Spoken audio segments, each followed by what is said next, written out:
Volume 3, Prologue. Heading to the lawless city over fall break.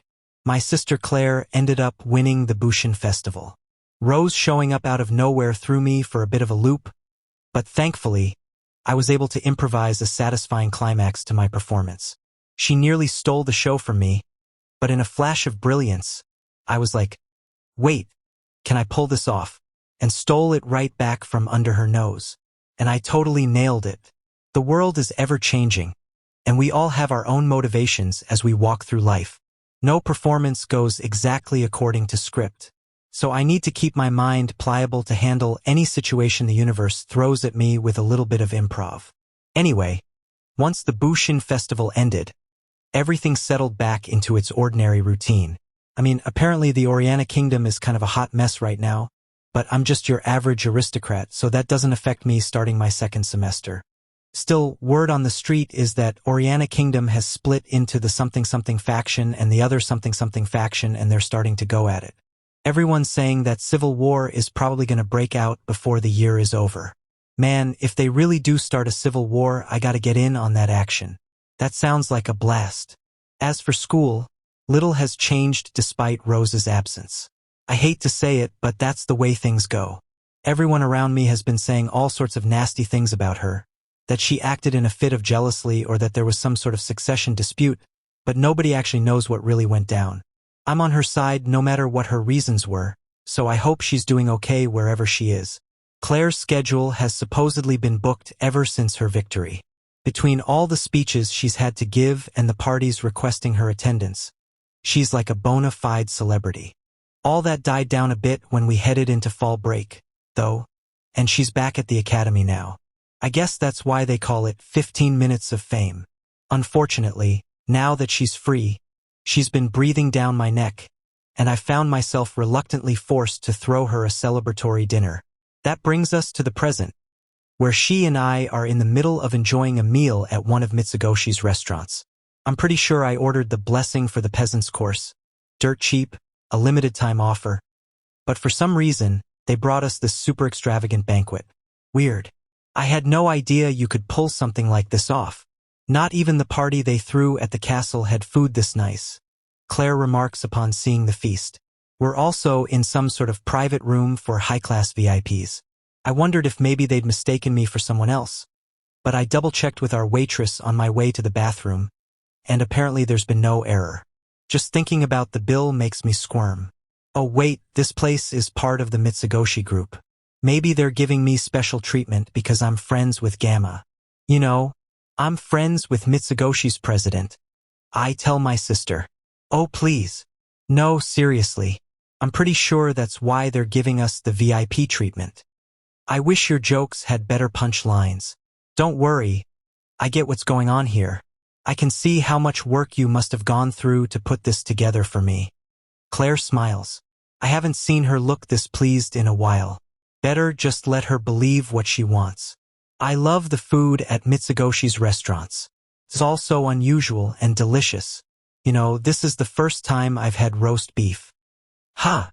The two of us continue making small talk as we enjoy our meal. And Rose lost, Princess Iris dropped out, and that mundane man guy got disqualified. I guess I only won because I got lucky. Yeah. Basically, I tell her, take that back. I meant to say, no way, you won 'cause you're the best. Of course I did, but that's not how society will see it. You can hardly blame them. Why don't you try that again? She threatens. If the world can't see that you're the best, there must be something wrong with their eyes. Well, that's just how things are. The masses are blind. But I'm not the kind of woman who'll just sit quietly as they look down on me. You'd probably be more likable if you were. I'm this close to blowing a fuse. Damn the masses. Go prove to them just how strong and pretty you really are. That's the plan, of course. And you're going to help me. I am not. You have no say in the matter. It's for your sake, too. Wait, mine? Yours. What do you think's going to happen to you after you graduate? With your mediocre grades, you'll have a hard time getting a decent job. I mean, now that she mentions it, I haven't given the issue much thought. She's going to be the head of our household, so I guess I'm going to have to get a job of some sort. Something flashy like joining the Night Order is out of the question. I need to be someone more forgettable. I'm gonna become Gatekeeper A. An extra who tells the protagonist that he can't pass until he pays the toll. Gatekeeper A. What's A? Like average. For the love of, gatekeeping is hardly a job fit for an aristocrat. They work 12-hour shifts and get barely any days off. Plus, the work is grueling and the pay is dismal. Oh, darn. Not having any days off sounds miserable. For one, it'd get in the way of my shadow broker activities. What about jailhouse guards? That's even worse. You have to interact with the dregs of society all day. Man, well, I'll just figure it out when the time comes. As long as I can do the stuff I want to, I'm fine working pretty much anywhere. And what exactly is this stuff you want to do? It's a secret. I have a policy of not talking about things that are really important to me. So I'm gathering you have no goals. Stop making up excuses on the spot to postpone thinking about what you want to do with your life. What makes you think that's what I'm doing? Oh, I think you can figure out why. Well, whatever. You're not whatever and yourself out of this one. We're talking about your future here. So clear your calendar for fall break. If you do as I say, I'll be able to wedge you into the Night Order. Wait, what do you mean? Claire flashes me a fearless smile. Heh, we're going off to hunt the Blood Queen, a progenitor vampire. Just stay behind me and you'll be fine. After we finish our dinner, we walk through the darkened capital. When I tried to pay for the meal, they told me it was on the house. I guess Gamma really did give me a freebie. Well, Claire did just win the Bushin Festival, so maybe that was why. Could go either way. It's past the dorm curfew. I note. I got you permission ahead of time. I told them you were attending a party. Ooh, good going. The street is oddly quiet. I glance up at the sky and catch a glimpse of the new moon shining overhead. Sort of seems redder than usual. What's wrong? Claire asks. I feel like the moon has a red tinge to it. Does it? Looks normal to me. Maybe you're right. Anyways, even if the moon turned red or blue or some other color, it wouldn't really matter. It definitely looks cooler red, though. Oh, I guess I wasn't finished telling you about the Blood Queen. Claire remembers. Oh, right. I assume you already know her followers have been recently venturing outside the lawless city and causing no small amount of destruction. Bold of her to assume I already know about this. The affected countries have requested that the Dark Knights Guild hunt her down. Makes sense. In short, they put together a team of the finest Dark Knights. That said, many of them are egotistic assholes, so there's no guarantee we're actually going to be able to work together as a team. And that's exactly why I'm bringing you along with me. Don't worry. All you have to do is find somewhere safe to watch me while I do the work. Even that'll be enough to let you put the mission on your resume. Once we've padded up your job experiences, it'll be easy to squeeze you into the Night Order. I hit it off with the Imperial Guard's commander at a party the other day, so if you want, I can get the ball rolling for you. Let me think about it. The mission's going to take place over fall break. Some of the more eager ones will set out early, but there's no need for us to rush. At that moment, I catch the smell of blood in the wind. It's pretty thick. Did someone die or something? My sister notices a moment later. I smell blood, and it's coming from around here. She stops in her tracks, then peers into a dark alleyway. Stay behind me, she orders. Got it. She reaches down to her waist, grips her sword, and walks on in. I follow her, leaving a little room between us. As we get a little farther into the alley, we see a dark figure hunched over. We can make out the crunch, crunch, crunch sounds of chewing. Yup, someone's dead, all right. GH. Claire stifles her surprised scream and draws her sword. The shadowy figure must have sensed her, because it turns. It's a person, drenched in blood. No, wait, not quite. Its eyes are blood red, and its slack jaw is lined with jagged fangs. Crimson drool drips from its mouth onto the pavement. The half-eaten remains of a human corpse lie by its feet. Lower your weapon and surrender Pisef. Gra. The thing bares its fangs and launches itself at my sister. Its movements are closer to those of a beast than a person. Claire's blade glistens in the moonlight, then slices its stomach clean through. "I warned you," she growls to her bisected assailant. "But is it still alive?" The thing's torso is scuttling across the ground. It reaches out and grabs Claire by the leg. "Grah! That's enough." My sister's sword cleaves through its neck. Its head rolls across the stone ground, its teeth snapping impotently against the air. Then, after leveling a weak glare at Claire, it eventually goes silent. The cloying stench of blood fills the alleyway. A ghoul. Could it be one of the blood queens? The creature had been shaped like a human, but its skin was pallid and bloodless, and its red eyes and sharp fangs caught my attention as well. Furthermore, its bestial movements hinted at an incredible degree of vitality. However, it seemed to have completely lost its sense of reason. "Ghouls are vampire minions, right?" asked. Honestly, I couldn't care less about ghouls, but vampires sound like they might be strong. Claire looks down and mutters, "Monsters. Sis, ghouls were originally humans, weren't they?" "I think so, yeah. I've been so scared these days, wondering if I'll end up like them in the future. What if I become a monster, robbed of my reason?" "I'm pretty sure you don't have much in the first PL. Quiet. Supposedly, Princess Rose was one of the possessed. It's just a rumor, but still. I haven't told anyone, but I might be possessed too." "Ha, you might be possessed. Does she mean that thing I healed like forever ago?" "A long time ago, I found some black bruises on my back. I couldn't tell anyone because I was so scared, but they kept spreading and getting bigger. Then, out of the blue, I got better one day. They just vanished like they were never there.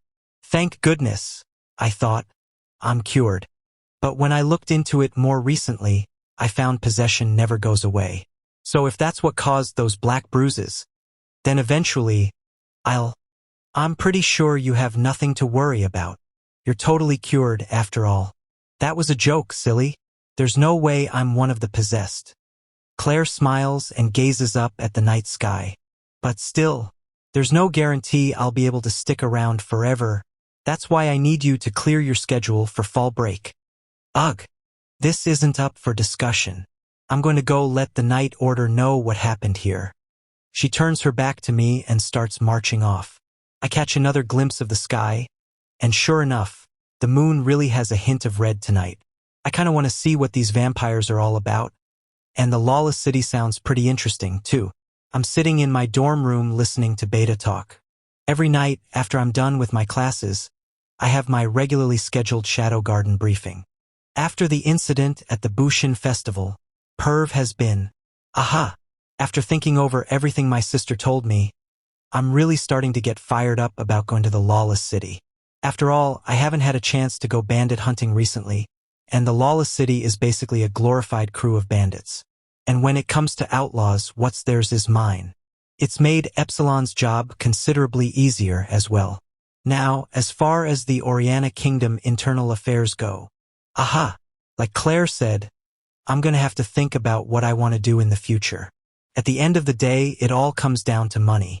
As long as I can make some cash, everything will all work out.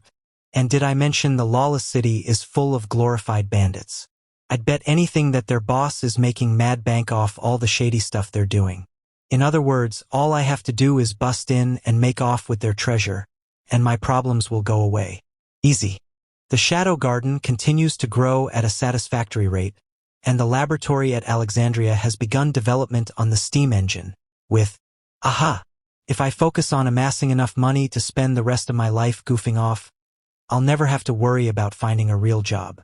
Heck, I can even try out a bunch of different unassuming jobs. A gatekeeper, a guard, a bum, a baker. The possibilities are endless. By having access to money, one can live one's life unshackled to it. Ooh, that sounds kinda smart. Anyhow, there are 3 influential parties in the lawless city, and unfortunately for them, one of the 3 is going down. Which one should I pick, though? Eeny, meeny, miny, mo. I mean, I could just annihilate all 3, but then I wouldn't have anything to look forward to in the future. Honestly, this Blood Queen lady sounds the most interesting, and I can think of badass ways to kill a progenitor vampire, but at the same time, it's the kind of thing where I want to save the best for last. Decisions, decisions.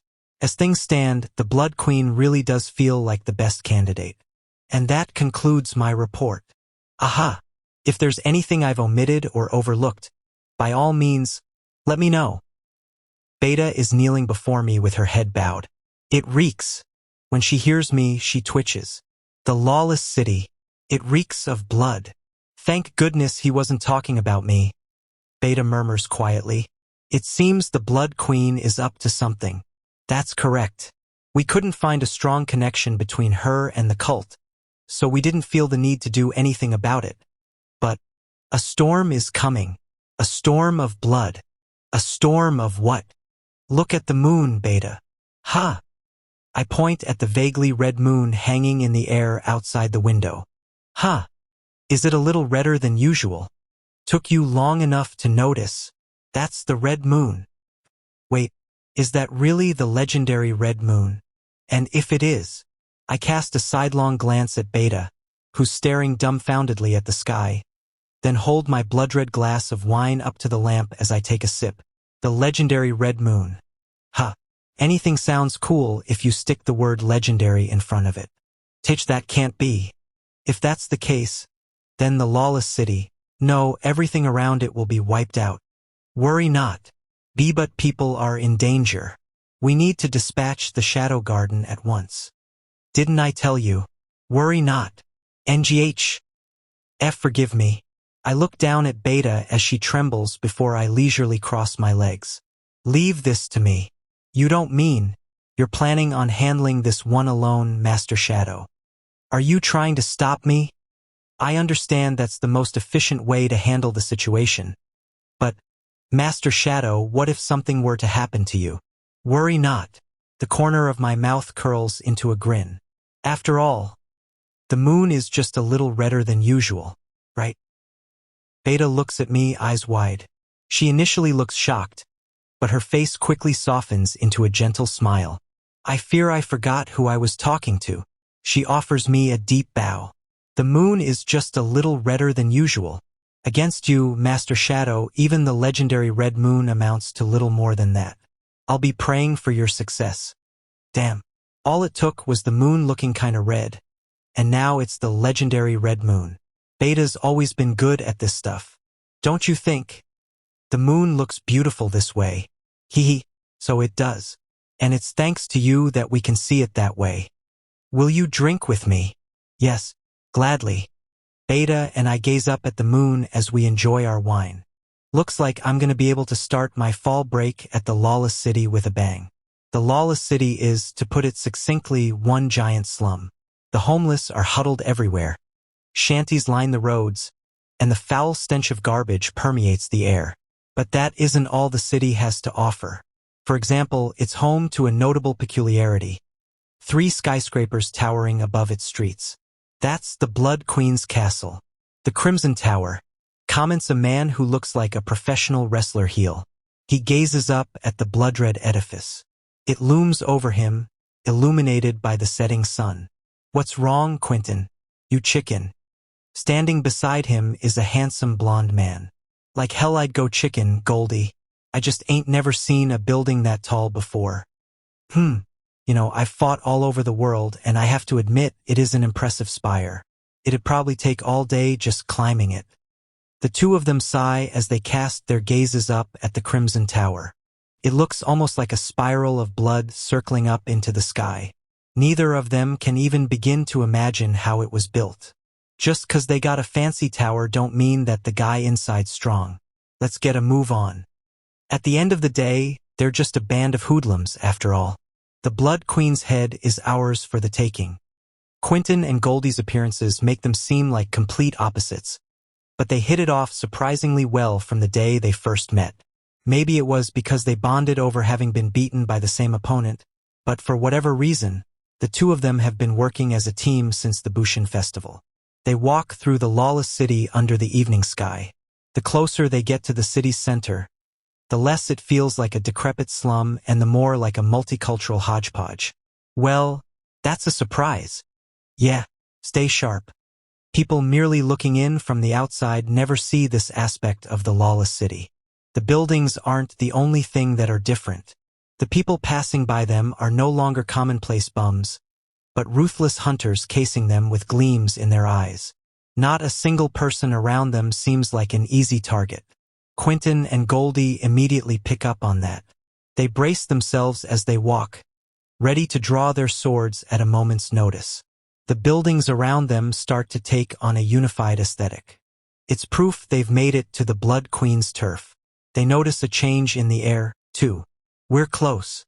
Strangely, there are no signs of any residents. However, there's clearly something scuttling around inside the houses. Quentin and Goldie can see the Crimson Tower straight ahead. They tighten their focus and press on. Finally, they reach the tower. This must be the front entrance.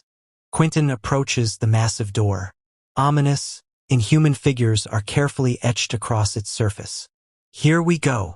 He reaches out to touch it, but Stop right there. Someone calls out to him. The voice is painfully hoarse, to the point it's almost difficult to make out the words. Quentin's hand freezes, and when he looks around, he spots a filthy mound of cloth piled up beside the door. Then he sees it move. There's someone wrapped up in it. You two aren't qualified enough to touch the door. With that, the person wearing the tattered rags stands. It's a gaunt man. He's taller than Quentin, but his cheeks and eyes are sunken. He's little more than skin and bones. His dirty white hair stretches all the way down to his shoulders. The best way to describe him would be a living corpse. You think we aren't qualified? The only ones allowed to open the door are servants, guests, and the strong. Gotcha. You got a point. We aren't servants and we weren't invited. But we are strong as hell, and we're here to take down the Blood Queen. Quentin looks up at the white-haired man and grins. The man stares back at him with unblinking eyes, then laughs. Hee. What do ya think you're Logan at? Hee. I think I'm pretty stupid. But it's always funny when I find someone even stupider than me. The hell you say? You really should know your place. Now it's too late. The white-haired man sheds a section of his rags, exposing the right side of his body.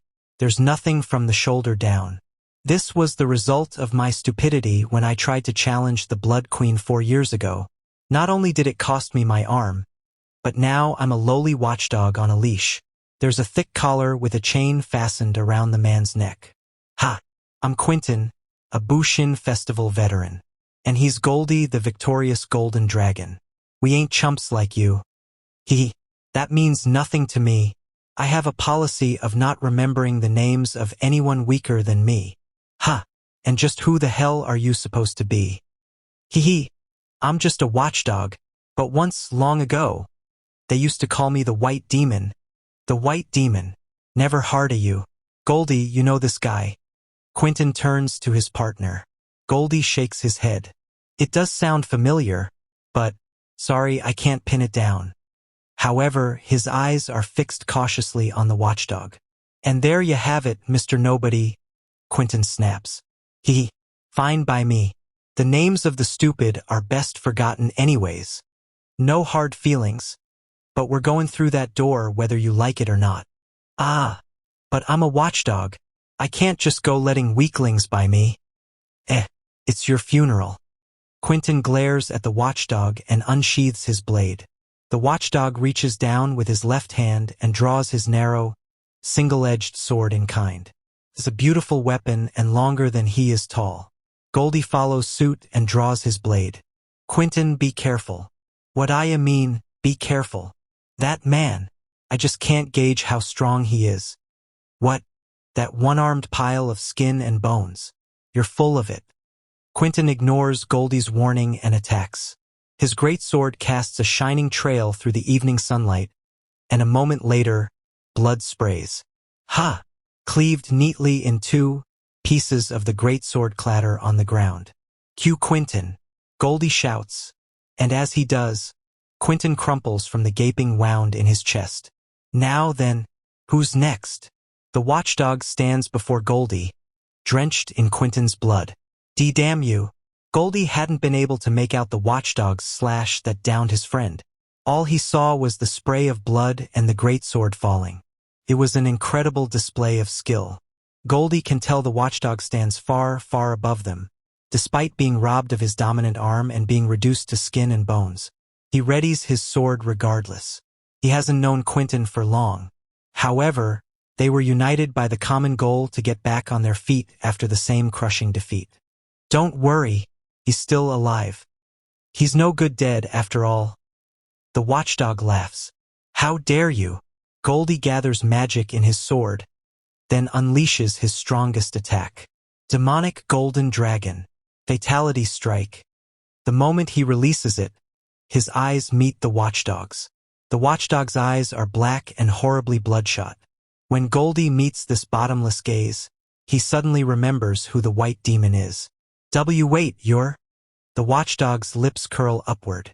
If this one-armed skeleton really is the white demon, understanding the insurmountable difference in their strength, Goldie makes a spur-of-the-moment choice and fires his attack into the ground. A massive cloud of dust billows up. Receding footsteps echo out, and a shout reverberates through the air. Quentin, I swear I'll come back for you. Fleeing, huh? Well, I can't follow him. I'm a watchdog after all. The watchdog sweeps away the dust with a single swing of his sword, then watches Goldie sprint off. But will he be able to get out unscathed? As the watchdog watches, the doors to the houses creak open, and their residents swarm Goldie. He looks up at the towering skyscrapers. The lawless city, the world's dumping grounds, controlled by 3 rulers in 3 lofty towers. A world operating on survival of the fittest, where evil, wealth, and power from all over the globe congregate. A world that no kings, no knights, and no monsters can intervene in. Welcome to the lawless city. A world where might makes right. Volume 3, Chapter 1. Lawless City Bandit Hunting. It's fall break. Claire and I make our way to the lawless city. So this is it, huh? Kinda stinks. Don't blame me. It is a slum after all. She glares menacingly at the houseless people around us as she talks. Off in the distance, I can make out 3 towering spires. It'd be a hoot if someone knocked them over like bowling pins. So we just have to head for the tower, right? You want us to just immediately charge the enemy's stronghold? She asked. Good grief. The Dark Knight Association has a base set up, so we're going to head there first and get the lay of the land. I follow Claire through the slum.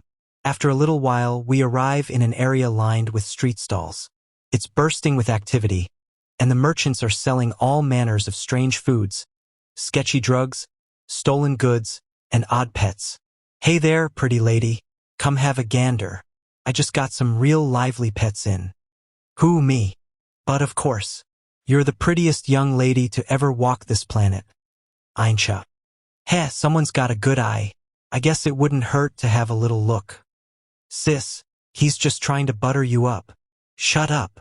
Claire drags me over to the stall. Now, this little lovely one just came in. The shopkeeper drags over a young blonde man in a collar. If you need a Dark Knight slave, young Goldie, here's your man. What do you think? A hottie like him would go great with a beautiful young lady such as yourself. Goldie's face is covered in lacerations and bruises like he's been in a bar fight, and he groans, ampich, as if trying to tell us something. He seems a little worse for the wear, Claire observes. I feel like I've seen this guy before. Maybe he got scuffed up a bit in transport. All right then, how about I drop him from 30 million zenny to 27 million? That's pretty expensive. Oh no, missy. A Dark Knight slave of this caliber'd run you double that anywhere else. You won't get prices like this anywhere but the lawless city. Well, I'm not in the market. Hey. Looks like someone knows how to haggle. Well then, just for today, how about I throw in another fine stallion? You call them stallions. Feast your eyes on this beaut of a Dark Knight. This here's Quentin. The man the shopkeeper drags out has the face of a pro wrestler heel and a large gash across his belly. At least it looks like the wound's been treated. Quentin groans, too. RNGH, RNGH. I wonder what he's trying to tell us. You know, he also looks kind of familiar. Goldie and Quentin, 40 mil for the set. You won't see deals like this anywhere else. What about that cut on his stomach? Oh no, he got knocked around during transport too. Then hey, 37 mil for the set. I can't go any lower than that. Like I said, I'm not in the market. What? Say it ain't so, miss. I've got the only one I need here after all. Claire roughly muses up my hair. Ah, so the kid's your. Please don't get the wrong idea, I beg. Come on, we're going. Claire grabs me by the scruff of my neck and drags me off. As she does, someone else calls out to the shopkeeper. Hey, shopkeep. If you were serious about selling those two for 37 mil, you've got a deal. Oh, I'm always serious about prices. Pleasure doing business. Wait, you're MMPH, MMPH. RNGH, RNGH. I guess the two of them got sold after all. I was kind of worried because I felt like I'd seen their faces somewhere before, but all's well that ends well. Wait a minute. If they just got sold, that means that the stand has at least 37 million zenny on hand. All I have to do is attack it and, no, I can't let myself be distracted by chump change. It's better to dream big. Come on, pick up the pace. I can walk just fine without you dragging me, you know? If I don't haul you along, I'm sure you'll find some way to get yourself lost. What? No, I won't. As we walk, I gaze up at the 3 towering skyscrapers. One red, one black, one white. Eeny meeny miny mo. When we arrive at the Dark Knight Association's base, my sister immediately gets called into a meeting. Apparently, they're getting all the notable Dark Knights together to have some sort of discussion. I don't get an invite. Claire tries desperately to get me in, but her efforts are in vain. Wait here like a good boy and don't move an inch, she commands me, then joins the assembly. The moment she does, I decide to go for a stroll. Like a good boy. When I get outside, I find the sun has already set. The sky is still bright from its afterglow, but the reddish moon has begun making its heavenly ascent to the east. With each passing day, the moon seems to get even redder, and I'm pretty sure I'm not just imagining things. I guess the moon in this world really is different from the one back on Earth. The people of the lawless city pay the moon no heed as they mill about on their business. They focus on the things they need to get through the day. For some, that's their next customer, and for others, their next mark. To honor that spirit, I mark the occasion by crossing paths with 10 different pickpockets. I leave my wallet in a super conspicuous pocket so it keeps getting snatched, but whenever someone steals it, I make sure to return the favor. In other words, I take my wallet back, and there's along with it. Survival of the fittest, baby. Remember, getting revenge is fair play. Just today, my wallet's contents have swelled from 40,000 zenny to 110,000. What a strange world we live in. Maybe my true calling is to become background resident A in the lawless city. As far as I'm concerned, any city where you can make money just by going on a stroll is basically paradise. As I walk along, struck by the urge to start humming, I hear a scream. A ghoul. There's a ghoul. Ah, and pretty close to where I am, it sounds like. The lawless city's residents react quickly. The people who can't fight immediately flee the area. However, a bunch of the stalls continue doing business as if they didn't even hear the shriek. Another group of people even head toward the direction it came from with grins on their faces. Ghouls, huh? We've been getting a lot of those lately. Perfect. I need to relieve some stress. One guy cracks his knuckles and another draws a knife. Yeah, I feel that. I like to rubberneck whenever stuff's going down. 2. I stealthily tail them to the scene. When we get there, the ghoul's already been captured. Looks like someone broke its legs. It's rolling around on the ground. Someone kicks it. Take that. That's what you get for biting my arm. Someone stomps on it. Damn it. I lost big on my bet. And it's all your fault. Someone snaps its bones. I gave Marie 1,000,000 zenny, but she dumped me anyways. And you're to blame. A pool of blood spreads across the ground. I get it. Ghouls are hard to kill, so they make for satisfying punching bags. The ghoul groans, completely at their mercy. That's the lawless city for you. Stuff like this probably happens all the time around these parts. A city drenched in blood and slaughter. I like the sound of that. Heh. I lean against the wall with my arms crossed as I let out a low chuckle. Being in the lawless city is getting me in the mood to do my mysterious young man shadowbroker routine. Eventually, the ghoul collapses lifelessly to the side, and the mob gets bored. Guess the show's over. Also, it's gotten pretty dark. The moment I start thinking about heading back, though, I sense the ghoul regain its strength. And no. A man's scream and a spray of blood fill the air. The reanimated ghoul drives its teeth into one man's neck and rips out his trachea. What's happening? They aren't supposed to do that. Another victim falls. However, despite their agitation, the other men draw their swords. The risen ghoul is red. Its skin and eyes are both as red as blood, and it bares its jagged fangs and claws as it roars. Grua. Then it launches into a bestial leap. Its claws cleave through one man's neck, slicing it clean off. Run. That's enough to make even people from the lawless city start to scramble. The ghoul sinks its teeth into one of the corpses and begins chewing. I grin, lean against the wall, and chuckle. Heh. Now what? Should I flee like all the other background characters? Or should I continue playing the part of the mysterious young man? I'm probably never going to run into any of these people again, so I do have the option of not pursuing an NPC lifestyle this time around. Heh. As I ponder my choices, I sense a presence overhead. No sooner do I look up than a slender warrior comes swooping down on the red ghoul from above. Upon landing, the warrior brings their sword down and bisects the red ghoul starting from the head. The blow is clean. Having slain the red ghoul in a single strike, the warrior swings their sword to shake it clean of blood. Our eyes meet. She's a thin, attractive redhead dressed all in black and wearing a wide-brimmed hat. We stare at each other for a little while. You should leave. Her voice is surprisingly cute. The rampage is beginning. With a tormented look on her face, she gazes up at the red moon hanging in the sky. The moon is red. There's no time. She's trying to say her bit and leave, but I stop her. Who are you? I'm Mary, the ancient vampire hunter, and I'm here to hunt Elizabeth, the Blood Queen.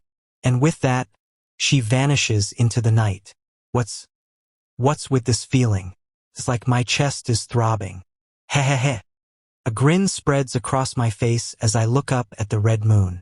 Looks like it's going to be a little longer before I make it back to the base. I hope Claire doesn't get too mad. When night falls on the lawless city, the most crowded area is invariably the red light district. Scantily clad women saunter up and down the streets, trying to entice male passersby. Suddenly, a scream echoes through the air. Ghoul. It's a ghoul. However, little troubles are just a part of life.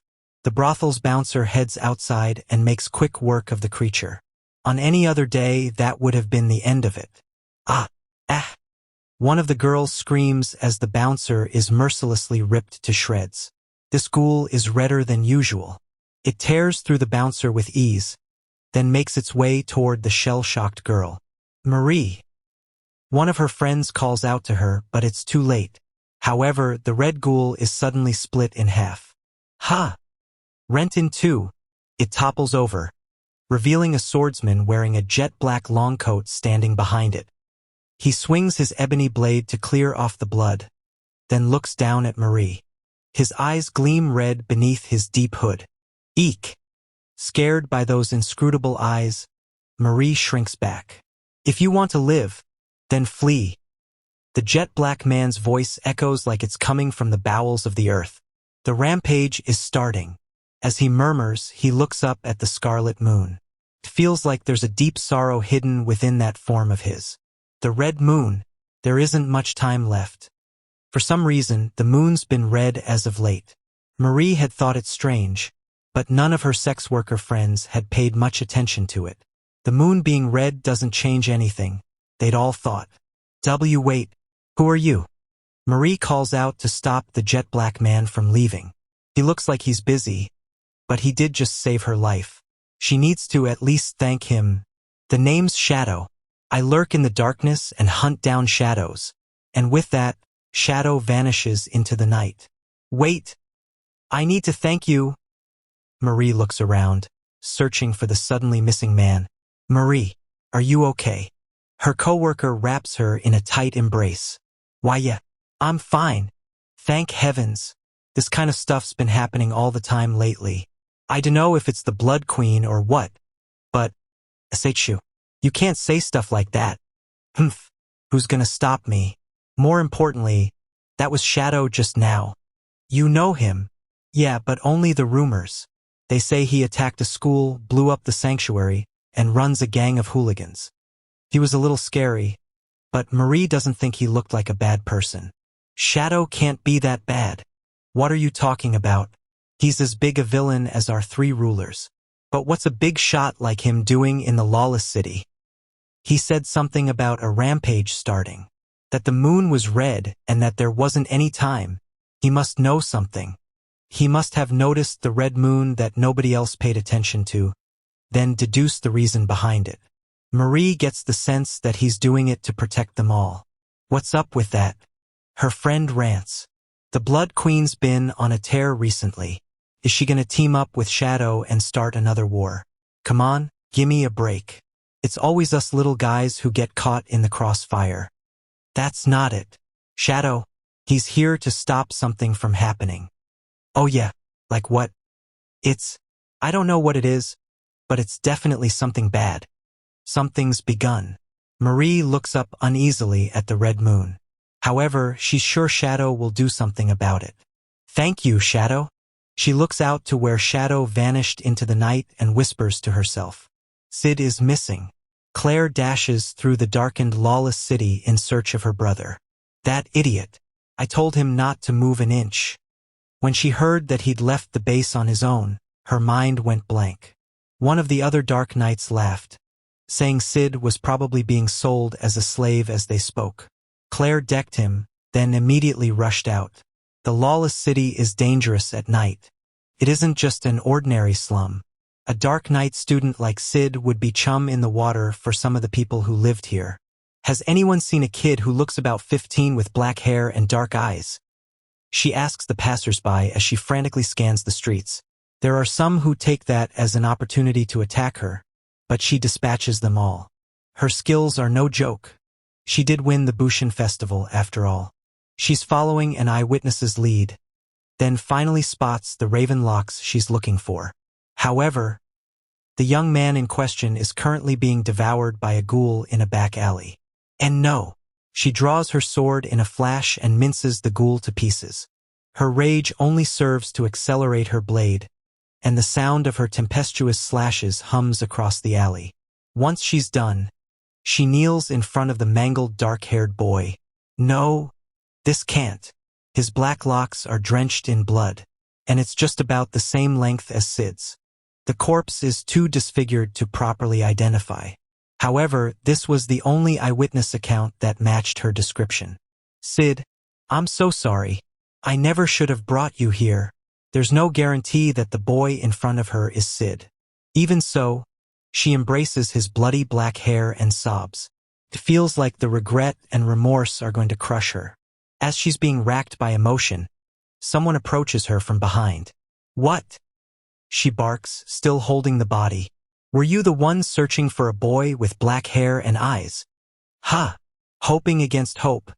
She turns around and looks at the red-headed swordswoman. Who are you?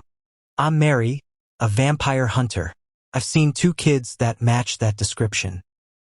Where? I saw the first one a little bit ago. He was standing across from a rampaging ghoul and going heh with a grin on his face. Claire pictures it, then immediately dismisses the possibility. That's not him. My brother's laugh isn't nearly that creepy. Noted. The second was a Dark Knight. One of the Blood Queen's minions attacked him and carted him off. What did he look like? He was kind of plain. Nothing about him really stood out. That has to be Sid. Claire is certain of it. Oh no! Sid! I'm sorry. I tried to save him, but I was too late. But if they carted him off, that means he's still alive, right? He's probably... Mary wavers, unsure if she should say it. What? You know something? He's probably going to be sacrificed. The red moon is starting soon. If you don't save him before then, please tell me, where did they take him? How can I rescue him? Mary's gaze wanders as she thinks. The chances upon the shredded ghoul. Did you do that? Ha! Yeah, that was me.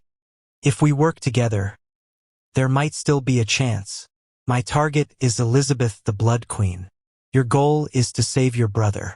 We just might be able to work together. Mary offers Claire her hand. If you agree to help me, I'll tell you everything I know. Claire takes it without hesitation. Done. I'll do anything to save Sid. Follow me. Mary proceeds deeper into the alley. Claire rises to her feet and casts aside the bloody, dark-haired corpse. Upon closer inspection, his hair doesn't look anything like Sid's. Hold on, Sid. Your big sister's coming to rescue you. She clenches her fists, then vanishes deeper into the alleyway after Mary. Claire follows Mary to a rundown building.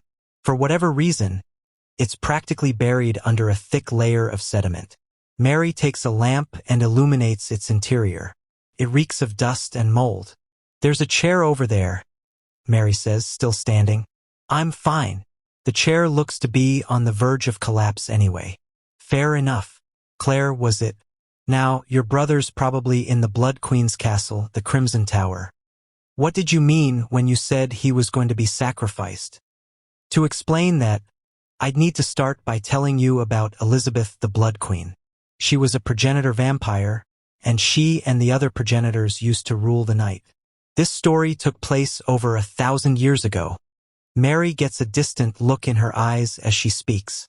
The vampires used to rule the night, but that came to an end when the humans learned of their weaknesses. As soon as that happened, the roles of hunter and prey were reversed. Vampires have 3 weaknesses. First, they die if their hearts are destroyed. Although they're feared for their immortality and incredible regenerative powers, they can no longer revive if their hearts are destroyed. Learning that fact was a great boon to the humans, who lived in fear of them. Second, they lose their powers if they fail to drink blood. Any vampire who goes too long without blood becomes no stronger than an average human.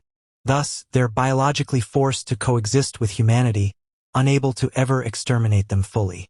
Third and finally, they turn to ash if they're struck by the sun's light. No matter how strong they are and how weak we are, all a human has to do to kill them is find a way to hit them with sunlight. They can employ traps, destroy their dwellings. The possibilities are endless. Because of that, the daytime came to serve as their execution grounds. You certainly know your stuff. As Claire listens to Mary's explanation, she finds herself impressed by the depths of Mary's knowledge. There aren't many who know much about vampires.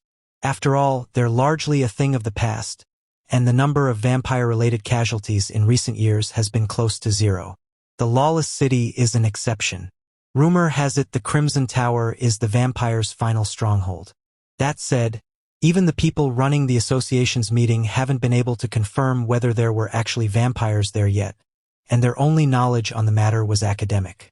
Humanity eventually drove them out. Vampires vanished from the night altogether, and people gradually began forgetting about them. Then, 1,000 years ago, there was a terrible tragedy. When the red moon hung in the sky, an entire country was obliterated overnight. It was a small country, and today history has forgotten its very name. But Elizabeth the Blood Queen and her followers were the ones responsible for the deed. When you say the red moon, are you talking about how the moon's been getting a little red recently? Mary nods. It drastically increases the power of vampires and their minions. The vampires had been driven to the wall, but on that night, they mounted their rebellion. It lasted 3 days. A country fell the first night, and 3 more suffered catastrophic damages over the next 2. Then, when the red moon ended, the Blood Queen and her followers suddenly disappeared, waiting in hiding until mankind had forgotten about them. So you mean the vampires are plotting another revolution? Mary nods again. They consider humanity livestock, and they've never forgotten the disgrace of having those pigs overthrow them. Right now, The Blood Queen is in a 1,000-year slumber, and her close advisor, Crimson, is leading the vampires. When the Red Moon begins, Crimson plans to revive the Blood Queen. If he does, the millennial tragedy will happen all over again. Wait, so the sacrifice is... Claire's voice trembles as her brother's face flashes through her mind. Reviving the Blood Queen requires the lifeblood of a young man blessed with a lot of magic. They're probably planning on using your brother as that sacrifice. I won't let them. When does the Red Moon start? Mary looks through the hole-ridden wall at the moon outside, already stained a deep crimson. They hear something that sounds like a scream from the distance. It just did. More screams echo through the night. Gulls. Aruyuan. A great clamor rises, and the stench of blood fills the air. The rampage just started. In other words, the Red Moon gave them tremendous amounts of power. In exchange, though, they're being assailed with an uncontrollable urge to drink blood. And it's only going to get worse from here. What about Sid? You said he's in the Crimson Tower, right? Hold your horses. Mary stops Claire from rushing off. To be on the safe side, Crimson will probably wait until the moment the moon is at its very reddest to revive the Blood Queen. There's still about 12 hours left before then. 12 hours. But it'll be the middle of the day. The Red Moon lasts for 3 full days, and during those days the night never breaks. But don't worry, I have a plan. With that, Mary begins ripping up the weathered floorboards. In preparation for this day, I dug a hole. A hole. Claire tilts her head to the side. Sure enough, there's something there. Beneath the floorboards, there's an opening just large enough for a person to crawl through. Normally, the Crimson Tower is swarming with minions, so getting in is nigh impossible. But now that the Red Moon started, they're all outside. That gives us a rare chance to sneak in. So you mean this hole? Invading from above ground is tricky, but this lets us go in from below. Clever. Let's go over this one last time. My goal is killing Elizabeth the Blood Queen, and yours is saving your brother. Are you ready to work together? Absolutely. Glad to have you in my corner, Mary. Right back at you, Claire. The two exchange a handshake. Now, if that's decided, let's go. I'm coming, Sid. Claire slips into the hole without a shred of hesitation. Mary lets Claire go on ahead, then turns around and looks back up at the scarlet moon. There's a pained look in her eyes. I'm coming, Queen Elizabeth. And with that, she follows after Claire. When I get back to the Dark Knight Association's base, my sister is gone. I guess she must have gone for a walk, too. I don't have anything to do, so I decide to turn in for the night. When I wake up, the lawless city is trashed. Wait! It should be morning by now, but it's still dark out. A crimson moon is hanging in the sky, and ghouls are running wild through the streets. Is this the rampage? That Mary chick mentioned an important keyword. Apparently, everyone at the base is holding an emergency meeting to decide how to respond. I woke up immediately when I sensed a flurry of activity, so it looks like I didn't miss the party. I think. I slip out of the base, find a tall building, and stand on top of it clad in black. Ah! The time has finally come. This is it. This is the real deal. The big vampire event is finally upon us. I grin thoughtfully beneath my mask as my black long coat flutters behind me. The keywords are Red Moon, Rampage, and Blood Queen. Huh. Oh right. And there's some lady called the Ancient Vampire Hunter. I gotta make sure I hit her up during the party. It's gonna be hard, but I have to come up with a schedule for the event that'll let me have the most fun. Given how things are going, I assume the ultimate goal is defeating the Blood Queen. Sounds like the best strategy for me is to head to the Crimson Tower and start looting it. That way I can kill 2 birds with 1 stone. Once I'm there, I can just stay flexible and play it by ear. Wait, I just remembered. Claire isn't back yet, as she's a tough cookie. She'll be fine. Hell, given that it's Claire we're talking about, there's a decent chance she's storming the Crimson Tower right this moment. As for me, everyone knows that you gotta kick off events like these by hunting some ghouls. Marie watches her final customer of the day leave, then closes her door. As the moonlight streams into her room, She casts a glance at her disheveled sheets and picks up her undergarments strewn on the ground. After tugging them back on, she collapses onto her bed. Her comely face sinks into her pillow. She's exhausted from the day's crazy events, and her customers weren't exactly great, either. She decides to just pass out. Blue. However, between her sheets damp with bodily secretions and the stifling smell in the air, she can't get comfortable. She sighs and opens the window. The sticky smell fades, but it's replaced by the commotion outside. I wonder what's going on. Normally, the sun would be coming up around this time, and the red light district would be closing up and going quiet for the day. Today, though, dawn refuses to break, and the entire district seems to be in chaos. The bright red moon is still hanging in the sky. Off in the distance, she sees flames licking the sides of a building. There's been a fire. She can faintly make out the smell of smoke on the wind. However, there's a smell that assails her nose even more strongly. It's rusty and pungent. The fire is off in the distance, so it shouldn't reach her. Something is off. The streets are filled with people frantically running. Why are they panicking? It's just a fire, after all. As Marie stands in the window, the moon casts her in a beguiling red glow, setting off her pale skin and dark panties. Her fuchsia hair and eyes burn vividly in the moonlight. Normally, a beautiful woman standing in the window wearing nothing but her unmentionables would cause hordes of men to stop in their tracks and stare. Today, though, there's no such crowd. The look in Marie's eyes seems almost cold as she gazes at the distant fire and the district as a whole. She spent 5 years in this town after being sold here at age 13. Everyone who comes to the lawless city wants to leave at first. But as time goes on, that desire dulls, and eventually the lawless city stains them with its colors. Marie hasn't given up just yet. As of late, though, she's been considering resigning herself to her fate. It'd probably make things easier on her. Although she's made a name for herself among the red light district sex workers, she isn't at the top of the pack. Her madam told her, however, that she could become number one if she set her mind to it. That would be a perfectly reasonable way for her to live her life. All she has to do is forget everything and drown herself in the transient pleasures of the night. Sigh. It's been a while since she last thought about the world outside.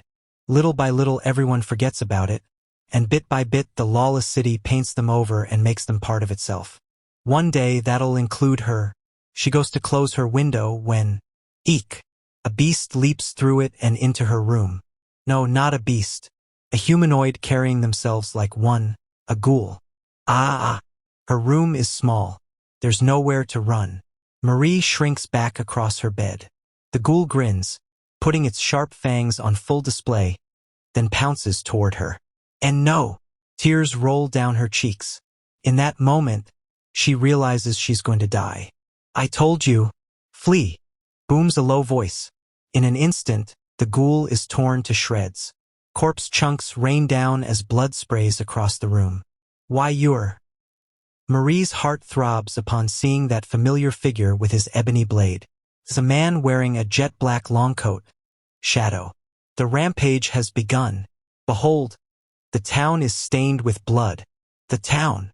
As she covers herself up with her sheets, Marie peeks outside. Oh God! She doesn't know when it happened, but the streets are wet with blood. There are grisly corpses and rampaging ghouls everywhere. Many of the sex workers don't make it out in time, and they're attacked the moment they step outside. Look out! Marie's co-worker numbers among their ranks, and Marie lets out an unthinking scream. The next moment, though, the ghoul attacking her is hacked to pieces. The rampage has begun, and now, the storm of blood rages. A man in a black long coat is standing behind it. Ha! Marie looks across her room, but there's no one there. Flee before it's too late. Then, a scream rings out from down the street. In the brief moment it snatches Marie's attention, Shadow vanishes again. The rampage, blood, flee. She can hear his voice, but she's not sure where from. The bodies of dead ghouls go flying through the air. Now that she takes a better look, she realizes that the grisly corpses along the street are all ghouls. 2. She can't see Shadow himself, but she can tell that the creatures being eviscerated are starting to get farther away. Is he protecting us? Marie is certain her intuition was on the mark. She knew Shadow had come to save them. She quickly gets dressed, packs her things, and leaps out the second-floor window. "Thank you, Mr. Shadow." She gazes in the direction he vanished with passion in her eyes. She vows to repay him someday, then takes advantage of the confusion to make her escape. The Dark Knight Association is overwhelmed.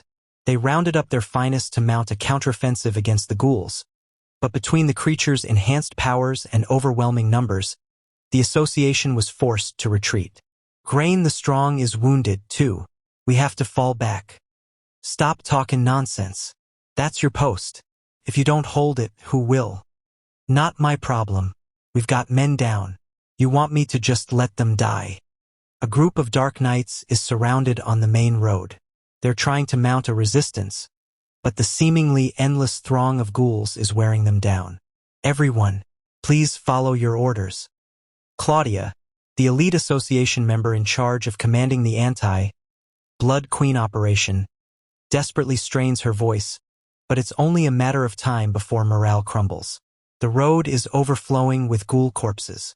Expert Dark Knights are nothing but impressive, and everyone present can handily outmatch a ghoul. However, nobody expected they'd be attacked by quite so many. This evil plot must have taken years to plan. Even with all the Dark Knights they've assembled, they can't so much as reach the Crimson Tower's base. So this is what the Blood Queen, the woman who controls a third of the lawless city, is capable of. Even the Dark Knight Association has had a long-standing, don't get involved with the lawless city policy. Claudia fully understands why, and she curses her superiors for having gone against it. Those worthless geezers. Normally, she would never refer to them so harshly in public. That dirty geezer who squeezes her butt, that nasty one with eyes always locked on her chest, that horn dog who won't stop trying to make advances on her, oh, she can go on and on. She makes up her mind to ignore her orders and issue the command to retreat. If those geezers demote her for it, she'll just hand in her resignation straight to their solar plexuses. The only problem is that she and the others are currently stuck in a throng of ghouls. Evacuating is easier said than done. I was too late, huh? She mutters in self-derision. If only she'd made her choice earlier. She'd put off making a decision to protect her own status, and now she was reaping the rewards of her foolishness. Claudia draws the sword from her back and steels herself. She has no intention of putting her life on the line for those geezers, and to be totally honest, she doesn't much care what happens to the egotistical meatheads under her command, either. Still, she's the one who put off the decision, so she needs to be the one to take responsibility. We're retreating. I'll cover our rear. She started as a normal Dark Knight and worked her way up the ranks herself. Contrary to appearances, she's confident in her sword arm. Hell yeah, she said, we're retreating. Ha, the rear's all yours. I'm outta here. The Dark Knight streamed past her, fleeing the scene. At least one of you could have stayed behind to help. She shouts silently in her heart as she starts slicing through the ghouls. Ghouls rush forward. Dark Knights sprint back. And then there's Claudia, fighting for her life as she tries desperately to stay between the two groups. However, manning the rear alone is far too great a task for Claudia, and she quickly hits her limit. When she slips on a puddle of blood, the ghouls descend upon her. RGH. Claudia closes her eyes. A black swordsman descends from the night. Huh, aren't you? In a single swing of his sword, he sweeps away the ghouls straddling her prone body. She's captivated by his superb form. The swordsman in black stoops down low and draws his sword back. Then, now fall, ebony swirl. The black swordsman's blade extends until it's several times as long as he is tall. Then, a jet-black whirlwind bursts forth. It slices through the ghouls like they're slips of paper, decimating their ranks in the blink of an eye. You're kidding. Still collapsed on her rump, Claudia gazes up at the black swordsman. Seeing the beautiful arc his sword cast and the density of the magic packed into it has set her heart aflutter. She's a respectable Dark Knight in her own right, so she can tell how abnormal his strength is. The fleeing dark knights stop in their tracks and gaze at the black swordsman in astonishment. A clamor spreads through their ranks. Who is that guy? He wiped out all the ghouls like it was nothing, seemingly indifferent to the ruckus he's caused.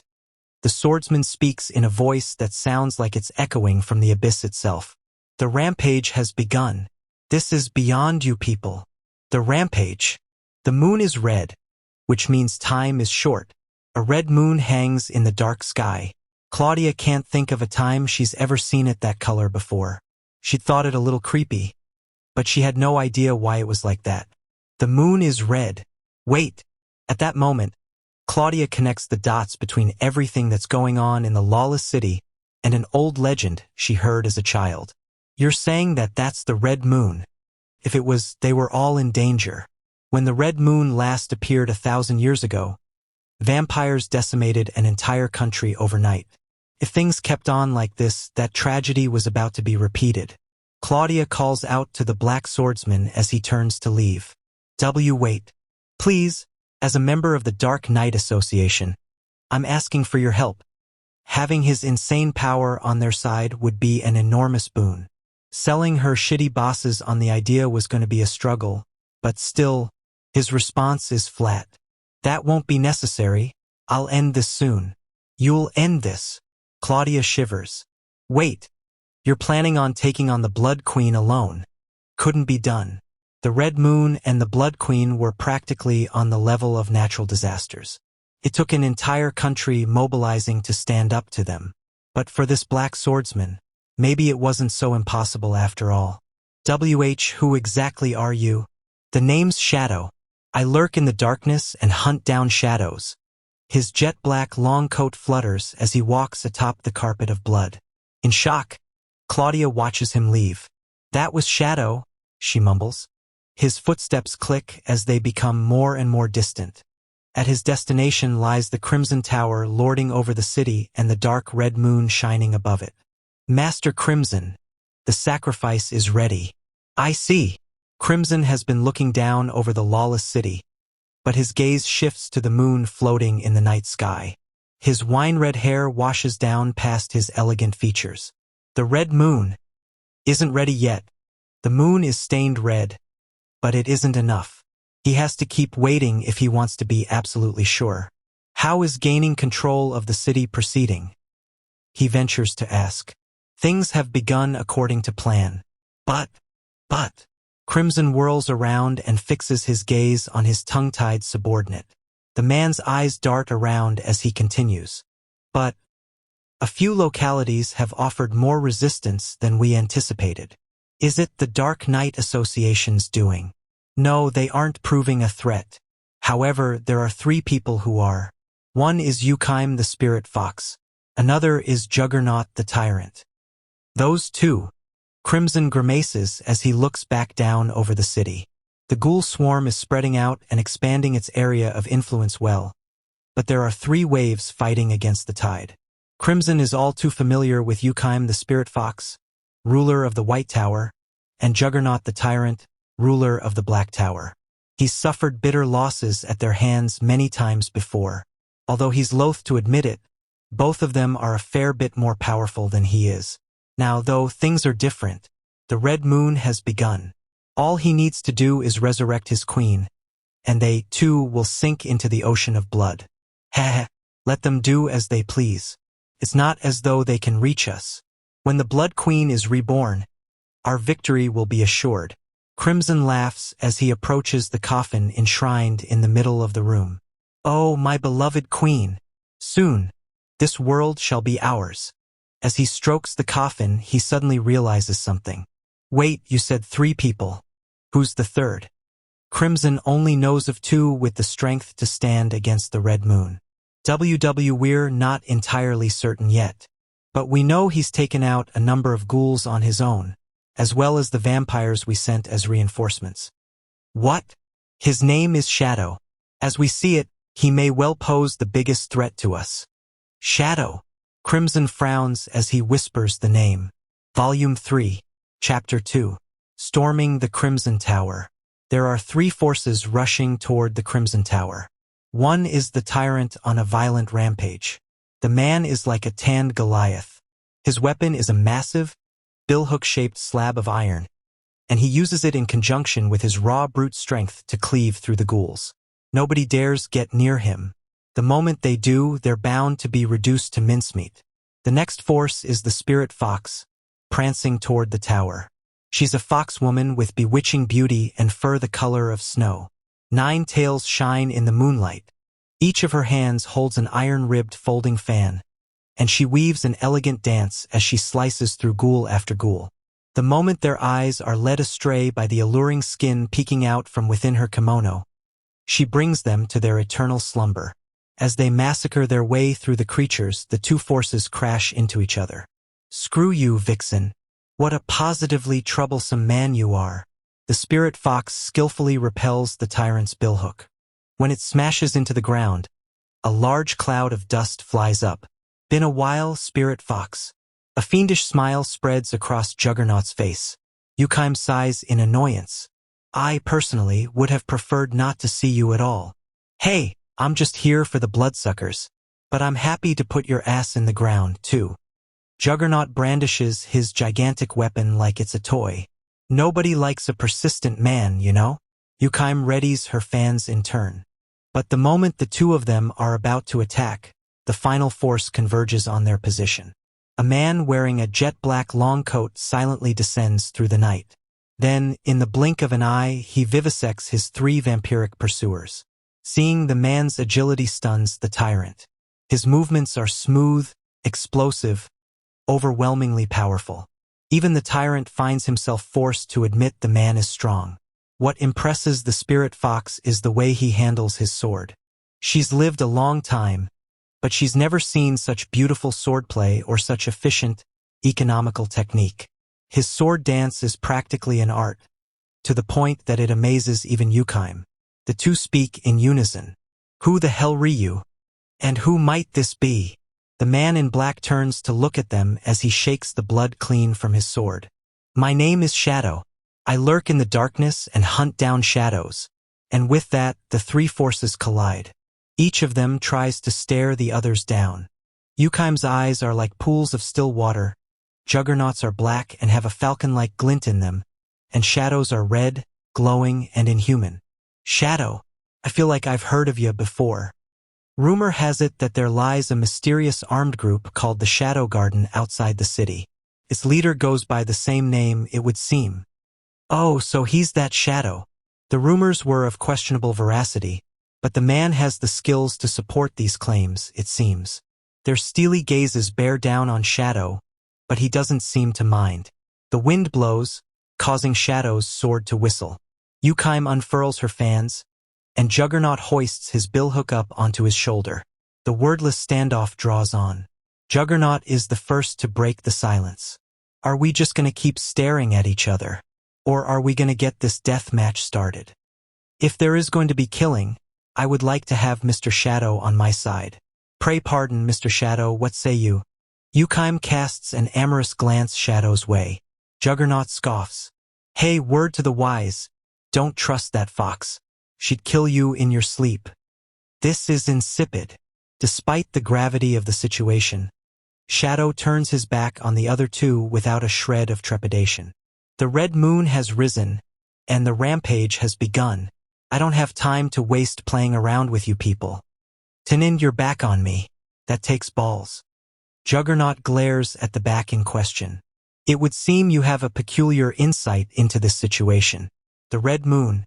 I feel as though I've heard that name before. You going senile in your old age, Grandma. Quiet.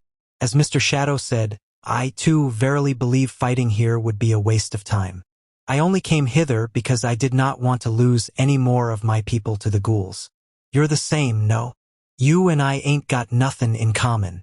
The lawless city doesn't need 3 towers, so I just figured I'd come and knock one of the spares over. That's all. Your efforts would be better spent on the Blood Queen, no? Screw this, I'm out. I'll kill you next time, hag. Juggernaut glares at Yukaim and Shadow, then leaves. Yukaim watches him go, but stops Shadow before he can follow suit. Wait, truth is, Mr. Shadow, I know who you are. I run the pleasure houses here, you see. Shadow looks at Yukime out of the corner of his eye. Word has it that a number of my girls owe you their lives. I owe you a debt, certainly, and I would love a chance to show you my appreciation sometime if you'd let me. I don't need your thanks. It wasn't like I was trying to save them. Shadow's shoes click as he walks away. And they were all so thankful, too. What humble man crosses our path? I will wait as long as it takes. Just know that the White Tower's doors are always open to you. Yukime bows toward Shadow's back. I do think we shall meet anon. With a coquettish smile, Yukime turns toward the Crimson Tower, and Shadow vanishes from sight. The watchdog is waiting for prey outside the Crimson Tower. He sits on the ground, cradling his gaunt body with a warped smile stiff upon his face. Once he was the killer, the knight known as the White Demon. Back in his country, he'd served as a knight captain. With his white hair fluttering over his white uniform, he'd cast the image of an ideal defender of the peace. However, his true nature was that of a bloodthirsty serial killer who stalked the streets at night. Ever since he was born, he'd taken joy in killing people. The red blood, the screams, the looks of desperation on their faces. Killing others made him feel alive. One day, though, one of his colleagues caught him in the act. In that moment, he became the White Demon. In the space of a single night, the White Demon slew his entire night order before fleeing. Then, once he escaped, he kept on killing, eventually making his way to the lawless city. He knew no fear. He thought he stood at the very top of the food chain. However, when he challenged the Crimson Tower, his misconceptions were shattered. The White Demon had struck fear into countless hearts, but he was unable to lay so much as a finger on Crimson. He was unilaterally defeated and ended up having to plea for his life. Now he works as a watchdog. The freedom to kill was stolen from him.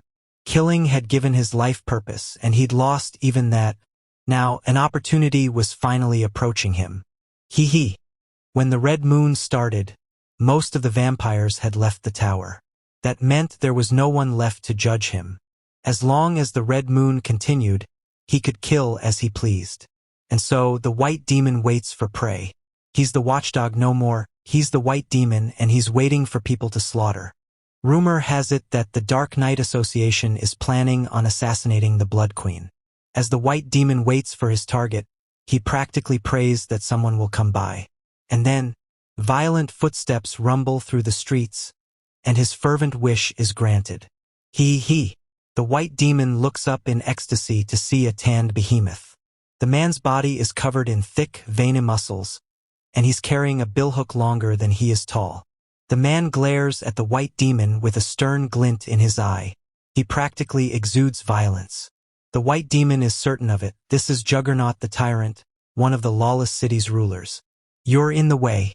Move. The White Demon instantly averts his gaze and steps away from the door.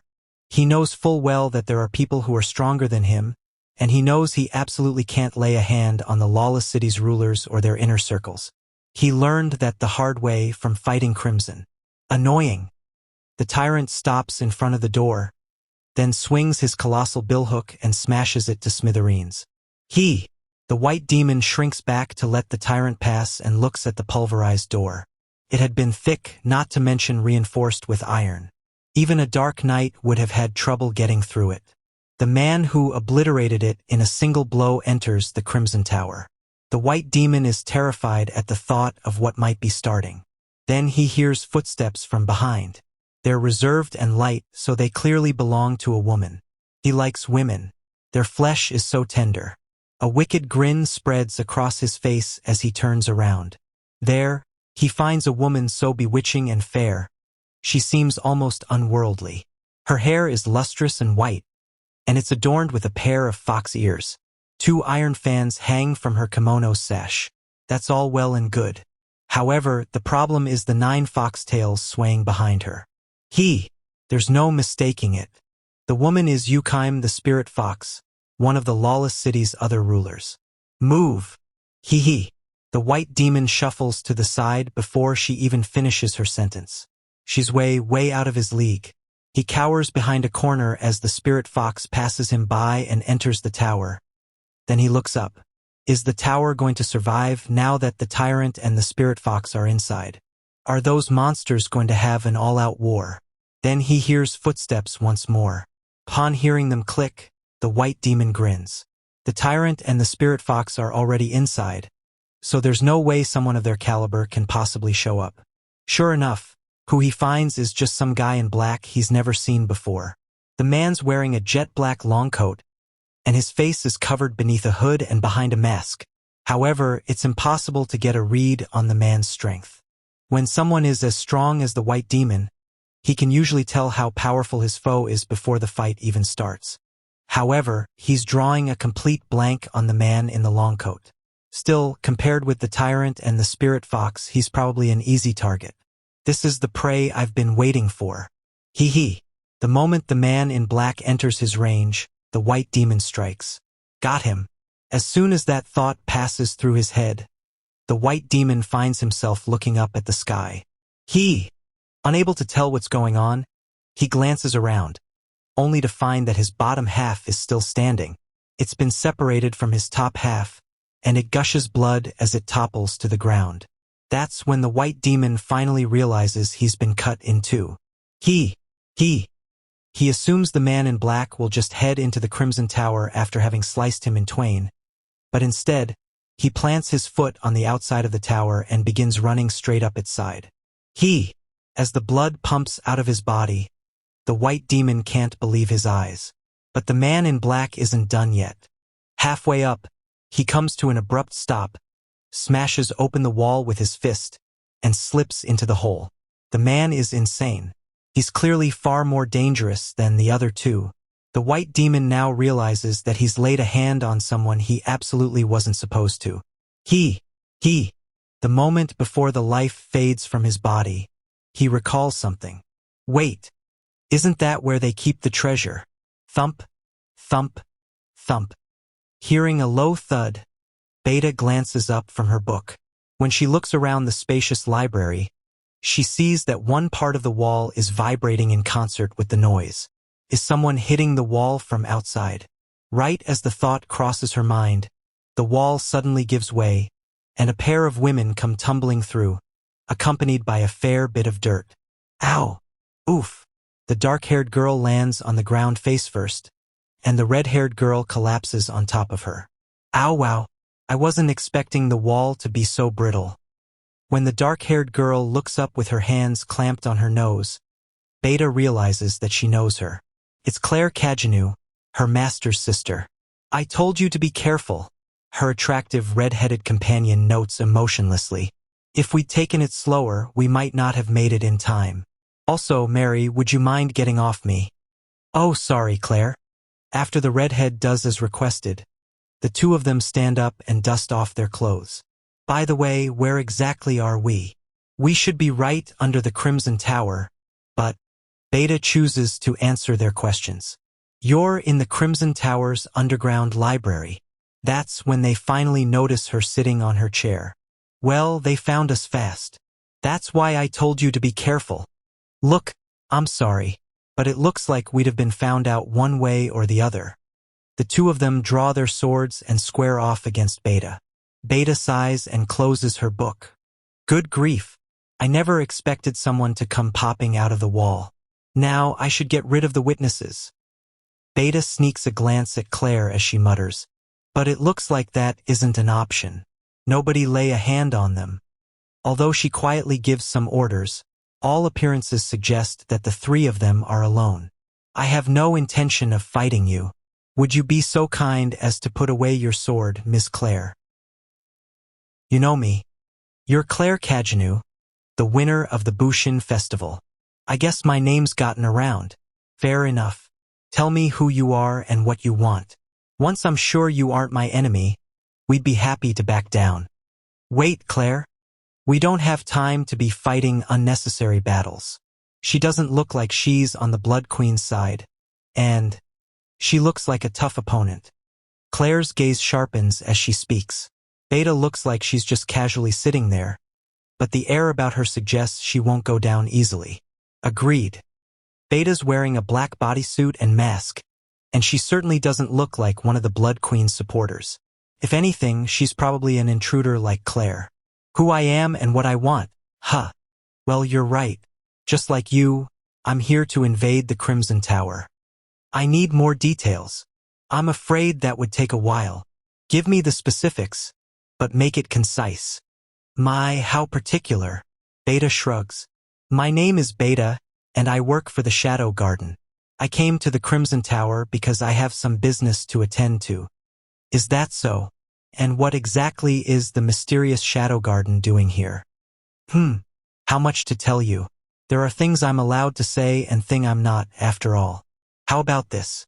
We're conducting research on possession for certain reasons, and we wanted a blood sample from a progenitor. On the possession. Why do you need a progenitor's blood? Claire reacts to the possession bit, whereas Mary responds to the mention of progenitor's blood. Over the course of our research, we arrived at a certain hypothesis. There's a possibility that the blood of the possessed and the blood of the progenitors share the same origin, and that the two merely diverged as they were inherited from parent to child. You dare blaspheme against the progenitors? A harsh look crosses Mary's eyes, and she tightens her grip on her sword. It's only a theory, and we certainly mean no insult to the progenitors. We just wanted a sample so we could check for ourselves. I do find one thing puzzling, though. Why does the thought make you so mad, Ms. Ancient Vampire Hunter? You know who I am, too, it seems. I've heard rumors. I see. Then you know not to get in my way. Oh, I wouldn't dream of it. Mary glares at Beta as she stows her sword. Beta shrugs, then reopens her book. Vampires live long lives, and the quality of their libraries certainly reflect that. There are all sorts of valuable documents here. Are you satisfied now, Miss Claire? She asks as she goes back to reading. Claire glances between Mary and Beta, thinking, there's one more thing I want to know. She stares straight at Beta, her expression grave. Sensing Claire's pointed gaze, Beta looks up. If it's something I'm allowed to answer, is there a way to cure the possessed? Beta doesn't answer right away. She stares at Claire for a little while, clearly deep in thought. I'm afraid I can't tell you. However, I will say you personally don't have anything to worry about. What do you mean by that? Exactly what I said. Beta turns the page in her book, clearly not intending to say any more. Claire quietly clicks her tongue, then turns around. Let's go. Before she and Mary can leave the library, Beta calls out to them. Wait, Ms. Claire, would you be willing to tell me why you teamed up with the Ancient Vampire Hunter to come to the Crimson Tower? Why do you want to know? Idle curiosity, nothing more. Claire frowns as she answers. The Blood Queen kidnapped Sid, my kid brother. If I don't hurry, he's going to be used as a human sacrifice. Your younger brother is. Beta tilts her head to the side. Is that true? Suddenly, a fourth voice calls out in a library occupied by 3 people. When they look toward where the voice came from, another woman stands there seemingly having appeared out of thin air. She's wearing a black bodysuit, and her face is hidden behind a mask. Number 666. Restrain yourself. But I'm sorry. Although she looks like she wants to dash off this very moment. Number 666 pulls herself together and steps back with her head hung. Is that all? So we're leaving. Claire reaches toward the library door. One last thing. Is there really no way you can try to recreate the Haven? Claire turns around. What does that mean? But Beta isn't looking at her. She's staring straight at Mary. Hey, wait. Mary looks away and wordlessly leaves the library. Claire hurries after her. For a little while, the library is quiet again. The only noise is the sound of pages turning. Number 666. I'm disappointed in you, says Beta as she reads. My deepest apologies. Number 666 bows her head in contrition. Lambda spoke highly of your skills, and Alpha has great expectations for you. But this is a mark against you. Also, you two should have stopped her. My apologies. Sorry. 2 more women appear behind number 666. This is number 660 SIXS first field exercise. Number 664, as her squad leader, this is your responsibility. Understood. We'll need to be more careful going forward. To be absolutely clear, our mission is to recover a sample of progenitor blood for the lab. However, Master Shadow said he'd handle the Blood Queen, so we have to make sure we don't act carelessly. Until he arrives, our job is to continue surveying the materials in the library and collecting anything important. Now get back to work. Yes, ma'am. As ordered, the other three quickly get back to the tasks at hand. As Mary expected, there are almost no vampires left in the Crimson Tower. That said, there are still some, and every now and again, the two of them find themselves under attack. Claire swings her sword and slices through a vampire's neck. However, its body still moves. Stab them through the heart. Following Mary's instructions, Claire impales the headless vampire's heart. When she does, thin red fissures of light spread from it, and soon nothing but ashes remain. Behind Claire, Mary takes down their final foe. It's thanks to her help that the two of them have made it through all the attacks unscathed. Although she has less raw magic at her disposal than Claire, her mastery with the sword is downright impressive. And more important, she's used to fighting vampires. Most vampires rely on their physical strength in battle, and it's easy to imagine how difficult it would be to go up against an opponent with such superhuman movements and astounding regenerative skills in a fair fight. However, Mary seems to practically know what the vampires are going to do before they do it, and her responses are swift and precise. Having her help is going to be essential in rescuing Sid. Claire knows that full well. Yet even so, she just can't help but say something. "Are you hiding something from me?" she asks as Mary stares somberly at the last remaining pile of ash. "What do you mean, something?" Mary replies, her face unreadable. "You were acting strangely back at the library. It was like you were on the vampire side. Weren't you here to hunt the Blood Queen?" "I am." "Really? Then I have to ask. How do you know so much about vampires?" "I can tell by watching you fight them. You know how they think. You understand them better than anyone." "It's because I've dedicated my entire life to hunting down the Blood Queen, and I'm saying that isn't enough to explain it. What was up with that last exchange back at the library, then? What's the Haven? What's this about you recreating it?" With each sentence, Claire's tone grows harsher. However, Mary offers her no answers. "You can't just play dumb," Claire comments. "Well, you're no different. Ha! You have things you're keeping from me, too. Why is it you're so obsessed with the possession?" Everyone knows there's no way to heal it." "I suppose not." Claire bites her lip. "Everyone has their secrets, don't they? Maybe we should both just stop asking questions. I'll help you take down the Blood Queen. You help me save my brother." "Sounds good to me." Neither meets the other's eyes as they resume their ascent. Wait. A little while later, Mary, who's walking ahead, stops in her tracks. "What's wrong?" "I can hear someone fighting up ahead." The two tread silently as they draw closer to the noise. It sounds like there's a battle taking place on the other side of the door. However, there aren't any other routes they can take. "Looks like we don't have a choice. Try opening it a tiny bit and peeking inside." Mary gives Claire's suggestion a nod, then peers through the doorway. Inside, there appears to be a sizable hall.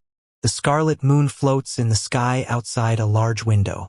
A tanned Goliath is holding a vampire by the throat and grinning. "Y'all are weak." The man's massive billhook is stained with blood, and he's surrounded by ghoul chunks and piles of ash. "And you're part of the top brass round these parts, too. I recognize your face. Now, where's Crimson?" The man wrings the vampire's neck as he asks his question. Who can say? "What? You ain't gonna talk?" "No, I don't need to." The moment the words leave the vampire's mouth, his body transforms into a cloud of red mist. It's mist form, an ability that only the strongest vampires can use. "Oh!" The tanned man's hand snatches at the empty air, and the red fog gathers behind him. The vampire's hand emerges from the mist, and his sharp claws bear down on the man. However, the tan man doesn't so much as look back. My instinct's always right. He just casually swings his colossal weapon. A terrifying gust of wind blows all the way to the door, and Mary and Claire have to frantically push on it to keep it closed. When they peek back inside, they see the vampire's flesh scattered across the ground like mincemeat. The chunks quickly turn to ash. "Who's that guy?" Claire whispers. He certainly doesn't look like a vampire, but it's hard to see him as an ally either. He's Juggernaut the Tyrant, one of the lawless city's 3 rulers. We should try to avoid fighting him. That vampire he just killed was the 3rd strongest among the Blood Queen's inner circle. That guy was the 3rd strongest. Given the absurd gulf in power between him and the tyrant, it certainly didn't look that way. "Let's just stay hidden." Claire nods, agreeing with Mary's suggestion. However, the tyrant calls out from the other side of the door, "My instinct's always right. Someone's there, Eincha." GH. Suddenly, the door splinters. As the billhook comes cleaving horizontally through from the other side, Mary and Claire throw themselves to the ground. The sound of violence booms out from above them. "What, 2 little girls?" The tyrant gazes down at the 2 of them from beyond the smashed door. "Well, this is bad. Looks like we're out of options." They draw their swords and the tyrant laughs. "Y'all don't look like vampires, but hey, it's your funeral." He brings the colossal billhook crashing down. They each evade the blow by dodging to a different side. The weapon smashes into the ground, sending rubble flying into the air. The tyrant casts a sharp glare at his targets from within the storm of debris, then aims for Claire, the closer of the 2. He takes a massive step forward and, with a swing of his thick arms, brings his billhook to bear. However, Claire can see through his movements. Although the tyrant is blessed with both speed and power, his peculiar weapon necessitates sweeping motions. He may be fast, but Claire can read him like a book. Sure enough, she blocks his attack with her blade. That said, the impact from the blow vastly exceeds her expectations. Her expression twists, and her follow-up is a moment too slow. A moment is all the tyrant needs. "All you swordfolk use the same damn playbook." At some point, he started holding his billhook in one hand. His other hand, now free, sinks into Claire's face. "Claire." Mary moves to cover for Claire, but the tyrant stops her in her tracks with a single look. She knows that any wrong moves on her part will mean death. Although she was blasted away and sent rolling across the ground, Claire gets up as if nothing happened. She spits out a mouthful of blood. "Ow! Now the inside of my mouth is all cut up." She glares at the tyrant. The tyrant, in turn, raises one eyebrow and grins. For some reason, there's a shallow cut across his chest. "You know, that one blows enough to take most people down for the count. This ain't your first rodeo, is it?" "I have a brother, so yeah." Blood streams from Claire's mouth as she beams a bright red smile. The moment the tyrant punched her, she not only leaned into the blow, but got a decent slash at his chest, too. She gives her sword a practice swing as though to test it out, then hawks out another mouthful of blood. "You're a man of violence, I see. All strength, no skill." She's putting up a brave front, but she's not nearly as composed as her words are letting on. The cuts in her mouth are deep and bloody, and her head is still ringing from the hit. Trading blows with him was a mistake. His are far heavier than hers. "You got me. I never learned no technique. 'Cause I never needed to." He charges at Claire. The tyrant's power comes from his raw physical strength, his innate magic, and his insane combat intuition. He has no need for skill. If anything, it would only slow him down. Claire goes for another block on the full force slash. This time, though, the blow breaks her posture. Her footing is shaky. The damage to her head still lingers. The tyrant isn't one to let an opportunity pass. He holds his gigantic billhook overhead. "I told you, my instinct's always right," and swings it hard. The blow goes wide, swinging past Claire at an alarming speed. A large spray of blood hits her in the face. Ha! She's unharmed. When she looks to the side, though, she sees Mary with her stomach rent open. It's practically caved in. Mary coughs up blood as she kneels. Mary. All you swordfolk really do use the same damn playbook. She was waitin' for me to drop my guard the whole time, and I was waitin' for her to come kill me. Them's the breaks. The tyrant flashes an evil smile. As Mary kneels lifelessly, Claire rushes over to her with tears in her eyes. Mary, no, this can't be. The wound reaches her organs. It's fatal. Claire puts her hands on the wound and runs magic through it. When she does, though, Mary grabs them. Cough. Your blood, cough. Mary looks at Claire, who is trying to tell her something as she coughs up blood. Mary, you shouldn't move. Mary just grabs Claire's hands tighter as she tries to get her message across. Claire, please, let me suck your blood. Wait, suck. Suddenly, Mary plants her lips on Claire's. Humph. Claire's eyes go wide with shock. Mary sucks on Claire's lips, slurping up the blood dripping off them. Her eyes flash red. What are you? Claire tries to pull Mary off her. But Mary isn't there anymore. Ha! Gah! Claire's surprised yelp and the tyrant's scream of pain come at the same time. She whirls around to find the tyrant looking up with his arm sliced to ribbons. What's up there? Wait, Mary. Mary is floating in the air. Her eyes are glowing red, and sharp canines are sticking out of her mouth. Furthermore, the wound on her chest has completely closed up. So that's what's going on. Interesting. The tyrant laughs like a carnivore, and Mary offers him a sad smile. The tyrant's billhook and Mary's sword collide. Their strength is evenly matched. No, the tyrant is coming out slightly ahead. You ain't bad. Sparks fly as they battle. But I'm better, he snarls. Then Mary gets blasted away. Debris goes flying in the billhook's wake. Mary. She crashes into the wall, then crumples to her knees. RJ, I'm not used to the blood yet. It's over. As Claire is distracted by Mary, the tyrant appears before her and raises his billhook high. She can't defend herself in time. Sid, forgive me.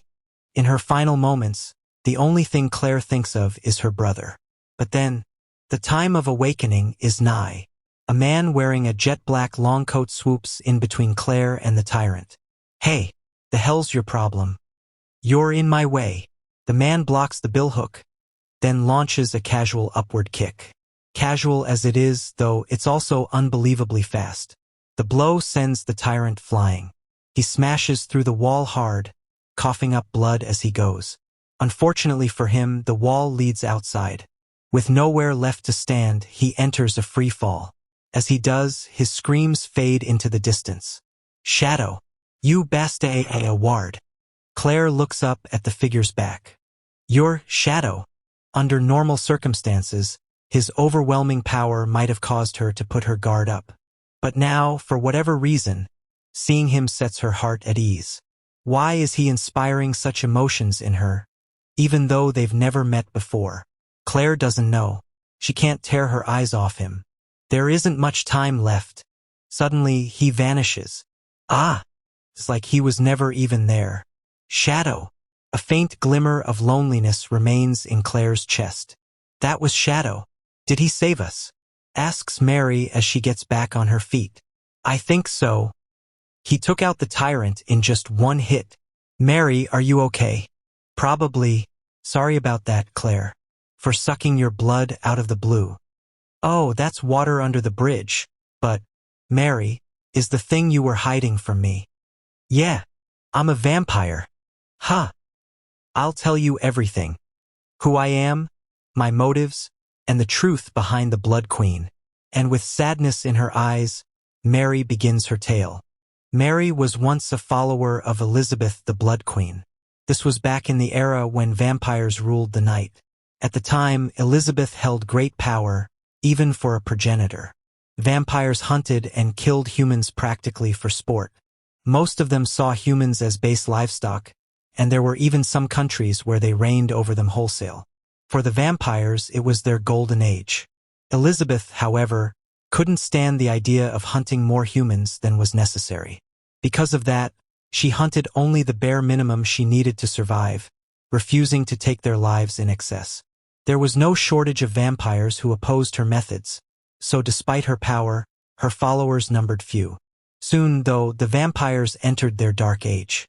The humans began hunting the vampires back, turning the vampires' era into one of nightmares. The destruction of the vampires' capital sparked the fire of rebellion, and the vampires' numbers dwindled in the blink of an eye. At the time, Elizabeth and her followers ruled a small human country. They plowed the fields right alongside the humans, fought off monsters together, and protected their borders. Vampires didn't look down on humans in her lands, nor did humans fear vampires. The way they maintained that relationship was by not drinking blood. Without drinking human blood, vampires can't go on living.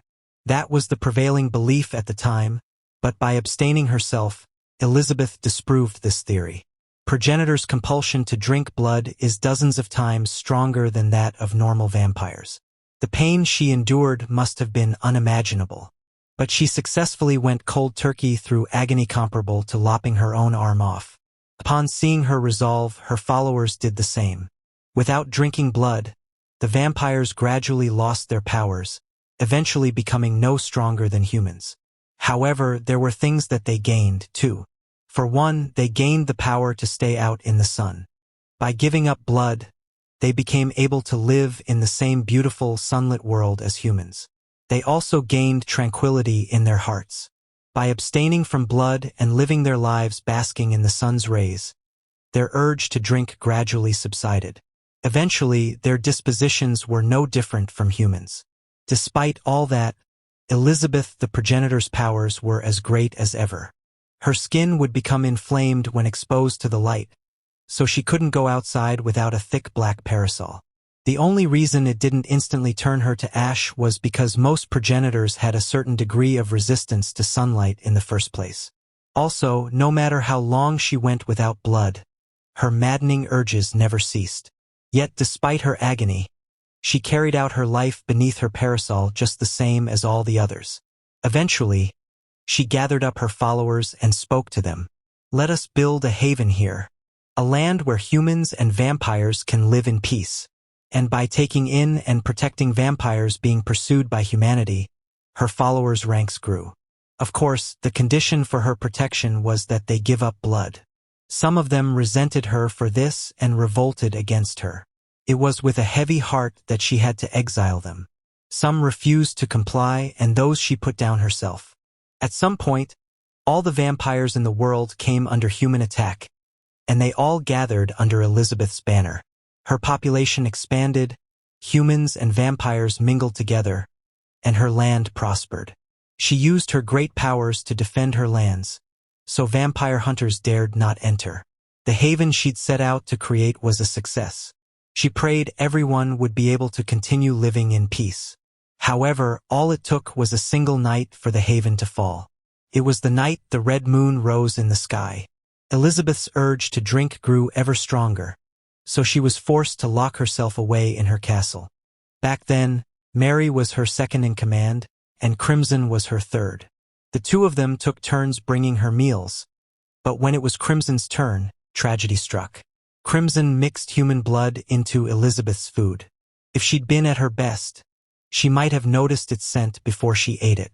Or maybe she would have eaten it but still been able to withstand her urges. But that was the day of the red moon. She had been without blood for too long, and she wasn't able to stop herself from going on a rampage. Crimson and his followers rose up in unison. Between the rampaging Elizabeth and Crimson and his men, it took them only a few hours to slaughter every human in the country. The vampires had seen humanity as mere livestock. There was no way they could live side by side with them. Elizabeth's dream, the haven, had all been a mere fantasy. Because Elizabeth's followers had stopped drinking blood, they were powerless to resist, and they were slain as they fled. Mary was the sole survivor. In order to stop Elizabeth, she lapped up the blood of the dead. Then she pursued Elizabeth and the others all the way out of the country. Their fervor knew no bounds, and before the day was out, Elizabeth had destroyed yet another small country and torn its king limb from limb. Mary hadn't made it in time. Elizabeth's rampage lasted a full 3 days, And in that time, she dealt catastrophic blows to another 3 countries. Mary found Elizabeth the night after it was all over.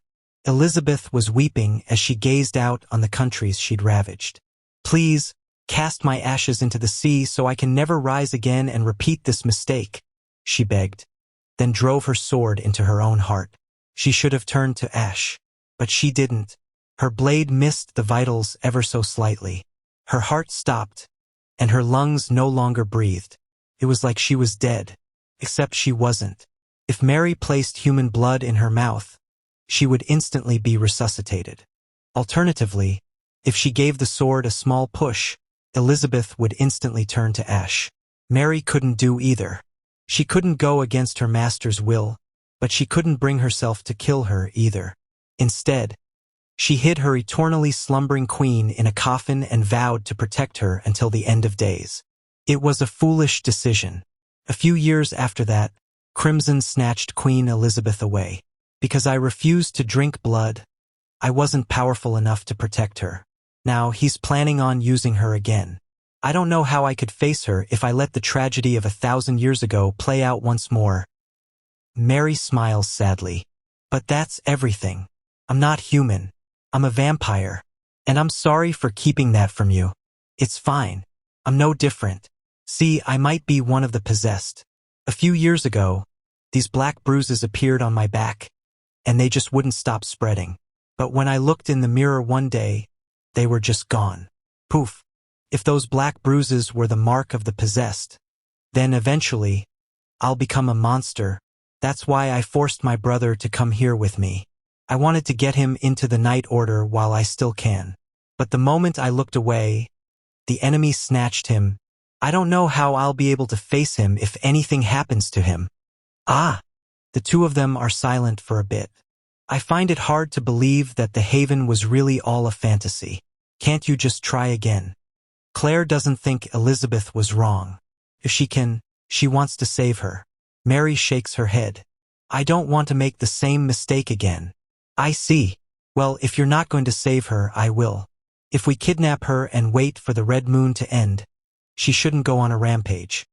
But Claire, why go to such lengths? Once this is over, we can wake her up. Then you two can talk it over. But I'm certain Queen Elizabeth just wants to die. Mary looks down in thought. All sorts of conflicts are welling up inside her. You won't know that till you ask. And it'd be too sad for things to just end like this. You'd be sad. Elizabeth would be sad. And all those dead people would be sad. Claire looks Mary in the eye and smiles. Mary's eyes are filled with hesitation. Deep down, she doesn't want things to end like this either. Your haven wasn't just some fantasy. That's what I believe anyway. Let's try and find an ending that has everyone smiling. I'm sorry for putting such a burden on you. Mary looks back up and nods. Don't worry about it. Now, let's go beat up Crimson and kidnap your sleeping queen. Sounds good. And we'll make sure to save your brother, too. Claire stops in her tracks. I'm going to be the one to save Sid. Don't butt in. Okay. You just back me up while I perform my beautiful, gallant rescue. Understood. With that, the two of them resume their ascent. Volume 3, Chapter 3, Pursuing the Blood Queen. Man, progenitors don't screw around when it comes to treasure. I've never seen literal mountains of gold before. My heart's all aflutter. I'm like a kid in a candy shop. I want some of this. I gotta get my hands on these. But as I rummage through the treasure, I suddenly remember there's only so much I can carry. Artwork is out for obvious reasons, so I'm gonna give all the cultured stuff a pass. Unfortunately, to my dismay, artwork seems to be the most plentiful thing here. Next up are jewels and precious metals. The small stuff is fine, but the larger ones are too bulky and unwieldy. Looks like I need to narrow my focus. I gotta go with the most efficient, most reliable source of money out there, gold coins. They're as small as a 500 yen piece, but each one is worth 100,000 zeni. And better yet, you can spend them as is without even needing to convert them or anything. When it comes to efficiency and reliability, they blow everything else in this treasury out of the water. It's kind of sad. Honestly, seeing all this treasure I can't have. Well, That's life for you? I mutter as I bid farewell to the myriad other riches and start shoveling up handfuls of gold coins. Now, I'm not an idiot. I thought this out ahead of time. Taking a page from Epsilon's book, the undisputed expert when it comes to slime bodysuits, I embed the coins within my suit. Epsilon padded her body out with slime, and I'm doing the same with gold. Every inch of my bodysuit, long coat, and hood is stuffed to the brim. Okay, that's not totally true. I left some room by the joints. Even so, I managed to fit over 1,000 of the little buggers onto my person. 1,000 gold coins comes out to 100 million zenny. The math checks out. I'm planning on living to the ripe old age of 300, so it's nowhere near enough. That said, it'd be pretty risky to try and bring any more gold than that with me. If I use magic to strengthen myself, carrying around 1,000 coins isn't a problem or anything, but it still makes it kinda hard to move. My movements are a little stiff now, but they'd be miles worse if I tried to pack on any more. Also, 1,000 coins aren't really visible from the outside, but if I went for double that, I'd start sticking out like a sore thumb. I'd be fine if all I had to do was carry them out. But I've got a boss battle with the Blood Queen waiting for me after this. Supposedly, she's some sort of progenitor vampire. She's gonna be strong as hell, I'm sure of it. After all, progenitor vampires are supposed to be strong. That's just how these things work. To prepare for the occasion, I've already got my battle plan all laid out. Up until now, I've been using the setup where I always show up at the 12th hour, but given that the enemy this time is a progenitor vampire big shot, I thought I'd try mixing things up and being the first to get to her this time. That way, we can do the scene where the protagonists show up in the middle of our fight and go, "What's with that crazy battle going on over there? Stay back." Love that. For that to happen, I need to be the one who finds the Blood Queen first. If I spend too much time dawdling here, someone's gonna beat me to the punch. For now, I'm just gonna pile the coins up by the treasury's entrance. I'll come pick you guys up later. This way, I'll be able to nab them quickly even if something unexpected happens. Praying I'll be able to retrieve them successfully, I flex my muscles for the first time in a while and dash up the tower at full speed. Midway up, I spy my sister. She seems to be in a tough spot, so I save her by sending the tyrant flying. Now then, gotta hurry. At long last, the time is finally here. A graceful smile spreads across Crimson's face. The sacrifice has been prepared, and the moon is waxing scarlet. The time to revive Elizabeth the Blood Queen is finally upon him. Crimson grabs the lid to the coffin enshrined in the center of the room and opens it up. The contents come into full view. Inside is a small, shriveled-up black lump. Crimson carefully swaddles the hunk with his fingers and lifts it into the air. "It's been too long, my Blood Queen. Everything is in place for you to bathe the world in blood." Upon closer inspection, the black lump is recognizable as an organ.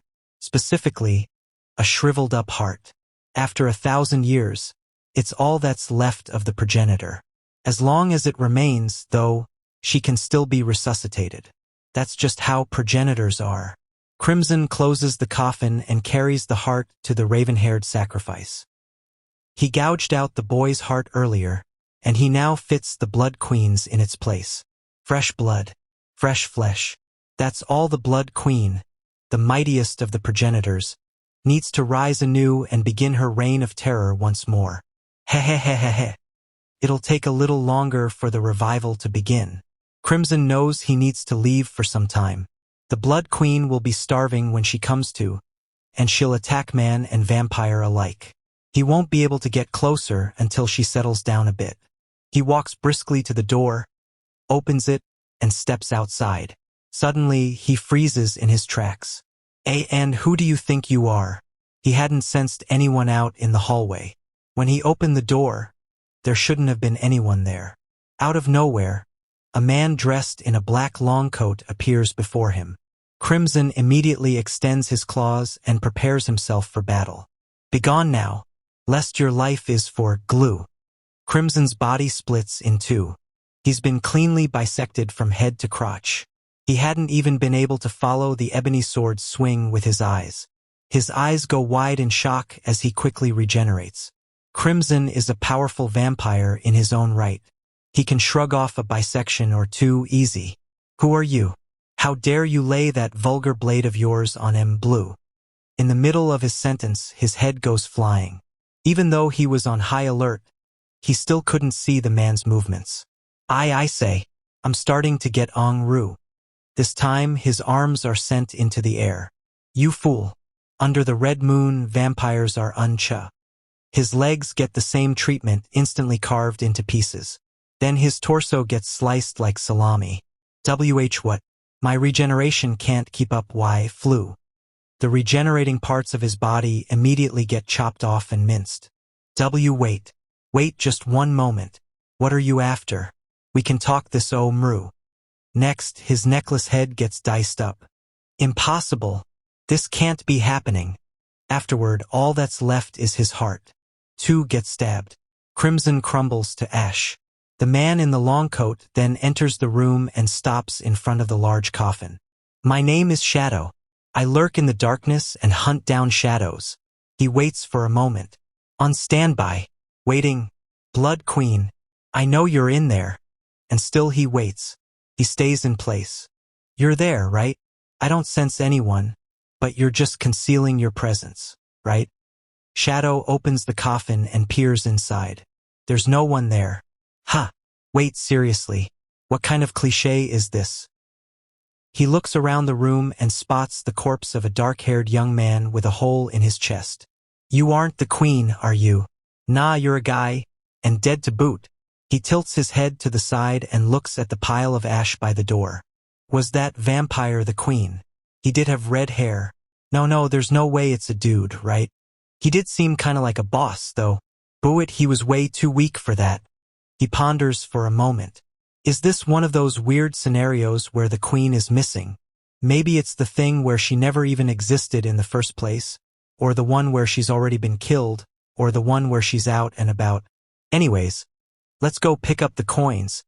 Then I can go looking for her. He turns around and walks out. Sigh. I hope I didn't get here too late. I came here as fast as I could. Man. He mutters as he disappears. The crimson moon casts its fantastical light over the now empty room. Suddenly, the sacrifice's body twitches. Thump, thump. The heart embedded in his chest begins beating. Mary and Claire reach the top of the Crimson Tower and open the door. Sid. Seeing a young man with dark hair toppled over and bleeding from the chest, Claire rushes over to him. She wraps him in a tight embrace. Tears gush out of her ruby eyes. No. Please, Sid, wake up. Sid. Ha. Claire quickly snaps to her senses as she looks at the corpse. Her tears dry up. This isn't Sid. Really, it isn't. Sid, where are you? Claire's eyes dart around the room. Then Mary shouts, Claire. Ha! It all happens in a flash. By the time she's noticed, the boy's arm has already pierced her stomach. Blood dribbles from Claire's mouth. Glue. What's happening, Sid? Claire. Claire crumples to the ground. The boy, still bleeding from the chest, begins moving. He was definitely dead a moment ago. Now, though, he rises to his feet. Red feelers come pouring out of his chest. They wriggle and squirm ominously as they engulf his body. Oh no! No, it can't be. Mary knows this aura. The red feelers cover the boy's body completely, then suddenly burst outward. And when they do, a beautiful, naked girl appears from within the spray of blood. Her hair is a deep crimson, as are her eyes.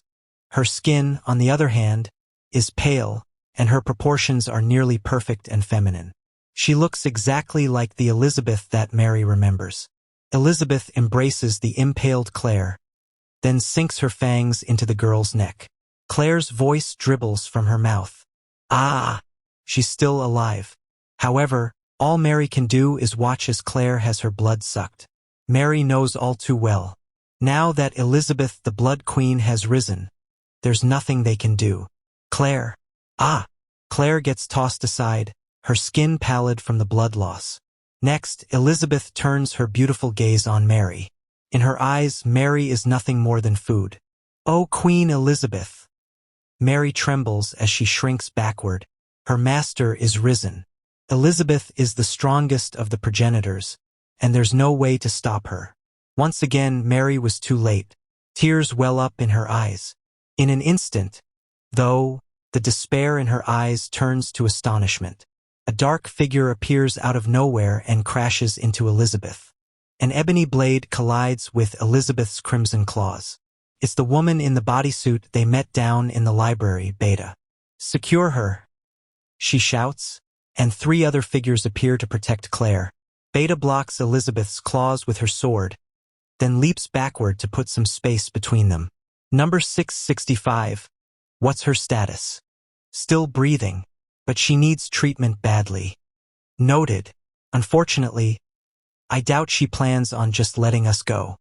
The naked girl begins walking toward Beta. "You 3, back me up." "Roger that. Ms. Vampire Hunter.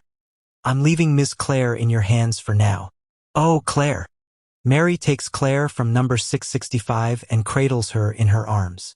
Then she calls out to stop Beta from trying to fight Elizabeth. "No, you can't." She needs to warn her. "It's impossible.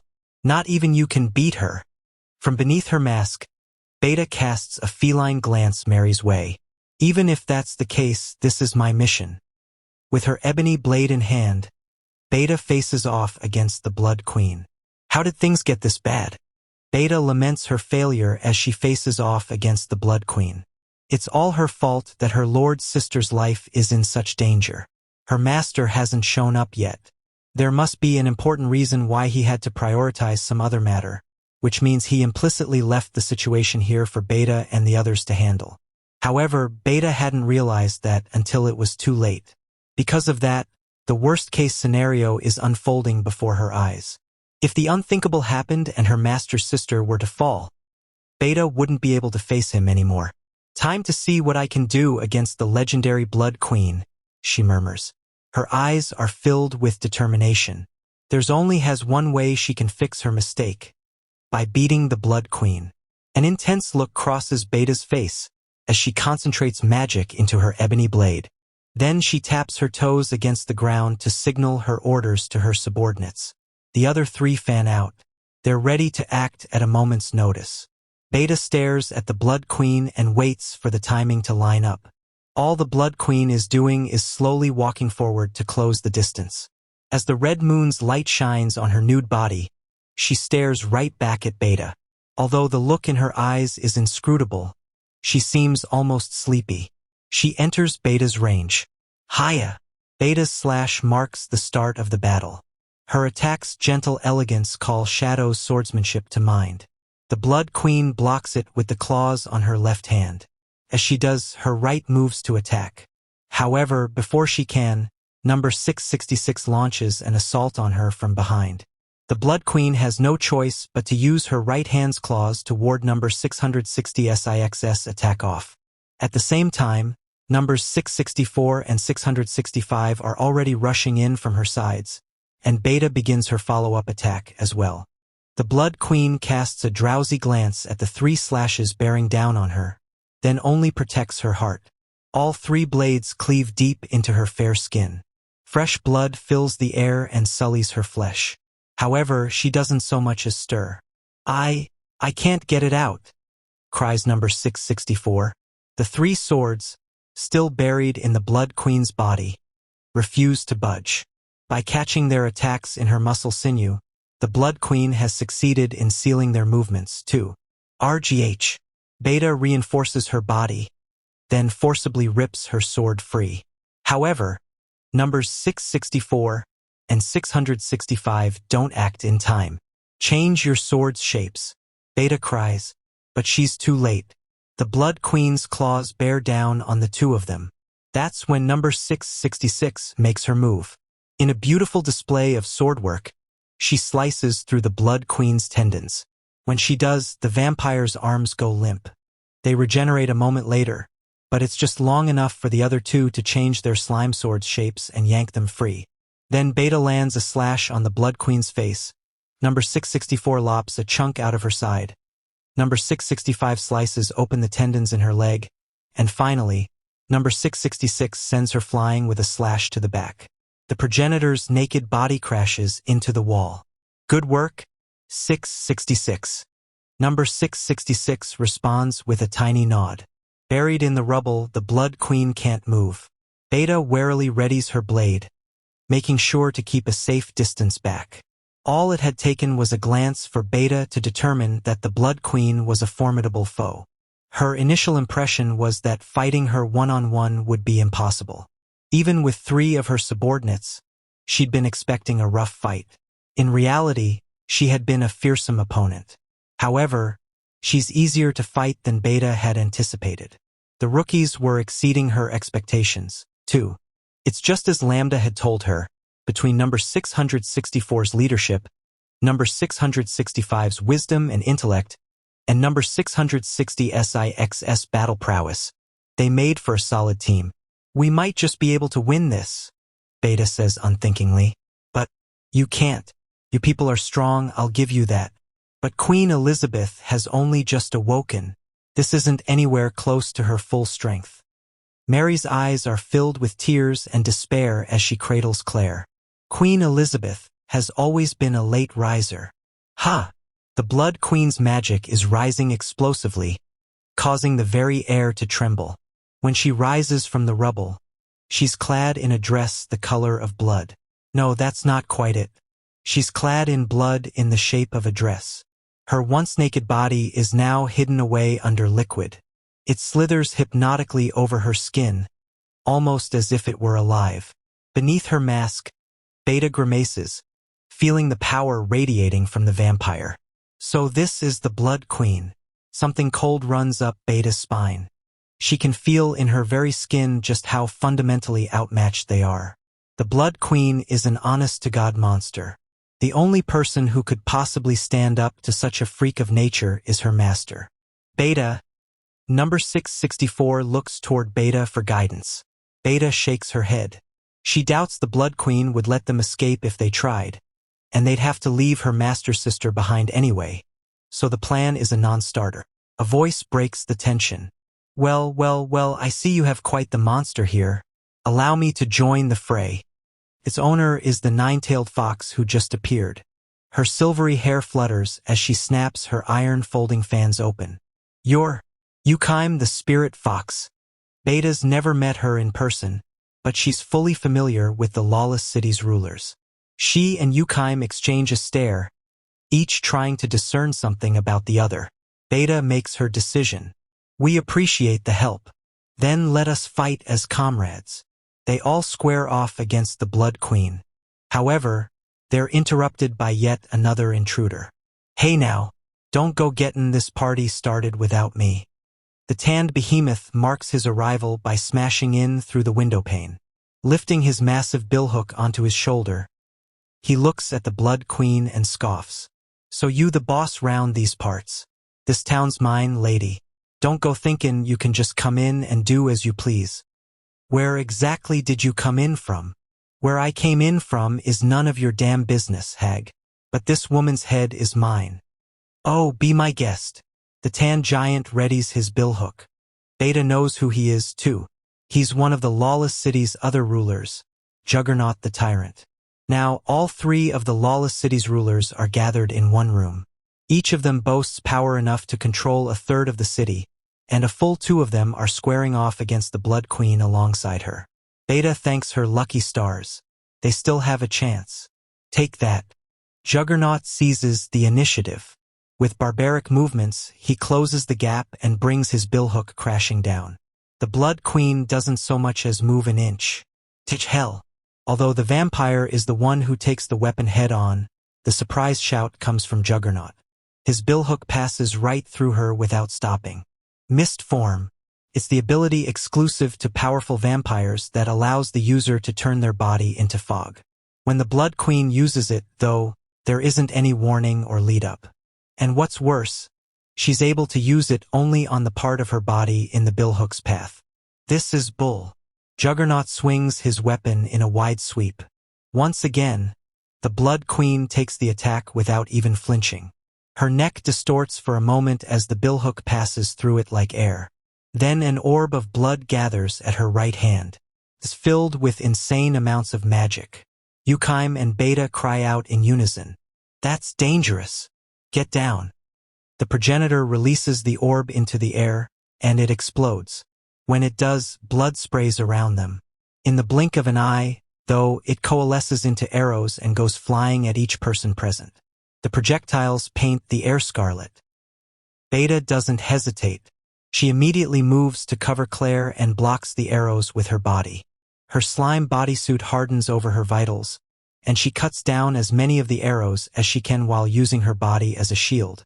The projectiles cut deep lacerations into her cheeks, arms, and thighs. Finally, the rain of arrows dies down. Claire is unharmed. Beta, on the other hand, "Why you?" The words get caught in Mary's throat as she looks at her. Beta's black bodysuit has been spliced to ribbons, exposing her white skin and the red blood trickling from the dozens of punctures in her arms and legs. "RJ, I'm fine." Blood streams from Beta's body and pools around her feet as she readies her sword. However, not everyone was able to move like Beta had. Number 664 is covered in wounds, and she's losing blood from her abdomen at an alarming rate. Number 665 is in the same condition, with lacerations running all over her body and heavy injuries to her feet. Number 666 is covered in cuts, too, but none of her wounds seem serious. Yukime took a couple hits, although she doesn't look too bad. As for Juggernaut, who was getting up close and personal when the bloody rain started, "That stings like a mother." He's utterly drenched in blood. The arrows hit him all over, dyeing his tan skin red. Even so, he remains standing on his own 2 feet with his billhook perched upon his shoulder. The weapon in question is notably chipped. He must have used it to protect his vitals. Damn it, what the hell's up with this chick? Even so, he soon drops to one knee. The Red Moon, I finally remembered. To think that the Blood Queen was a progenitor vampire. Yukime's face goes white. "Tch hell's that? An age-old tale. A legend of a vampire who destroyed several countries in just 3 days. Knowing that, Mr. Shadow must have come to stop her. She took out a country in just 3 days. Juggernaut's face twists into a grimace as he looks up at the Blood Queen. At this point, there isn't anyone present who doubts the legends. Fallback, 664 and 665. Seeing that they're in no state to continue fighting, Beta issues her orders. "You too, 666. But I can still fight. Don't you have something you need to accomplish?" "Huh." Beta smiles beneath her mask as she steps forward. Given the situation, no matter how they fight, even if they all work together, they can't possibly win. However, there's still a way for them to emerge victorious. After all, they have Beta's master. All she has to do is buy time until he shows up. No matter what happens, no matter whom he has to face, Beta's master is her absolute. She squares off against the Blood Queen and gathers as much magic in her ebony sword as she can. Wah! Suddenly, though, her power starts running wild. She tries dropping her output to regain control, but her rampaging magic refuses to be quelled. RGH. Beta. A familiar, unpleasant pain runs across her body. Her skin starts turning black around the wounds where the blood arrows hit her.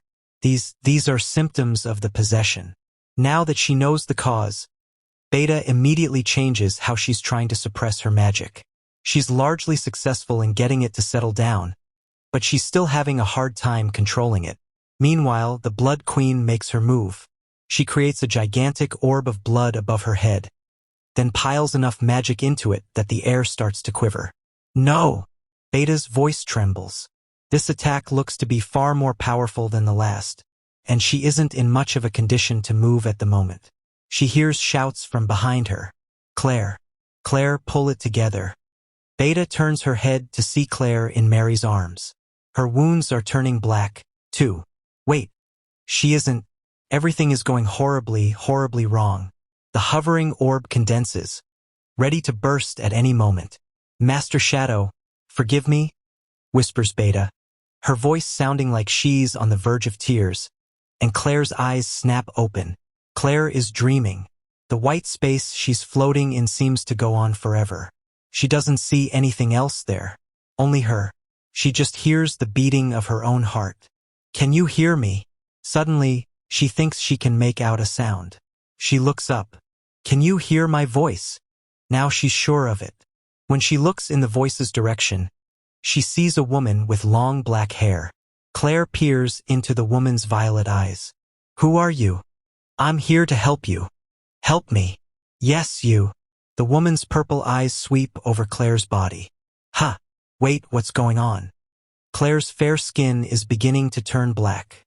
It's the exact same symptom as the one she experienced in the past. This can't be the possession. Technically, it's a little different. He cured you long ago of the thing you call the possession. He knows everything, after all. Wait, is healed. And who is he? I believe you know him quite well. No, I don't. Who are you talking about? The violet-eyed woman's only answer is a cryptic smile. Soon, the corruption will overtake you. That's why I've come to lend you a bit of my power. Hey, hold up. I still don't have a clue what's going on here. Forgive me, but explanations aren't exactly my strong suit. Please just tell me what's going on with my body. How to put this simply? Unfortunately, you're adapting and losing control in the process. Sorry, I don't follow. The full explanation would take too long, and I'm afraid time isn't on our side. I'll see how concise I can make it. I appreciate that. Are you familiar with evolution? Long ago, a colleague I shared a laboratory with told me that humans originally came from apes. According to one theory, apes spent countless years adapting to their environments, and that's how humans came to be. It's an interesting hypothesis, although I'm unsure how much water it holds. Okay. Does that have anything to do with this? Absolutely. See, the thing is, one of the other researchers asserted that living creatures don't adapt to their environments. This academic didn't refute the claim that humans came from apes, though. Even among apes, there are smarter ones and stupider ones. Due to the harsh natural environment, more of the smarter apes survived and went on to breed among themselves and increase their numbers. Over time, only the smart ones were left, and after countless years, they became humans. So, isn't that the same thing? And also, what's the point of telling me this? They're completely different. In other words, just because the apes happen to adapt to their environments doesn't mean they adapted by choice. Okay. See, the thing is, forgive me, what were we talking about again? You were talking about me, right? At least, I think you were. Right, I was talking about adaptation. Ha! The point of the matter is, the children who happen to adapt to their environment survive and gradually change their forms. The fact that the blood's nature is currently divided in two is the product of adaptation as well. The original type placed too large a burden on its carrier's body, so all those descendants died out. But when the blood split in two, its properties were divided as well. Now, though both types of blood are trying to adapt to each other inside you, they split in two for a reason so they don't adapt to each other easily. But unfortunately, you fulfill the conditions, and even worse, you have no means by which to control them. That's why your blood is running wild and destroying your bod. We're out of time. Hey, hold up. The part you just got to sounded really important. Wait, ow. A sharp pain suddenly shoots across Claire's hand. When she looks at its back, she finds an intricate magic circle drawn on it. The seal will teach you how to control it. Hey, it's healing. The black bruises are gone. Our time is up, and things are looking bad out there. You know, you could have skipped the first half of that explanation. I'm afraid I'm going to need to borrow your body for a little bit. I won't be able to use my full strength. But, with that, the violet-eyed woman's body starts going hazy and indistinct. Wait, what's your name? Aurora. Aurora, why did you save me? Because you're his. Aurora's voice grows faint. His what? Who is he? Shadow. Before she can finish her sentence, Aurora vanishes completely. Wait, Shadow. As she stands frozen in place, Claire whispers his name. As Mary cradles Claire in her arms, Claire's eyes snap open. They're now a beautiful shade of violet. Then Claire suddenly rises to her feet. Those purple eyes make Mary catch her breath. Claire, your eyes. That isn't the only thing that's changed. The air about her feels more mature, and the quality of her magic seems different, too. The biggest difference, though, is the fact that all her wounds have closed. There's blood smeared around the gash on her chest, but the crimson liquid squirms and coalesces in the air as an orb. It's just like what the Blood Queen did. Now then, let's see how much this girl's body can withstand, Claire murmurs. Her voice is calm and collected, and the way she's talking, it's almost as if she's someone else entirely. Are you really Claire? The moment the question leaves Mary's mouth, the Blood Queen's blood orb bursts. The spray transforms into arrowheads so thick and unavoidable, they strike despair into every heart present. They're all frozen, unable to do anything but stare at the hopelessness bearing down upon them. Everyone except her, that is. Sorry, but I'm the original, Claire mutters softly. Her blood orb bursts too. When it does, it scatters into tiny, tiny droplets. The blood practically forms a mist. The incoming blood arrows get stuck in it. Ha!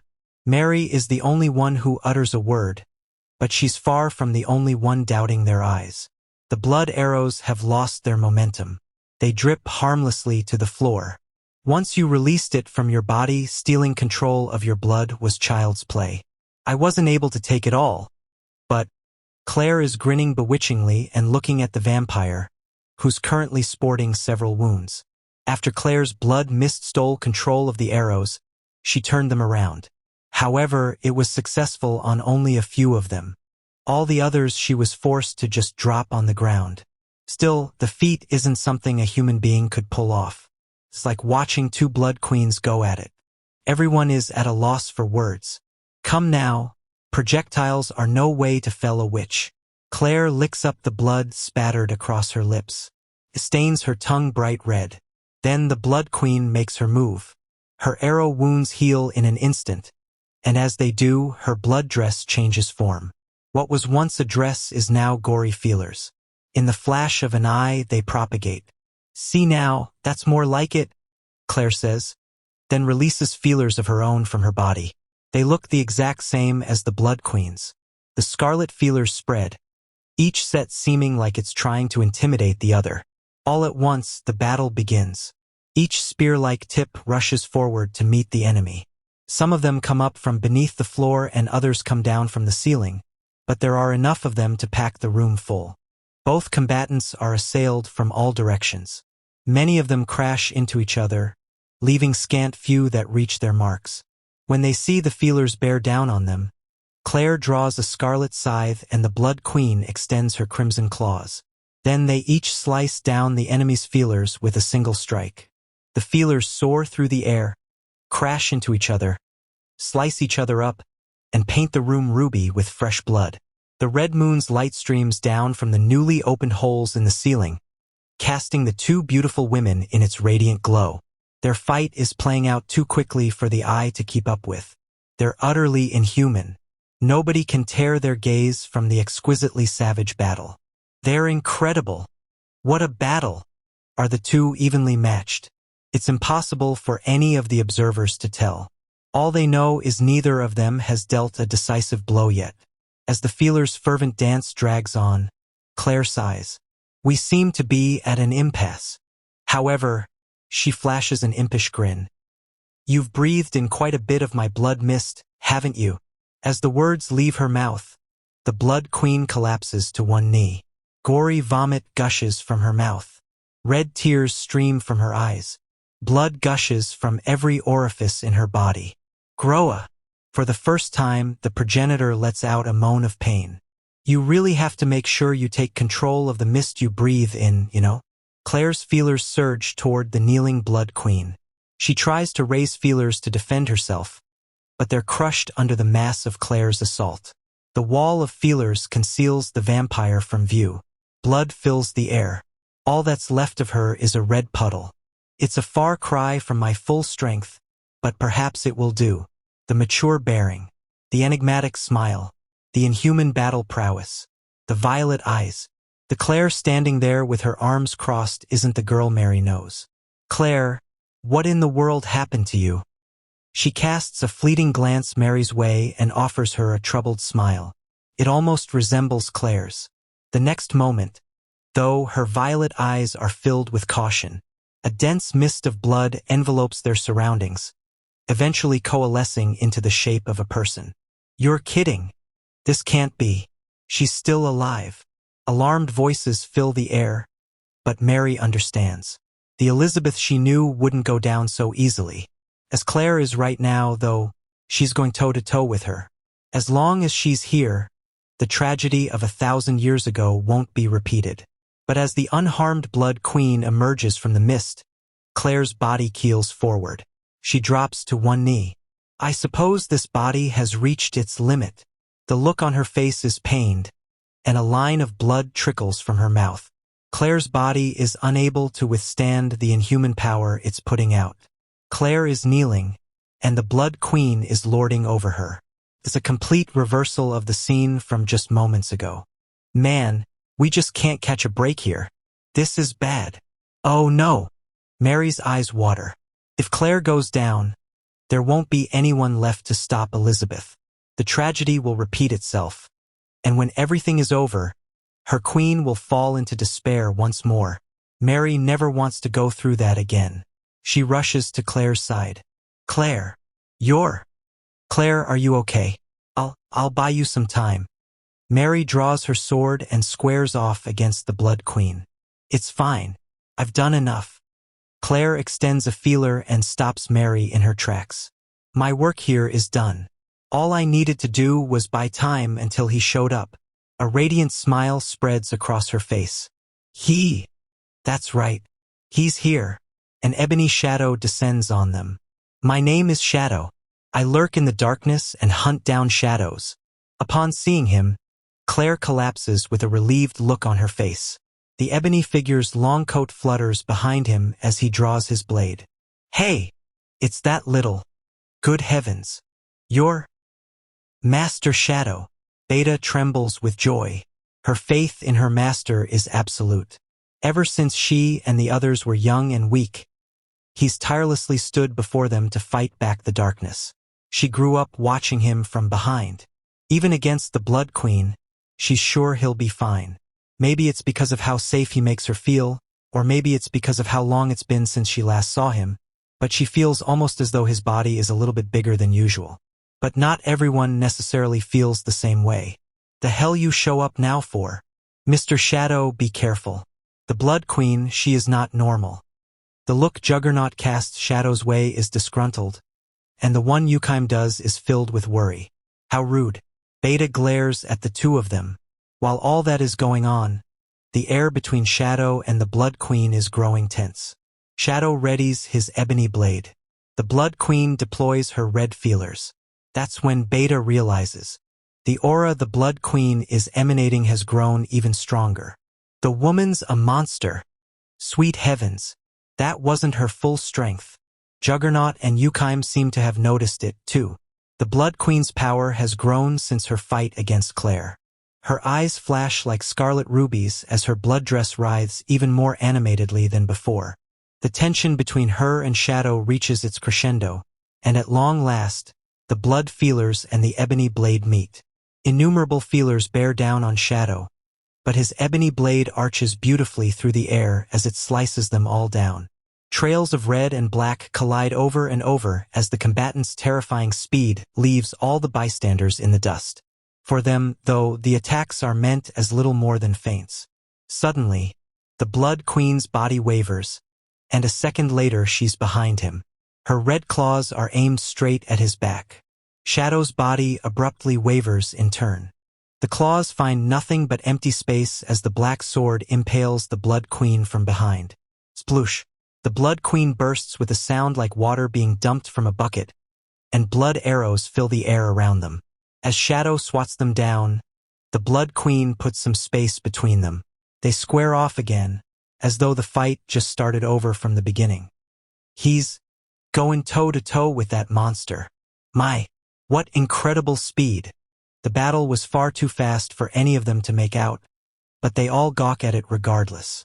Beta's heart is filled with joy. This is her master in all his glory. At the same time, though, she feels uneasy in a way she can't quite put into words. There's something about him that seems just a little off. Before she can try to figure out what it is, the Blood Queen makes her move.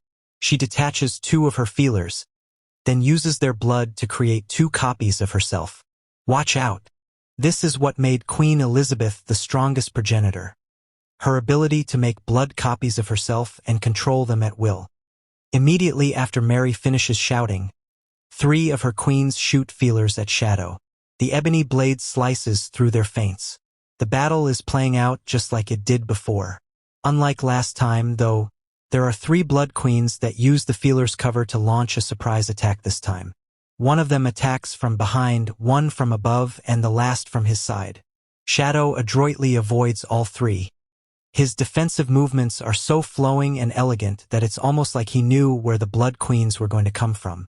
Their dance seems destined to go on forever. As the fight goes on, though, Beta comes to realize her initial sense of unease is growing larger and larger. What is it? In all her memory, has her master ever spent this long crossing blades with an opponent? No. Something is different. Something about her master is off. Suddenly, apprehension surges through her heart. She devotes her full attention to the battle, trying to figure out what it is that's making her so worried. The red feelers assault Shadow. Then the 3 blood queens ambush him from his blind spots. As she watches the process repeat, Beta finally realizes. For all his skillful defense, none of Shadow's movements are leading into counterattacks. No matter how well someone protects themselves, they'll never take their opponent out if they don't hit back. So why isn't Shadow counterattacking? The endless onrush of feelers coming from every direction is limiting his movement, and the Blood Queen's surprise attacks are constantly leaving him on the back foot. How can that be happening? There's a reason for it. Shadow's legs aren't moving. Beta knows her master, and she knows that he normally dodges his opponent's attacks with an undetectable amount of movement so he can immediately shift into his counterattack. Yet now he's repelling the feelers with his sword. Because he's using his sword to block the assault, his counterattacks are delayed by a beat. During that time, the Blood Queens invariably bear down on him with their claws, so he loses the chance to strike back entirely. Why? Why aren't you dodging, my lord? His feet are sluggish. His movements are stiff. That combat style he's using, where he stands in place and repels the feelers manually, it's almost as though he's protecting something precious. That's when the pieces click into place. Beta herself is standing behind Shadow. Behind her are the wounded number 664 and number 665. Number 666 trying to protect them, and her master's unconscious sister. Oh. Beta's voice trembles. This whole time he's been covering for them. He spent the entire fight protecting them all. That's why he hasn't been dodging. Tears well up in Beta's eyes. Master Shadow. Then the equilibrium finally shatters. The red feelers smash into Shadow, and the 3 blood queens press the assault. He's sent flying and crashes through the wall. Master Shadow. Beta's heartbroken shriek echoes through the room.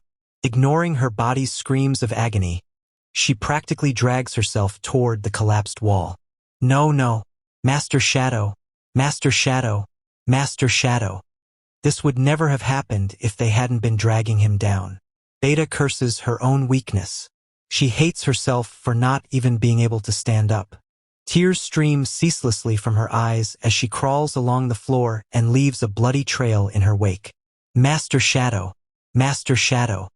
Beta stretches her hand toward the shattered wall. Before she can reach it, bluish-purple magic comes pouring from the rubble. Wah! What is? Its power is so overwhelming that the air is shaking and the rubble is floating up off the ground.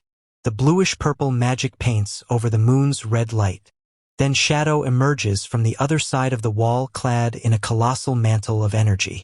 Master Shadow. Her lord is standing there the same as ever. The unease Beta felt is gone. She sees her master surrounded by his beautiful bluish-purple magic. Although he looks a little smaller for whatever reason, he's brimming with power. He focuses the magic into his sword and squares back off against the Blood Queen. I might just show you what I'm capable of. Beta's heart leaps when she hears his voice. So deep, it sounds like it's coming from the depths of the abyss. There's nothing left to be worried about. She feels almost sorry for the Blood Queen, now that her master isn't pulling his punches anymore. Oh, Master Shadow, thank good. Huh. Suddenly, out of the corner of her eye, Beta sees something glimmering behind the wall. For some reason, there's a huge pile of gold coins strewn about there. Beta cocks her head to the side. Why would there be? Oh, whatever. Given the fact that her master is fine, everything else seems trivial in comparison. Master Shadow, you can do it. And with Beta's cheer of encouragement, the battle begins anew. Bluish-purple magic rages all around Shadow. Shit, he's a fair match for the Blood Queen. No, he's stronger. Verily, no human can wield magic like this. Shadow's heels go click, click on the floor as he strides nonchalantly toward the Blood Queen. However, the Blood Queen has no intention of letting his arrogance stand. A massive number of blood feelers surround Shadow and assail him. He fends them off with his sword. Then he takes a casual step forward. Wah! What is he? Everyone present can tell just how terrifying his footsteps are. He isn't even using his sword anymore. The innumerable feelers all just stream past him, almost as though they're trying to avoid contact. Another step. Click. It's as carefree as the last. The way the Blood Queen's feelers keep missing, it's like watching a magic trick. Shadow's completely seen through their trajectories. He dodges them with the tiniest movements possible, then closes the gap one step at a time. It's like he's saying they're not worthy of his notice. Even when a Blood Queen appears behind him, he dodges her almost before she strikes, then keeps walking. He doesn't counterattack. He knows he doesn't need to. He just ignores them and keeps walking. All he's looking at is the real Blood Queen. He's dodging her attacks just by walking. Such microscopic movements. Is that even possible? Yukaim gasps. He's attained an ideal. Perfect movements. The kind people imagine, the kind they only dream of. He's reached the pinnacle of martial skill. So this is the real Shadow. Mayhap he is the real monster. Click, click, click. The sound from his boots echoes throughout the room. Finally, he comes to a stop. When he does, the blood feelers pause too. He's so close he could reach out and touch her. For a short while, the beautiful Blood Queen and the jet-black Shadow just stare at each other. The Blood Queen stands with the crimson moon at her back. Shadow stands clad in his bluish-purple magic. Everything is still, almost as if all the tempestuous violence had never happened. Yet despite the utter silence, it feels as though the two of them are conversing. You seek death. Shadow's voice is low and deep, as if it were coming from the depths of the abyss. Very well. A tremendous amount of magic gathers in his ebony blade. The bluish-purple energy converges in a spiral. The Blood Queen extends her crimson claws. Why is it? Why is it that those loathsome nails seem full of sorrow now? Wait! That's why Mary leaps forward. Please wait. She dashes toward them. They can start over. She's certain of it. That's why she needs to. Queen Elizabeth. She frantically stretches out her hand. But the blood feelers knock her away. I am. Shadow's heartless voice sounds out. Queen Elizabeth. Mary screams. For a second, Elizabeth looks her way. Her red eyes gaze gently at her. Atomic. Recovery. The red claws and the black sword collide, and the world disappears into the bluish-purple light. Ah! She must have passed out. When Beta opens her eyes, she's greeted by the red moon's light shining down on a quiet night. Everyone else is unconscious. She must have been the first one to wake up. Her master is nowhere to be seen. He's probably already on his way to his next battle. How busy he is, and how kind. Thank you, Master Shadow. She vows never to forget the image of him putting his life on the line to protect her and the others. When she suddenly notices that all her wounds are healed, a silent smile creeps across her face. She looks and sees that number 664's wounds are healed, too, as are number 665's and number 660's. Naturally, There isn't a scratch on Mary or her master's sister, either. Nothing gets by Master Shadow. It seems like Ada's theory was right. Beta retrieves a drop of the Blood Queen's blood and seals it in a vial. Then she focuses her mind on her own blood plastered across her bodysuit and causes it to hover into the air. Vampiric powers, huh? With proper training, these could be useful. Sigh. I bet Ada's going to use me as a lab rat. Hiya. Beta launches her blood through the air, then goes to wake her subordinates up. Ow. Ha. Where am I? Are you three planning on sleeping all day? We're heading back. The numbers frantically scramble to their feet. RJH, groans Juggernaut. What happened? What happened, indeed? Seems like the two from the lawless city are up, too. They look around in astonishment.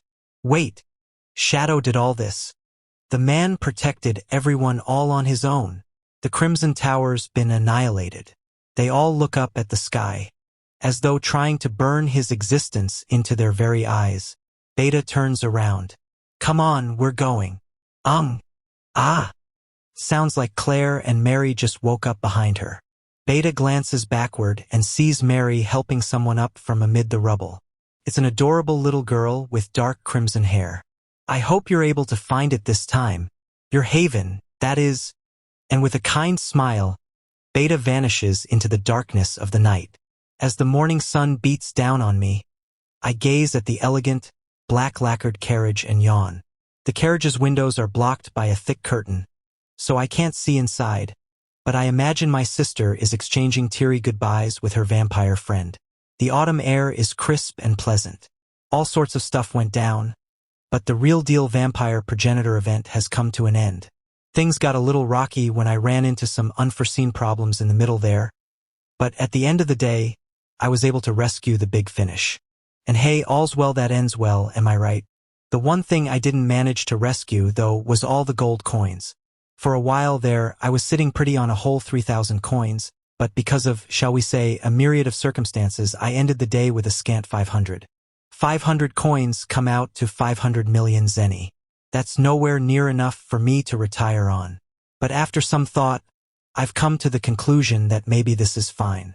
After all, the lawless city is still standing, and it's still got 2 towers left. If I ever run low on funds, I can just stop by again. In a way, the lawless city is basically my own personal piggy bank.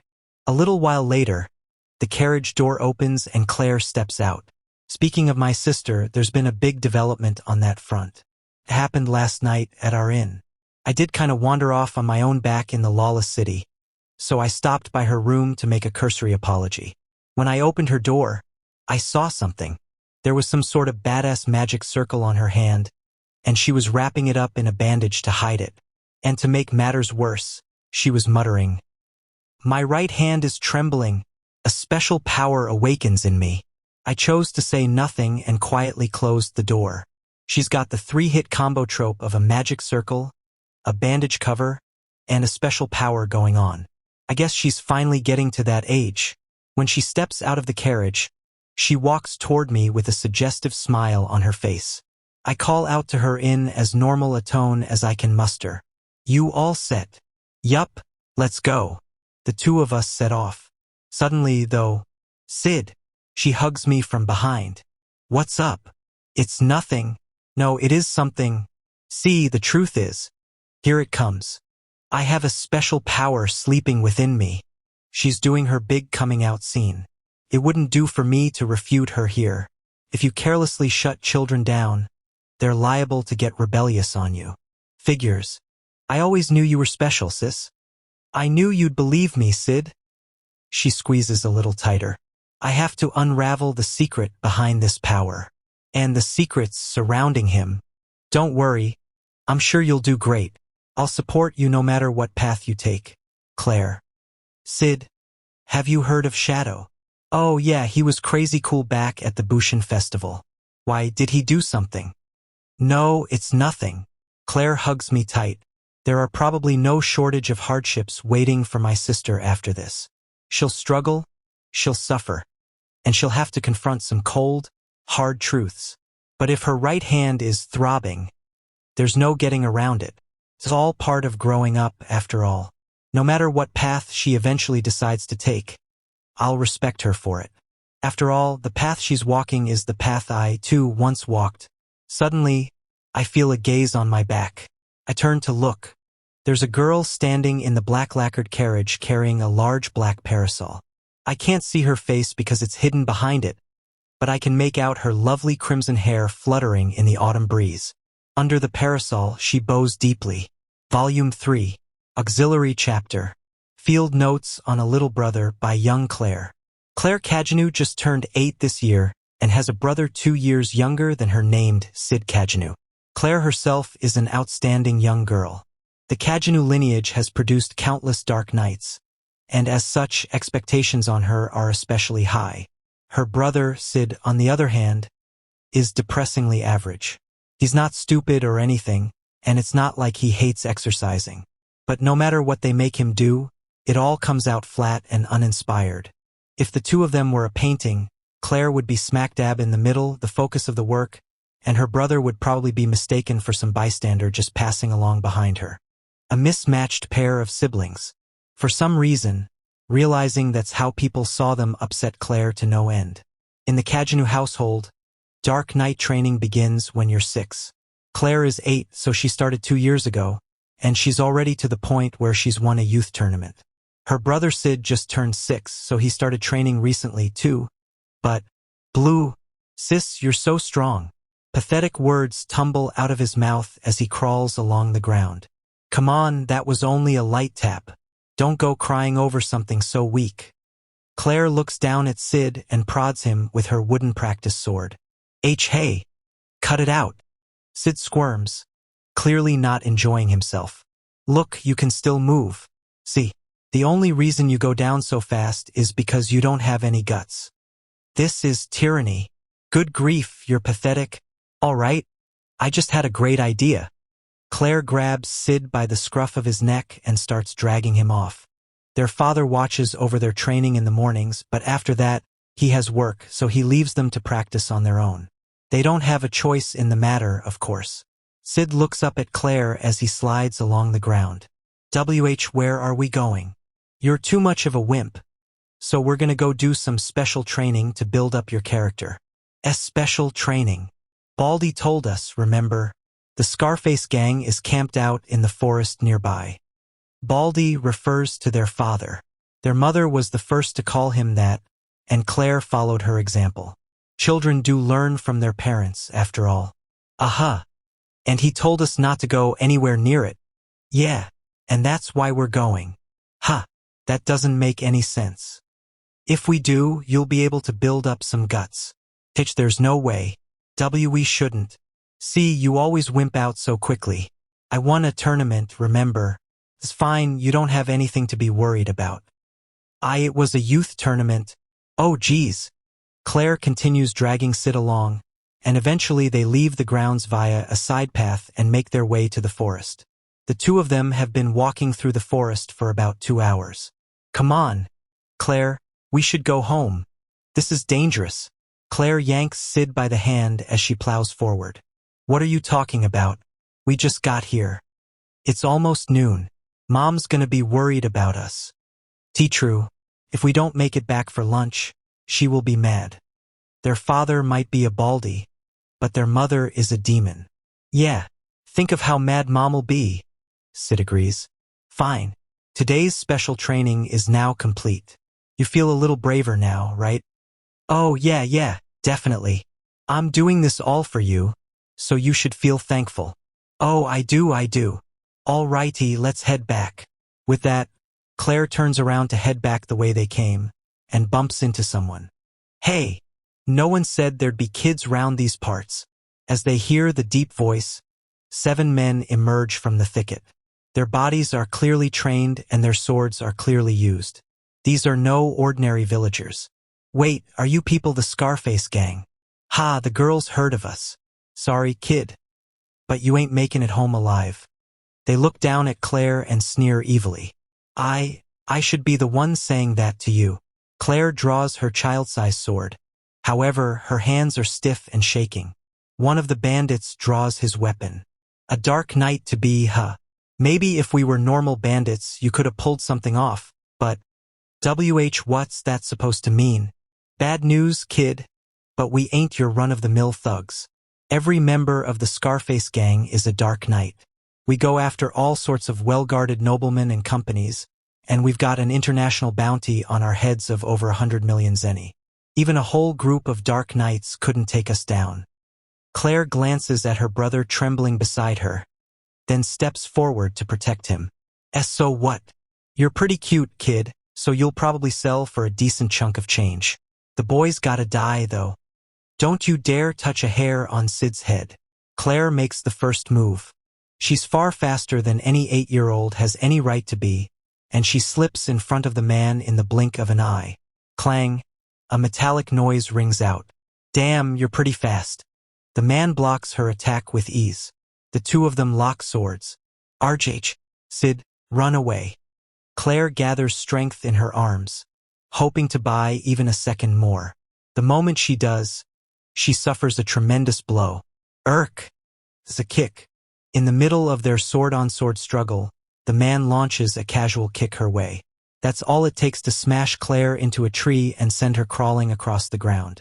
The difference between children and adults is despair-inducingly big. Gah!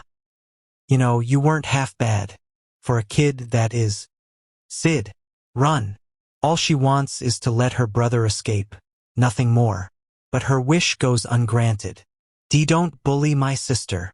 Waving his wooden practice sword around, Sid charges into battle.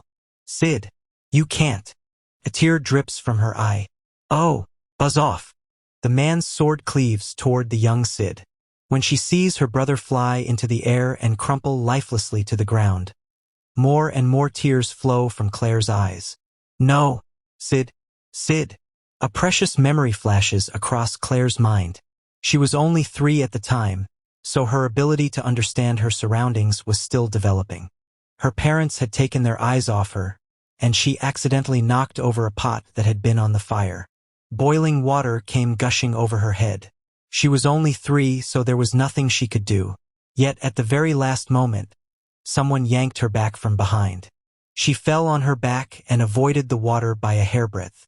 She was saved. And the one who'd pulled her backward was Sid. Even though he was only 1 year old, Claire's memories from that far back were all hazy. But that wasn't the only time Sid saved her. Whenever she was about to fall out of a window, whenever a stray dog was about to bite her, whenever she got lost and started to cry, Sid was always there to protect her. Even though nobody believed her, and even though the memories faded with time, he was always there for her. That's why she hated it when people thought of them as mismatched. She wanted everyone to know just how amazing he really was. But because of that, she put him in harm's way. Sid, I'm sorry. I'm so sorry. As her consciousness begins to fade, Claire stretches her hand toward her brother's still body. She thinks she sees him casually stand up, but surely that's just a trick of the eye. The dark-haired child stands up as though nothing ever happened. And scene for the side character who runs in like a dumbass to save his sister and gets one-hit KO'd. I pulled that one off pretty well, if I do say so myself. Wait. I'm sure my slash hit you. The bandits gawk at him in confusion. Nah. All it hit was some of the slime I'm testing out. A lump of slime shimmies down from under the boy's shirt and flattens out on the ground. Slime. Its durability isn't exactly up to par. Guess I gotta go collect more. The boy sighs in exasperation. He's surrounded by bandits on all sides, yet he doesn't seem afraid in the slightest.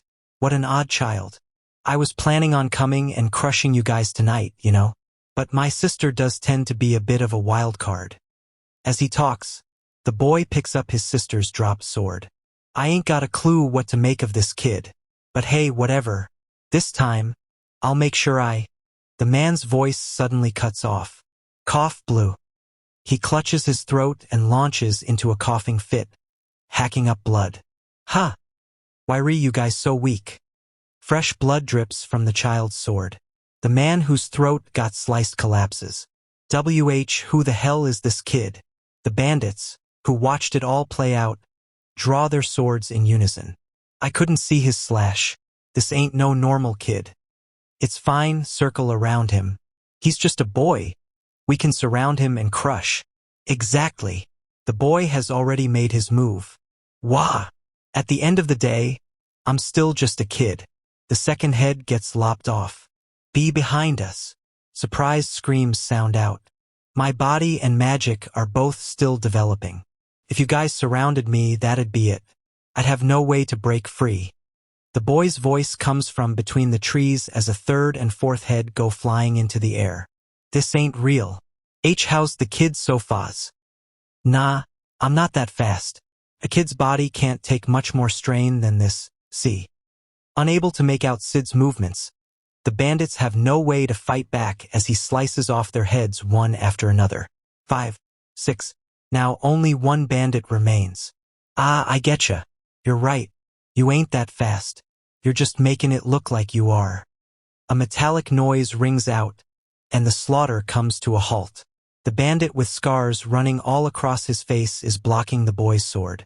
Your body's light, so you can accelerate and decelerate like crazy. But your top speed ain't nothing much. The bandit leaps backward and puts some distance between them. To make up for your body's shortcomings, you had to catch us by surprise, rattle us, and take us down one by one. Good thinking for a kid your age. Thanks kindly. By the way, does that mean you're Scarface?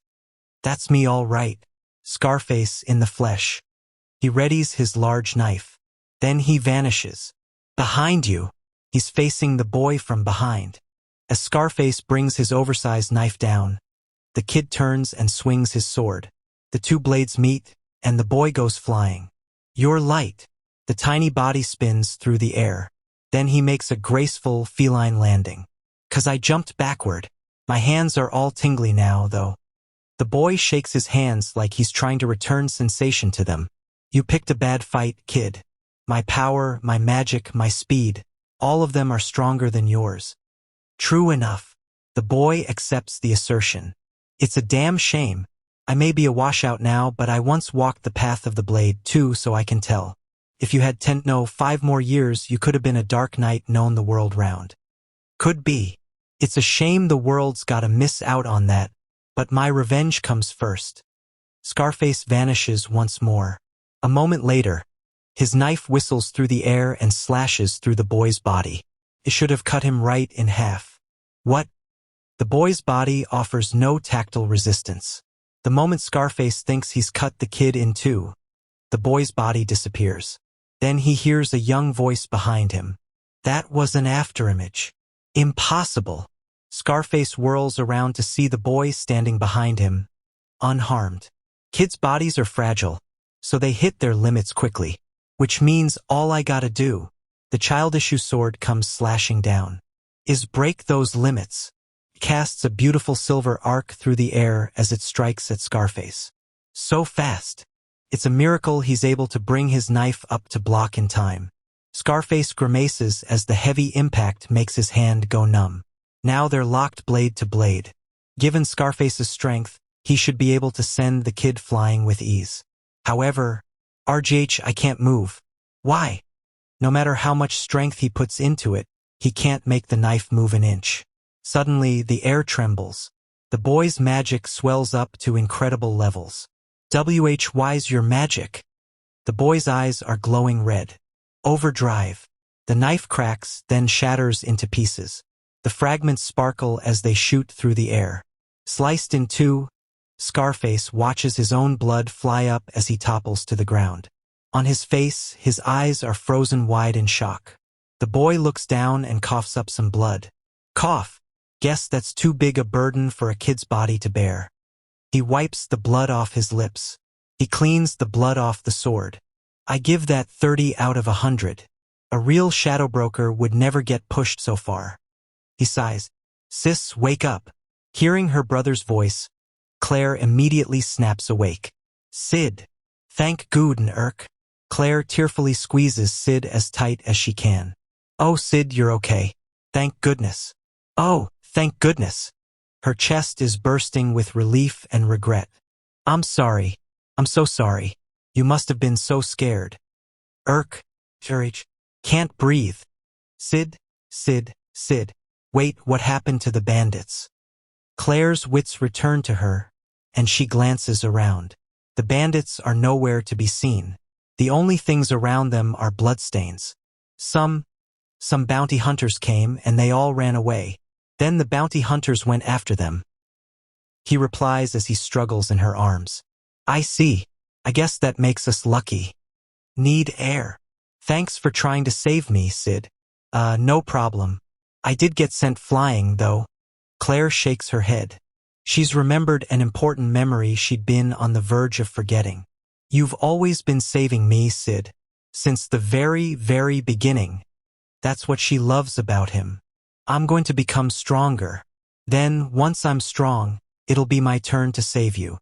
She squeezes him tight, determined never to lose him again. Volume 3, Chapter 4. I'll destroy it all and start from scratch.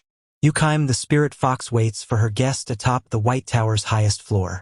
The moon's pale light streams in from outside, and the candle on the table illuminates the lavish dinner beside it. Suddenly, the candle's flame flickers as a shadowy figure appears in the dim light. Ah, you're here. Shadow, dressed in his jet-black long coat, appears out of nowhere before the room's sliding door. Mr. Shadow, we've been expecting you. A pair of women wearing bold kimonos greet him. Shadow sits down across from Yukaim. She offers him a quick bow. I am greatly in your debt for the incident the other day. Had it not been for you, I would not be alive here today. Soft flesh jiggles against her boldly low neckline. Would you be so gracious as to accept my thanks? Natsu, Kana. Yukaim flashes a charming smile. Natsu and Kana, the two women, expose their chests and approach Shadow. That won't be necessary. Ah, so you are not a man of such tastes. Yukaim gives them a signal and Natsu and Kana retreat. Then she sidles up to Shadow's side and fills his glass. Our finest sake. Shadow doesn't take it. State your business. Verily, I wish for us to get close, Mr. Shadow. She whispers in his ear with a smile. But I know building trust takes time. So instead, I have some interesting information for you. Her bosom presses against his arm. Pray tell, have you heard of the anti-Mitsugoshi alliance? Many companies fear Mitsugoshi's rapid expansion. Hence they've joined forces and are plotting to take down Mitsugoshi. Who will win? Mitsugoshi, the major corporate alliance. Either way, it will surely spark a decisive war for trade in the region. She leans in so close, her lips are practically touching his ear. And the winner of that war will be neither Mitsugoshi nor the major corporate alliance. It will be you, Mr. Shadow, and it will be I. She breathes out a puff of air, then rests her head on Shadow's shoulder. What do you say? Shall we join forces and snatch up everything worth snatching? Shadow's ear twitches. It's the middle of the night, and the carriages are about 2 days' journey away from the capital of Midgar Kingdom. The entourage is currently making camp by torchlight. Each carriage bears a carved logo resembling a mask. It's proof that they belong to Mitsugoshi Limited. The procession of slumbering carriages is packed to the gills with goods. Rumor has it that a single carriage of Mitsugoshi merchandise is worth over 100 million zeni. Seeing dozens of them lined up like this would be enough to make anyone's head spin. Once the goods are brought to the capital, people line up in droves to buy them, and the company makes a killing. That's why Mitsugoshi has been able to expand at such an astounding rate. There's no shortage of merchants that regard the company as a threat, of course. However, the demand for Mitsugoshi goods is so tremendous that even a whole coalition of merchants wouldn't stand a chance against them. Thanks to that, its system has been rock solid up until now.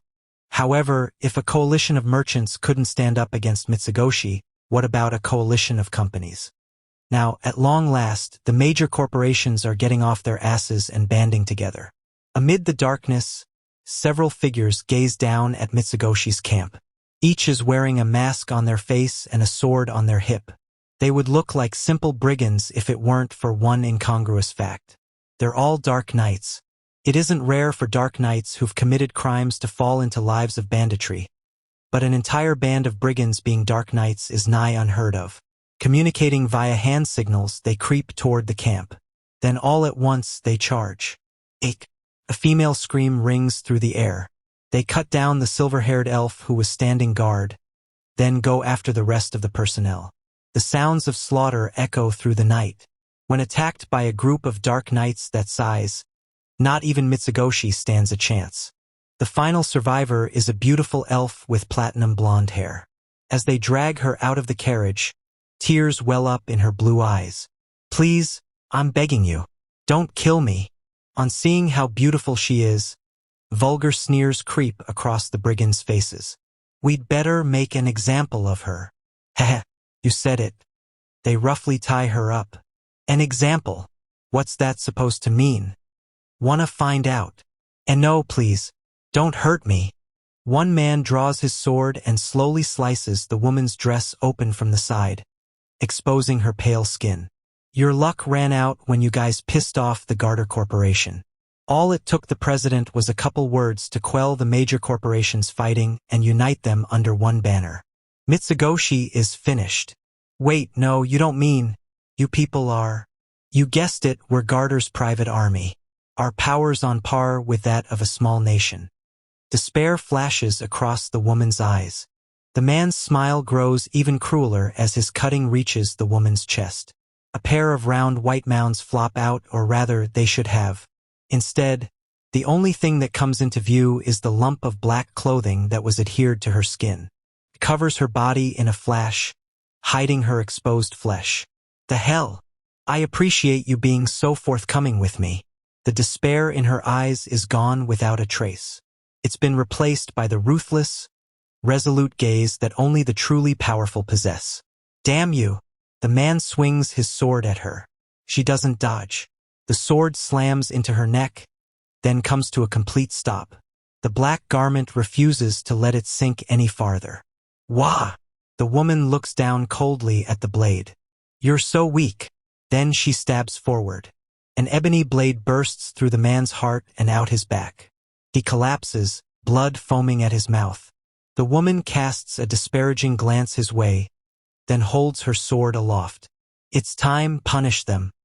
Upon hearing her cry, the first victim, the silver-haired elf, stands up and cuts her assailant down. And that's just the beginning. The supposedly dead Mitsugoshi employees stand up one after another and wipe out the assassins. Every single one of them is wearing a black garment under their clothes. The situation's done a complete 180. The assassins try to flee, but the women cut them down. Pleading and death cries fill the air for a spell, but after a little while, the night is silent again. The platinum blonde elf turns to the silver-haired one. Nights really are nicer when they're quiet, aren't they? Beta, your report. We've finished taking out the assassins, Alpha. Our side suffered 0 casualties and no injuries, either. We were also able to capture 3 of them alive. The attractive elf she referred to as Alpha nods. Leave the rest to the numbers. Understood. Looks like we have a war on our hands. Alpha's blue eyes flash as she glares at the distant sky. As fall comes to a close, the night air gradually starts getting cooler.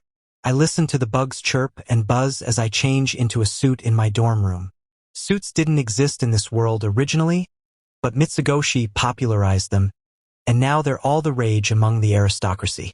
My suit, however, isn't one of Mitsugoshi's. It's a copycat product made by the Snow Fox Corporation that Yukaim gave me as a present. Apparently, she manages a legitimate business that operates outside the lawless city. They're currently in the middle of expanding their line of Mitsugoshi knockoffs.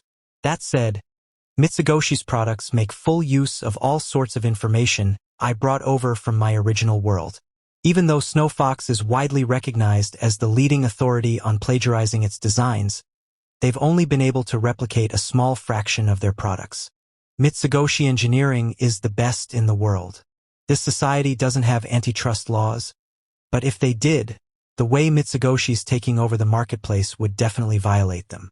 No wonder the major corporate alliance is pissed at them. Honestly, Alpha and the others might have overdone it a bit. As for me, I've got a whole outfit going on. Black suit, striped button-down, thin black tie. My shoes are black straight tips, I finish the look off by parting my hair to the sides and donning a white mask that covers the top half of my face. Heh. I feel like an FBI agent.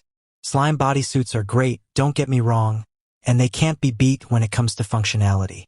However, I can't let the Shadow Garden girls figure out who I am just yet. Now then, it's almost time for my meeting with Yukaim. I turn off my room's lamp, leap out the window, and dash off into the night. My presence is completely erased. Nobody's following me. After leaving the school grounds and dashing through a forest for about half an hour, I hear a roaring waterfall as I come to a clearing. In it, there's a mansion nestled right up alongside a mountain stream. Its name is Descending Water, and between the forest, the waterfall, and the stream, it's got one hell of an aesthetic. Apparently, it was designed by some famous architect. Yukaim uses it as her secret base. I see warm light spilling out from a window, and with my presence still erased, I silently slip inside it. Yukaim is sitting on the sofa in front of the fireplace.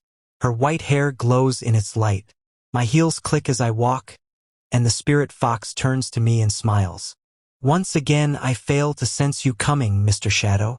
I've abandoned that name, I say quietly as I take a seat on the sofa across from Yukaim. Ah, that's right.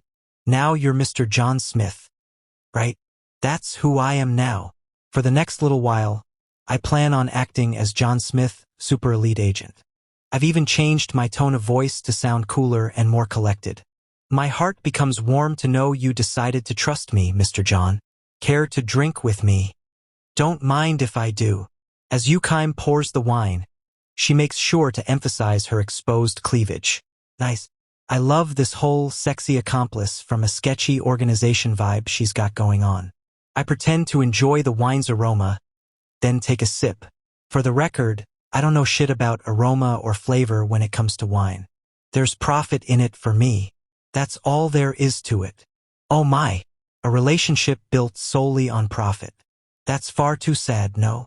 You're no different, are you? I do wonder. Care to test that theory? Yukaim licks her soft, full lips and beams a seductive smile. You're wasting my time. On another occasion, perhaps. She straightens up her exposed cleavage a little, then sips her wine. Her lips leave bright red marks on the glass. The MCA, the major corporate alliance, held a meeting the other day. Now, they did little more than show up and confirm their mission statement, leaving the specifics of their plan for another day. Alas, from the looks of it, they're already employing rather vulgar methods. Mitsugoshi might fall faster than expected. I see. However, our plan remains the same. First, we let Mitsugoshi and the MCA crush each other. Then we make our preparations and wait for our chance. And then we take it all. At the end of the day, Alpha and the others went too far. The way it sounds, their fate was sealed the moment they went up against the MCA. Yukaim says so, and so do all the old guys who run stores in the shopping district. I mean, it makes sense. Some rookie kids who've been doing business for only a couple years shouldn't pick fights against legacy corporations with years of experience and history. That's basic common sense. There's only one way for me to save them. I have to destroy it all, then start from scratch. Mitsugoshi stood out too much, so everyone and their mother is zeroing in on them. Unfortunately, that means there's no choice but to hit the reset button. Mitsugoshi is gonna get crushed by the MCA. However, Yukaim and I are gonna be working behind the scenes to take down the MCA so we can divvy up their assets and the brand new marketplace. Then I'll found a new company and hire Alpha and the others to run it. In other words, Mitsugoshi will simply be reborn under a different name. We'll need you to do some work to make this all happen. Be very careful, she warns. Be careful. Yukaim's face darkens as she rises to her feet. Then she turns around and unfastens her kimono sash. Thwomp. The firelight illuminates her naked body as her clothes fall to the floor. Her back is hideously inflamed. The man who did this to me, Getan the Sword Devil, works for the MCA. Her back still pointing my way, Yukaim looks at me over her shoulder. Getan is mine. I will verily kill him with my own 2 hands. The crackling of the fire serves as the backdrop to Yukaim's grim proclamation. Then suddenly, she smiles. Now then, shall we get to our scheming? After Yukaim puts her kimono back on, her aides Natsu and Kana appear to refasten her sash. I down the rest of my wine and quietly rise to my feet. I've got the day off. At the moment, I'm spending it with Skell and Pa. It's been a while since we 3 NPCs went shopping together like this. I don't have anything in particular I'm dying for, so I fill up my basket with daily necessities and bring it up to the counter. So out of 5,000 zeni, are paper bills all right for your change? Sure. Making sure to add an before your answer is background character 101. More to the point, it seems like people have started using paper currency recently. The Midgar Kingdom fundamentally runs on a coin-based economy, but bills have made some serious inroads. Now, paper money isn't really money.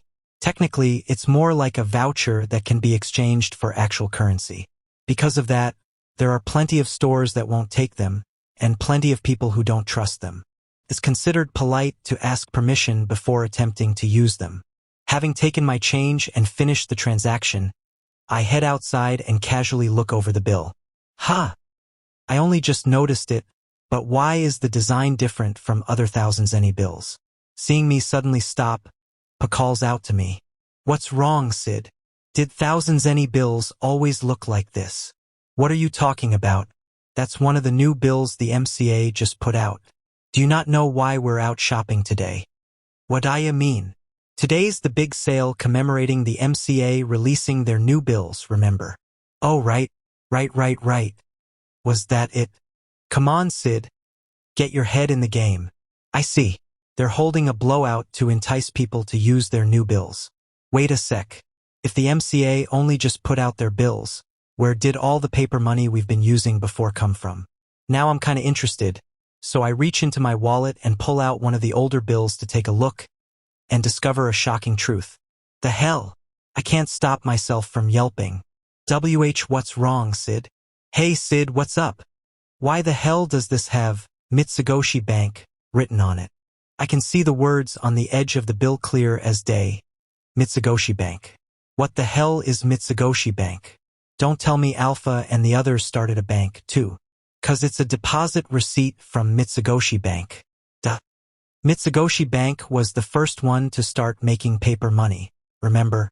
If you use them at Mitsugoshi shops, you get freebies and discounts and stuff.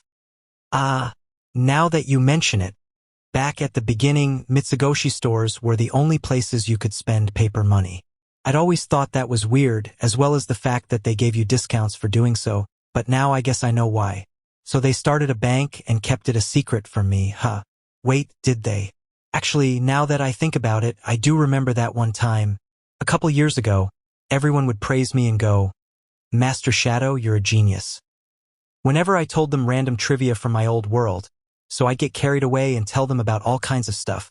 I think I might have mentioned something about banks and credit creation back then. I watched a 2-hour MBO documentary on credit creation once, so even though I only vaguely remembered it, I was able to yammer on for a decent while. About halfway through, though, the look in everyone's eyes started scaring me, and my recollection of the documentary started getting really sketchy. So I cut the explanation short by going, figure out the rest for yourselves. After that, I think they were pretty pumped up about the idea of starting a bank themselves. Oh God, were they actually serious?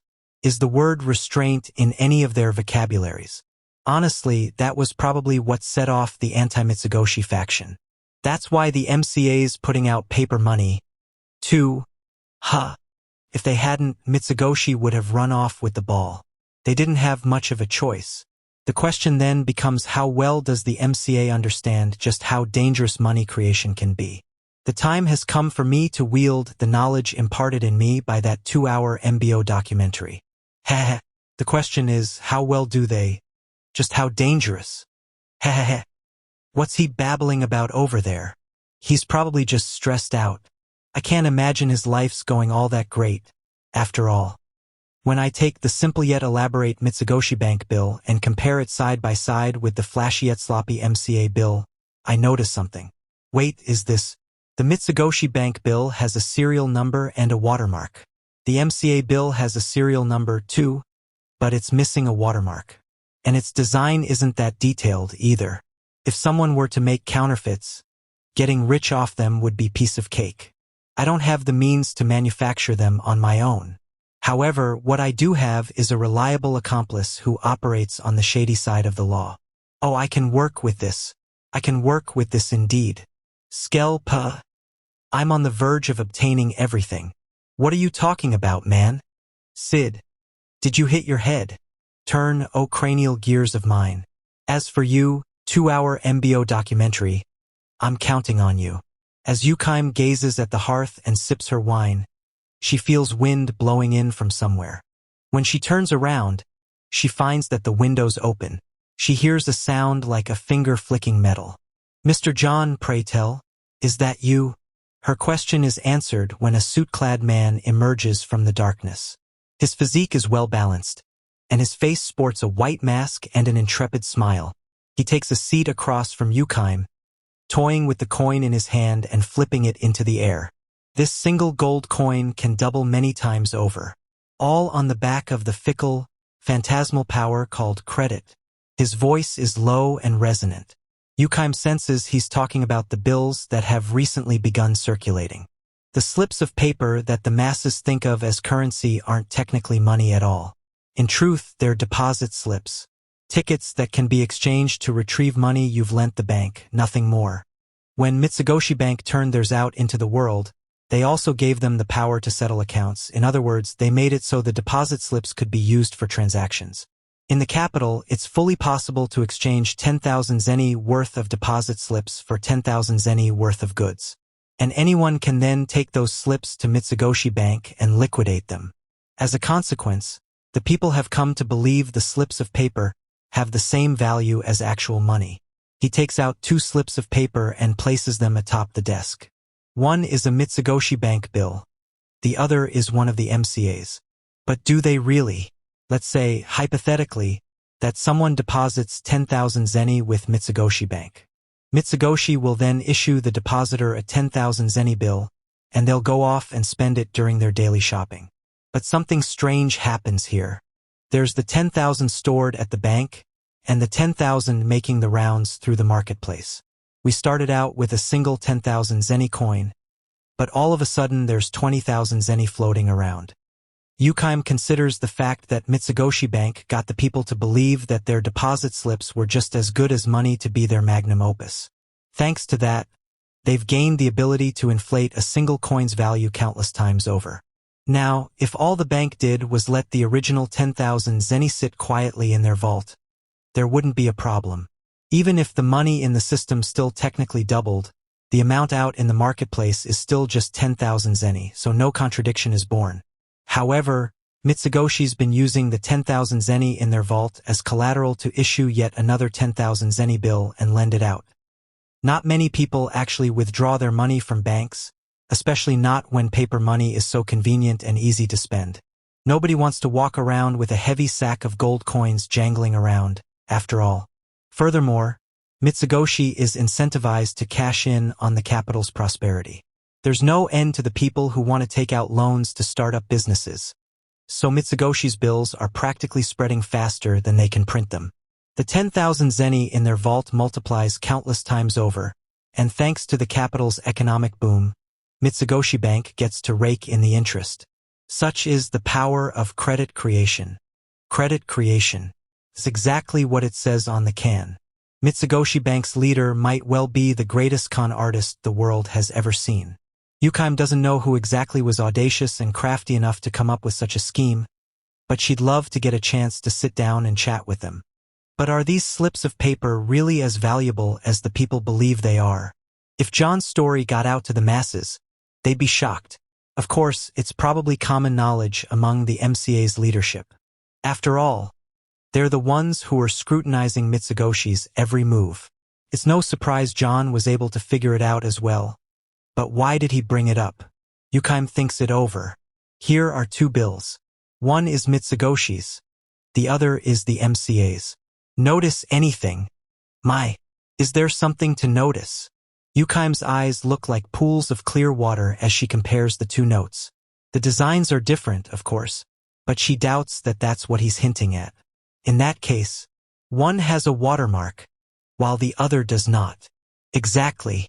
Also, The MCA's design is more simplistic. Do you know what that means? It's easier to make counterfeits. That's exactly. We could make a killing. Yes. Yukaim tilts her head to the side. Making counterfeits is an idea even a child could come up with. Yukaim certainly considered the possibility, and the MCA doubtless has as well. Mr. John, the MCA's bills have yet to circulate outside the capital. If counterfeits were to appear, their source would be found instantly. John freezes in place. A small-scale operation might be possible, but the profits would be correspondingly minor, mind you. However, anything larger than that would be shut down expeditiously. Given the small area the bills are currently being circulated in, it would be an easy job to track down where any counterfeits came from. In other words, starting a large-scale operation would just be asking for trouble. While a small-scale operation wouldn't be a problem, Yukaim doubts anyone would be stupid enough to pick a fight with the MCA. More important, doing so would let Mitsugoshi run unchecked. And that was a dangerous proposition. At this rate, Mitsugoshi was liable to gain a complete stranglehold on all commercial and banking operations. Mr. John. John's shoulders are slumped dejectedly. He looks like a child who, upon asking a friend to go treasure hunting with him, was given the perfectly logical response that there was no treasure to be found. He wasn't seriously planning on making counterfeits, was he? Yukaim smiles. Seems the man has a cute side to him, too. But the next moment, she feels something pressing against her body.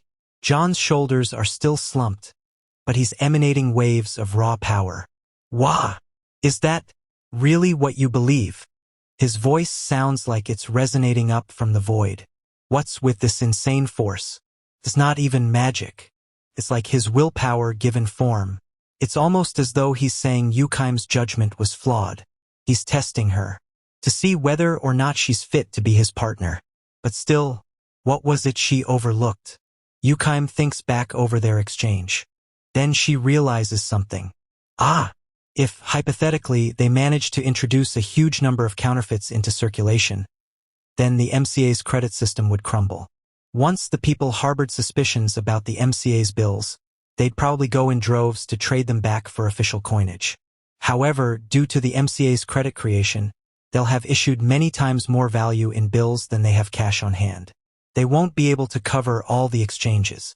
The MCA's paper currency will become little more than scraps of paper. In other words, you would have us introduce vast amounts of counterfeits into circulation to intentionally trigger this credit crisis. The shorter the time before the MCA went bankrupt, the lower the risk of them getting caught. Better yet, Yukaim has access to the perfect front, the lawless city. If they circulate the currency through the lawless city, it'll take the investigators that much longer to pin down where the counterfeits are coming from. By the time the MCA figures out the truth, it'll be too late. To think John thought all that through. Yukaim finally realizes why he slumped his shoulders a moment ago. He'd been disappointed in her for not realizing the true significance of the counterfeits. He'd tested her. He definitely hadn't proposed making counterfeits on some idle whim. It had been a calculated decree. He'd left nothing to chance. A moment ago, he'd said, "But are these slips of paper really as valuable as the people believe they are?" He'd been hinting at the possibility of a credit crisis. All we must do is send them to bankruptcy before they find us. What an audacious plan. To think that a simple counterfeiting operation could have such a profound significance. Everything he'd said had been foreshadowing this. Cold sweat runs down Yukaim's back in the face of John's sheer ingenuity. It doesn't end there. Is that really what you believe? Wah! The aura radiating from John intensifies. Has she overlooked something else? Yukaim frantically racks her brain, but she comes up blank. John's eyes peer at her from beneath his mask, scoping her out. This is bad. This is bad. This is bad. It is, Yukaim quietly murmurs. She looks down. The plan is airtight, so that's the only answer she can give. Lamenting her own incompetence, she awaits her judgment. However, John's pressure dissipates. Exactly. It was a trick. If she'd given in to his pressure and spouted some nonsense, he would have condemned her. Standing by her answer had been the right move. The final thing he'd been testing had been her honesty. Having understood all that, she goes weak in the knees and collapses backward into the sofa. Then counterfeits it is. It's a much sounder plan than my original one. I will handle the production and distribution. When they join circulation, the MCA will open an investigation. I trust you can make sure it fails. That I can. Magnificent. We can deal with the rest of the details another day. Very well. John flips his coin into the air. Spins, then lands with a clink. By the time it does, John's already gone. All that remains of him is a cool evening breeze. The fallen coin rolls along the ground and comes to a stop by Yukaim's foot. She picks it up and flips it the same way he did. John Smith, the man once called Shadow. What unbelievable ingenuity. What unbelievable grit. What unbelievable strength. Truly, he is a giant among men. Yukaim lets out a heavy sigh. Originally, she wanted to win him over for his strength alone. But the man is blessed with far more than just martial prowess. He possesses resourcefulness in equal measure, as well as the fortitude of will necessary to wield them both. Now that I have Yukaim's seal of approval on the counterfeiting plan, there's nothing left for me to do but wait for her to print the fake bills. Once that happens, my job will be taking out enemy spies so they can't figure out where the counterfeits are coming from. The scenario is thus. As Mitsugoshi and the MCA wage war out in the open, a mysterious man betrays his organization and pulls strings from behind the scenes so he can carry out his mission alone. Counterfeits will circulate, the MCA will fall, and once all the dust has settled, his true objective will come to light, saving his original organization. That's what it means to be a super elite agent. As badass as hell, if I do say so myself. I'm a super elite agent who must betray his organization in order to save it. If Alpha and the others figure out who I am, everything will have been for nothing. That means I can't use my sword. Because my sword isn't part of my core aesthetic anymore, that means I can try out all sorts of cool new fighting styles. As I'm mulling over my options and walking down the darkened capital streets, I spot a familiar pair of dog ears off in the distance. Delta. The moment I murmur the name under my breath, the ears twitch. She turns around. That's Delta, all right. Boss man, she mouths. Then she immediately drops to all fours and bounds all the way over to me. That's Delta for you. She's always been stupidly fast. A normal person wouldn't have even been able to see her. Boss M. I'm not boss man right now. Oh woof. Sid. I missed you. Her tail wags excitedly. However, her beaming grin quickly stiffens. Sid. You smell like fox. Her sense of smell is stupidly strong, too. I was off fox hunting. I wanna hunt foxes. Her face brightens up again. Sorry. But the foxes are all hunted up. Oh woof. Next time, then. Yeah, for sure. Oh, and quit marking me with your scent. Delta's rubbing herself all over me, so I'm forced to manually pry her off. But Sid, you stink of fox. It's fine. No. Delta keeps coming at me, and it takes a good deal of effort to keep her off. I decide to change the subject. So, Delta, what are you doing in the capital? Oh woof. Sid, you're too strong. So, Delta, what are you doing in the capital? What? So, Delta, what are you doing in the capital? Well, see, I woke up this morning, ate some meat, and came to the capital.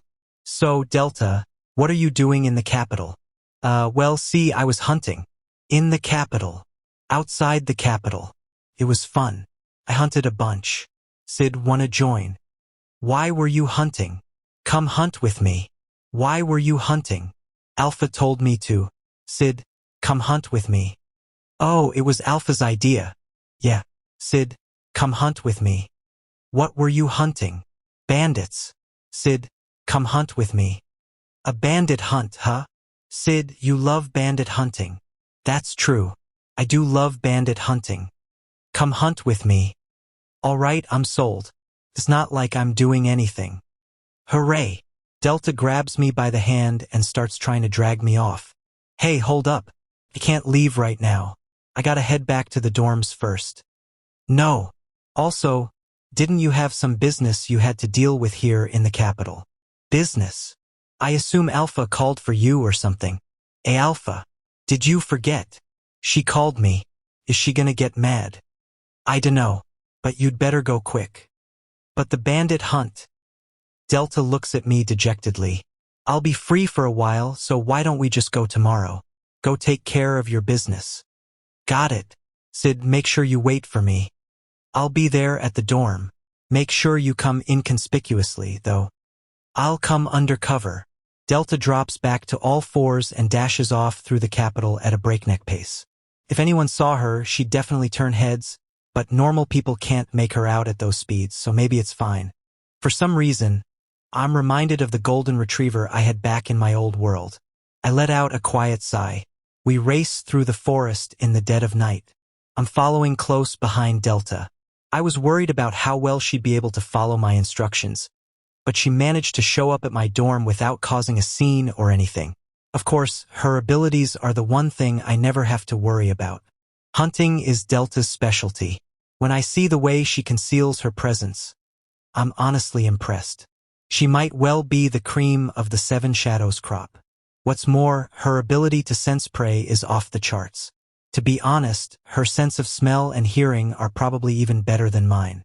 No matter how much I try out some extreme body mods and boost myself with magic, the difference between species is too wide to overcome. With the notable exception of her brains, every aspect of Delta's is top of the line. That's the reason I'm having her run ahead of me and act as my bandit radar. When it comes to hunting outlaws, finding the first one is always the hardest and most time-consuming bit. With Delta running in front of me, all I have to do is follow after her and let her lead me to the good part. Her nose twitches and her tail wags as she races forward. Looks like we've got a hit. She speeds up, dropping from 2 legs to 4. She rips through the forest at blistering speeds, eventually charging straight toward a light barely visible off in the distance. Screams fill the air. When I get there a second later, I find several of the bandits already dead, their limbs strewn around the campfire. Yeah, I had a feeling this would happen. Going on bandit hunts with Delta isn't all sunshine and rainbows. There are downsides, too. Notably, she loses the ability to wait the moment she spots her prey. With her, bandit hunts have a habit of ending up as one-sided massacres. And where's the fun in that? Man, everything was shaping up to be such a blast, too. Now, strictly speaking, it's not that she can't wait. If I told her to, she'd probably follow my instructions. However, doing so causes her immense stress. She'll behave herself as long as I'm around, but the minute I'm gone, she'll have no choice but to vent it. That invariably causes problems. She might end up mounting Gamma to assert dominance, or chop down all the trees behind someone's house and leave the lot barren, or find a vegetable field and eat everything in it. Back when she was a kid, it stopped there. Now that she's grown up, though, I have no idea how destructive her stress-relieving methods might be. And I have no desire to find out. As I stand there thinking, the hunt more or less comes to an end. I barely even got to do anything. Please wait. The final bandit begins begging for his life. It happens a lot, but the pleading never works on Delta. A carnivorous grin spreads across her face as she swings her ebony blade with all her might. There isn't a shred of technique behind the blow, but it makes up for it with raw power. However, it isn't just fast, but flowing and clean as well.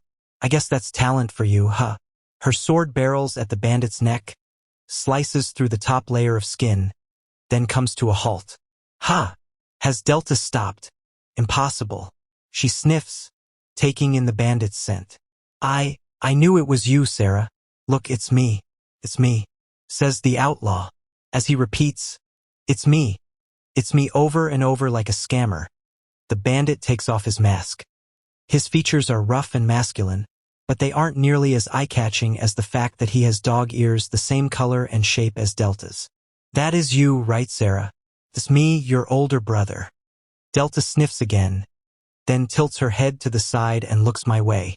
It's a sign she's asking for permission. I nod, giving her the go-ahead to do whatever she wants. You smell like Dad, but I don't remember you. Delta takes off her mask as well. Her face and tail come into view. Well, if it isn't Sarah.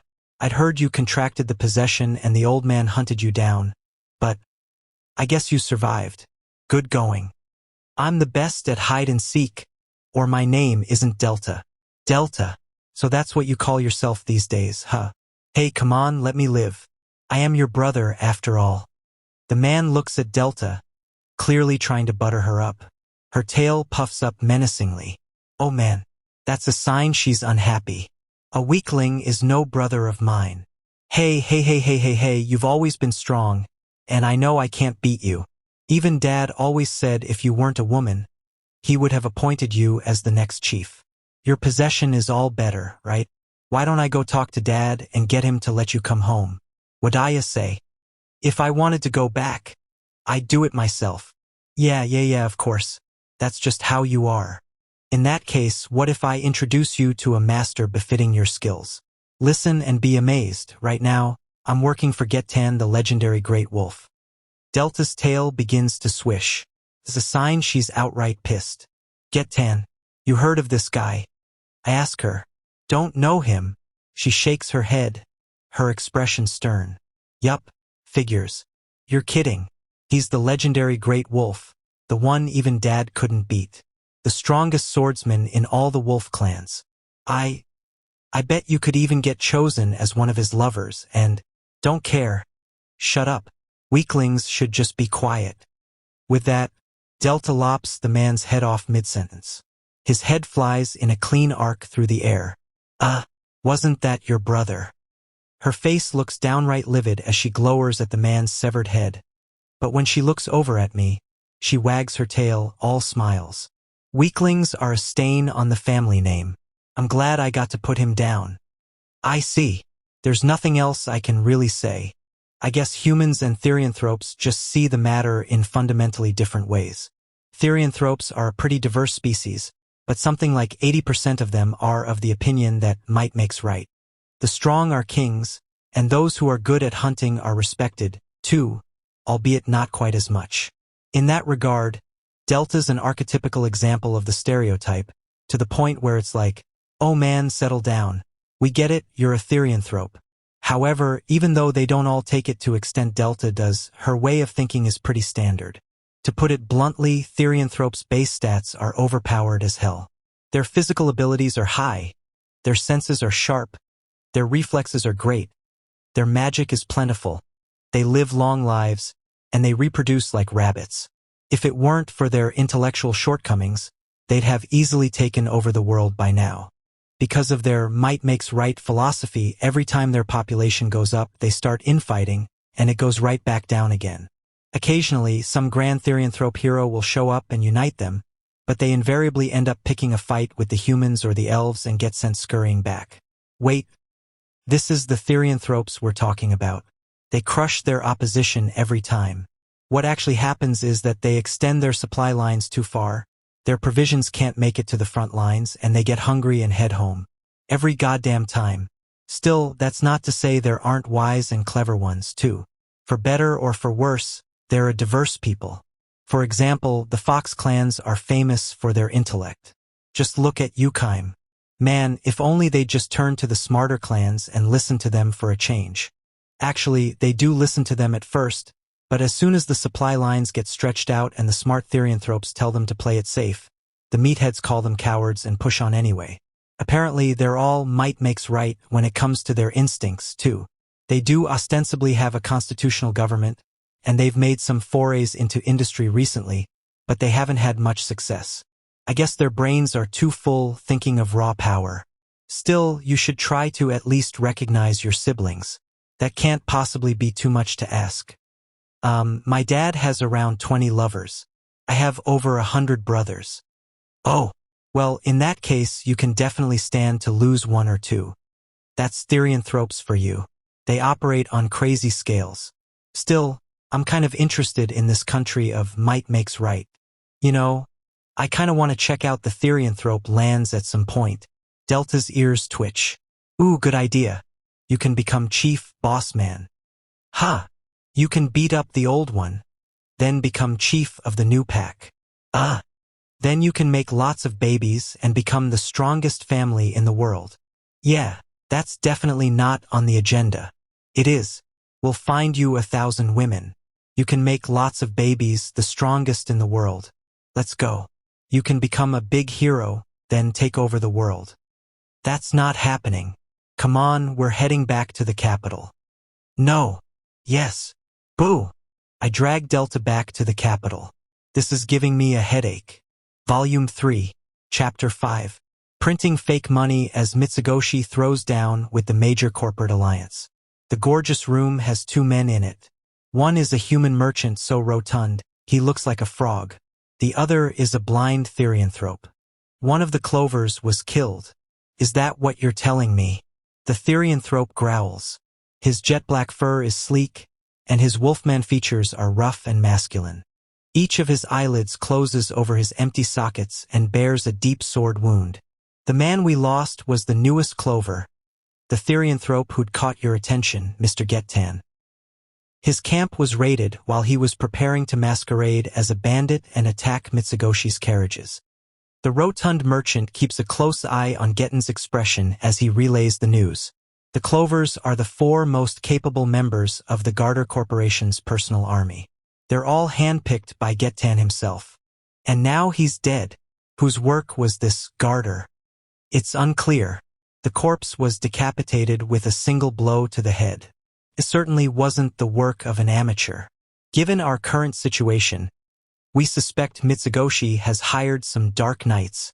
The frog-like man is Garter, president of the Garter Corporation. Although Garter is the president and Gettan is one of his employees, you'd never guess it from the way they interact with each other. Those Mitsugoshi bastards. They're tough, I'll give them that. Gettan's murmur is low, like a wolf snarling. Their public efforts to crush Mitsugoshi should have been going well. Thanks to the work their private army's been doing while disguised as bandits, all the traveling salesmen have stopped carrying Mitsugoshi goods and using their bills. Instead, they've all switched over to MCA merchandise and currency. Furthermore, the MCA's paper money is becoming popular, right on schedule. Yet, for whatever reason, Mitsugoshi isn't flinching. The Garter Corporation hasn't been attacking only traveling salesmen, but Mitsugoshi cargo carriages, too. However, the competitor must have some formidable guards on their payroll. Not a single member of Garter's attack force has come back alive. In other words, Mitsugoshi's urban trade has been completely unaffected. The only ones who've been suffering are the traveling salesmen who used to carry their goods to the commoners out in the countryside. However, rural commerce doesn't even begin to compare with its urban counterpart when it comes to scale. After all, cities are where the rich and powerful gather. And those are the kinds of people who can not only afford luxury goods but buy them by the cartload. Most rural families, on the other hand, are just simple farmers. Farmers tend to be self-sufficient when it comes to food. Whenever they find themselves in need of something, they prefer to make it on their own, not spending money unless it's absolutely necessary. Many of them are in the habit of buying things only when the traveling salesmen make their monthly rounds. Mitsugoshi's been trying to change that habit by selling high-quality goods at bargain prices out in the countryside, but that's still a work in progress. Even though their rural sales are currently stagnating, it isn't so much as making a dent in their bottom line. That just goes to show how strong a foundation they've built with their urban stores. Gettan clicks his tongue, feigning irritation. The merchants of the MCA had looked down on Mitsugoshi. They'd thought that crushing them would be a breeze. At this rate, though, Mitsugoshi might not go down at all. The more time goes on, the more resources the MCA is burning. Gettan controls the Garter Corporation, so he needs to at least pretend to be flustered. Gather the rest of the clovers and conduct a raid on Mitsugoshi's headquarters. As you wish. Make sure you get all their money and manufacturing details. Failure will not be tolerated. Garter bows silently, then practically flees the room in his hurry to leave. The way Gettan turns his head to follow him, it's almost as though his shut eyes can really see. Excellent. Now alone, Gettan bares his fangs in a toothy smile. His job is to destroy Mitsugoshi. That's why he's taken over the Garter Corporation. However, unlike the MCA merchants, he knows they won't go down without a fight. That's why the cult has decided they need to be eliminated. Word came down from the cult's top brass. Mitsugoshi is growing faster than they'd predicted, and if they keep expanding at this rate, there's a chance they'll end up posing a problem. The cult already has their hands full just dealing with Shadow Garden. If they let a new hindrance rise up now, it could prove an impediment to their future plans. Hehehe. Mitsugoshi is powerful enough, even the cult regards them as a threat. There was no way the MCA companies were going to be able to deal with them, even after they all joined forces. As far as Getan is concerned, the MCA is nothing more than a sacrificial pawn. And because he's willing to abandon the MCA to do it, crushing Mitsugoshi will be a cinch. The only reason he volunteered for this job was because he had the utmost confidence in his ability to pull it off. I've already made it this far. He's at the point where getting a seat on the rounds isn't a pipe dream. Just a little more. The wounds over his eyes ache.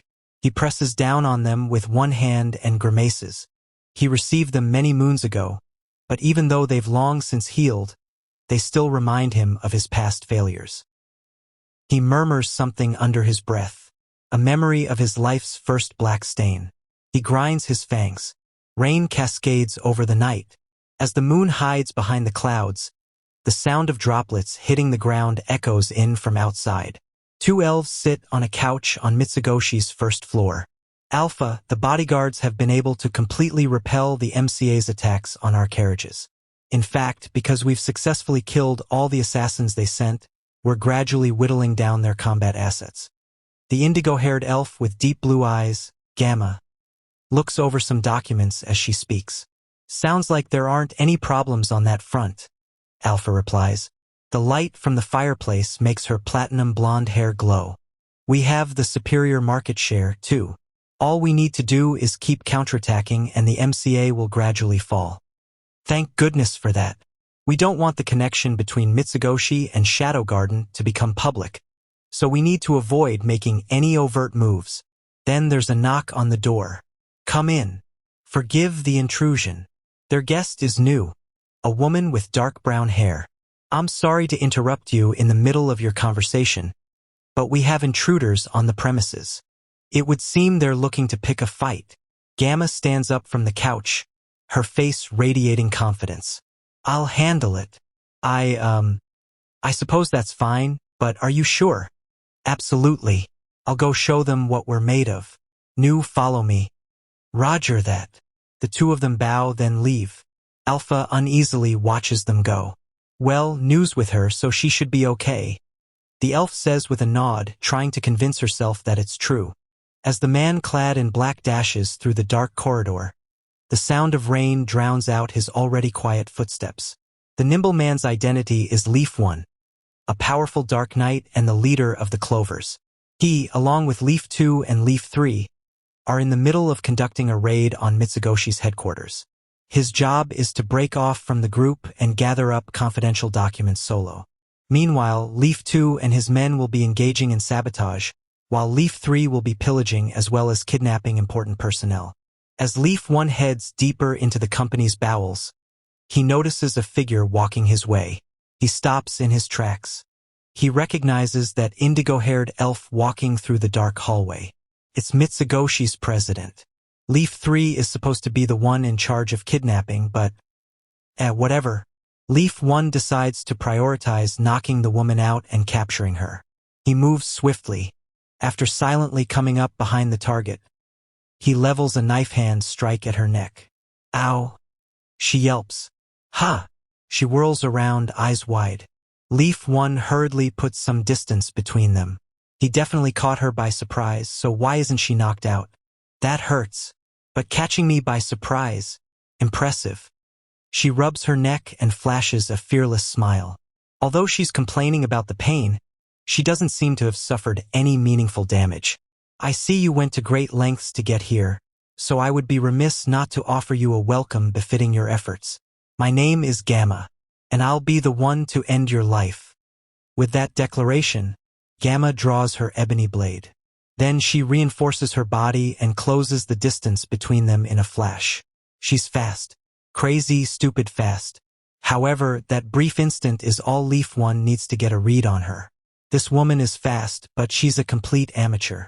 Her movements are sloppy, and her form is all over the place. Whoosh! She cries as she swings her sword. She puts way too much strength into it, and she has wasted movements all over the place. Even so, the swing is like lightning, and what's with that insane amount of magic? It doesn't matter how fast it is. Any attack with such exaggerated and predictable movements can be easily countered. However, Gamma's sword has enough magic packed into it to blow away dozens of dark knights with ease. One touch of that thing would be lethal. Leaf 1 makes sure to give the oncoming assault a gigantic birth. That was some fine work, dodging my attack, she commends. Given those elegant movements of yours, I take it you're a practitioner of the Western Liechtenroy style of fencing. Wah! She can tell. Being able to identify someone's fighting style in just a glance requires incredible powers of observation. Clearly, this woman is no amateur. Either that or she just got lucky. Leaf 1 isn't sure. Now that I know your style, countering it is easy. Here I come. Leaf 1 puts up his guard. Whoosh! Shouts Gamma as she charges at him. Just as before, she's insanely fast, but because of how clumsy her footwork is, it's surprisingly easy to track her. She releases another powerful strike. Wah! There's only one way to describe the attack. It's the exact same as the last one. She said she figured out his style, but her attack didn't change a bit. Leaf 1's reflexes take over. He slices at Gamma's neck. But, ow! Ha! She doesn't suffer so much as a scratch. He hit her neck. He's sure of it. So why? What the hell is going on with this woman's body? Leaf 1's voice shakes. Who in the blazes? For you to have landed an attack on me, you must truly be a master. Very well. Then I shall bring my full strength to bear against you. Gamma packs even more magic into her sword. Fwoosh, fwoosh, fwoosh. She swings it repeatedly. It's fast, but the attacks are so obvious. Leaf 1 falls back and dodges the blows. Fwoosh, fwoosh, fwoosh. Gamma continues to pursue him with her unreasonable speed. What's with that insane amount of magic? And what's with that absurd shout? It's a trick my magnificent master taught me. He told me to infuse my sword with a bunch of magic. Then slash. He also told me that if I shouted fwoosh while I'm attacking, it'll look more powerful. Fwoosh, fwoosh, fwoosh. Damn it. Overwhelmed by the pressure from Gamma's attacks, Leaf 1 stumbles. A fatal opening. Gotcha. She got him. Their thoughts align. However, reality doesn't. Plurg. Gamma yelps as she trips and falls over nothing. Unable to kill her momentum, she does a corkscrew spin right through the wall. Crash. The tremendous bang echoes throughout the corridor. Ow! Not bad. When Leaf 1 sees Gamma emerge from the wall unscathed and brush the rubble off her shoulders, he shudders. What is this woman made of? So you saw me take a big swing, then took advantage of that brief opening to sweep my legs out from under me and used Aikido to against me to throw me into the wall. Am I right? And no, you kinda just tripped on your own. Please, your cheap lies won't work on me. This is useless. There's no point trying to reason with this woman. Wait a minute, this insane chick is Mitsugoshi's president. It's okay though. Leaf 2 and Leaf 3 will finish up their task soon. Even this mad woman will be powerless before a numbers advantage. As the thought crosses Leaf 1's mind, he hears footsteps behind him. They're here. You got here right on time, Leaf 2, Leaf 3. Wah! The person standing there is neither Leaf 2 nor Leaf 3. It's a woman with a faint smile dancing at her lips. Her dark brown hair bobs as she walks. In her hands, she's holding 2 lumps. When you say Leaf 2 and Leaf 3, do you mean these? The woman tosses the 2 lumps to the ground. They roll toward Leaf 1 and come to a stop by his feet. It's a pair of freshly severed heads. And they're still warm. Wah! Leaf 2, Leaf 3. Without a doubt, they're the heads of his fellow clovers. When he glances at the woman who killed them, she doesn't look like anything more than a simple Mitsugoshi employee. Leaf 1 begins sensing there's more to Mitsugoshi than meets the eye. Oh my, you got done rather quickly. Did I? But watch out. That man is undoubtedly one of the world's greatest masters. Wait, really? The woman named Nu looks at Leaf One. 90% of what fills her gaze is doubt. It's like her eyes are shouting, "So what? You think you're strong or something?" At him. That inscrutable brown-haired woman scares Leaf One. Realizing immediately that she's out of his league, he shakes his head. The man himself is denying it. Nu observes. Don't let him fool you. He's a master of the Western Liechtenroi style and an expert in Aikido to boot. Really? Well now, that's something I have to see. Nu draws her sword. Oh no. Leaf One instinctively charges at Gamma. Given a choice between the enigma guarding the exit in front of him and the dragon guarding his rear, he'll choose the one in front any day. All right, let's settle this. Whoosh. Gamma swings her sword. However, Leaf One can read her like a book. He stops right outside her attack range, then gets ready to launch a counterattack. The plan was perfect. Plurg. If only she hadn't tripped. Ha! Unfortunately for him, Gamma stumbling causes her to lose her grip on her sword. It goes spinning toward him at full speed, then slices him clean in two. As the sword continues whizzing through the air, Leaf One's body crumples to the ground. Oh no! Now I've done it. Gamma then looks up and surveys the situation. A complicated expression spreads across her face as she locks eyes with Nu, hidden technique. Desperation discus. It's the only way she can think of to save face. Gee, good going there, Gamma. Luckily for her, she's blessed with an understanding subordinate. Dry clapping fills the air as the last of Leaf One's consciousness fades away. The clovers haven't come back. Is that what you're telling me? Upon hearing the news, Gettan crosses his arms and thinks. The clovers they'd sent to attack Mitsugoshi never returned. In other words, their raid was a failure. Leaf 1, Leaf 2, and Leaf 3 were all formidable Dark Knights. They wouldn't have been good enough to make it into the cult's upper echelons, but anyone else would easily consider them masters. Yet they didn't come back. In fact, according to Garter, none of the members of their private army who went along with the clovers came back, either. Not a single one. The group had a rear guard whose job was to report back in case the mission failed, too. But even the rear guard was MIA. The clovers failed. Just how strong are these Mitsugoshi guards? Also, Mr. Gettan, there are some members of the MCA who've expressed concern over the lack of results. Make them eat their words. Why yes, sir. Gettan's sightless gaze tracks Garter as the latter bows and leaves. So Mitsugoshi is powerful enough to defeat the clovers. Perhaps that's why the cult sees them as so dangerous. He presses down on the scars over his eyelids. No matter, though. Everything is going according to plan. They've already fallen into our trap. He mutters, almost as though he's trying to convince himself that it's true. Fall has ended, and winter has begun. I dutifully play out my role at school as a background character as I wait for the counterfeits to be finished. Everyone else is just going about their boring lives, utterly oblivious of the fact that I'm secretly working to bring down the MCA. If everything goes well, we'll be able to cash out the counterfeits and make mad bank. Man, the thought makes even these boring days of mine feel brilliant and wonderful. Skell and I are basically the school's three stooges.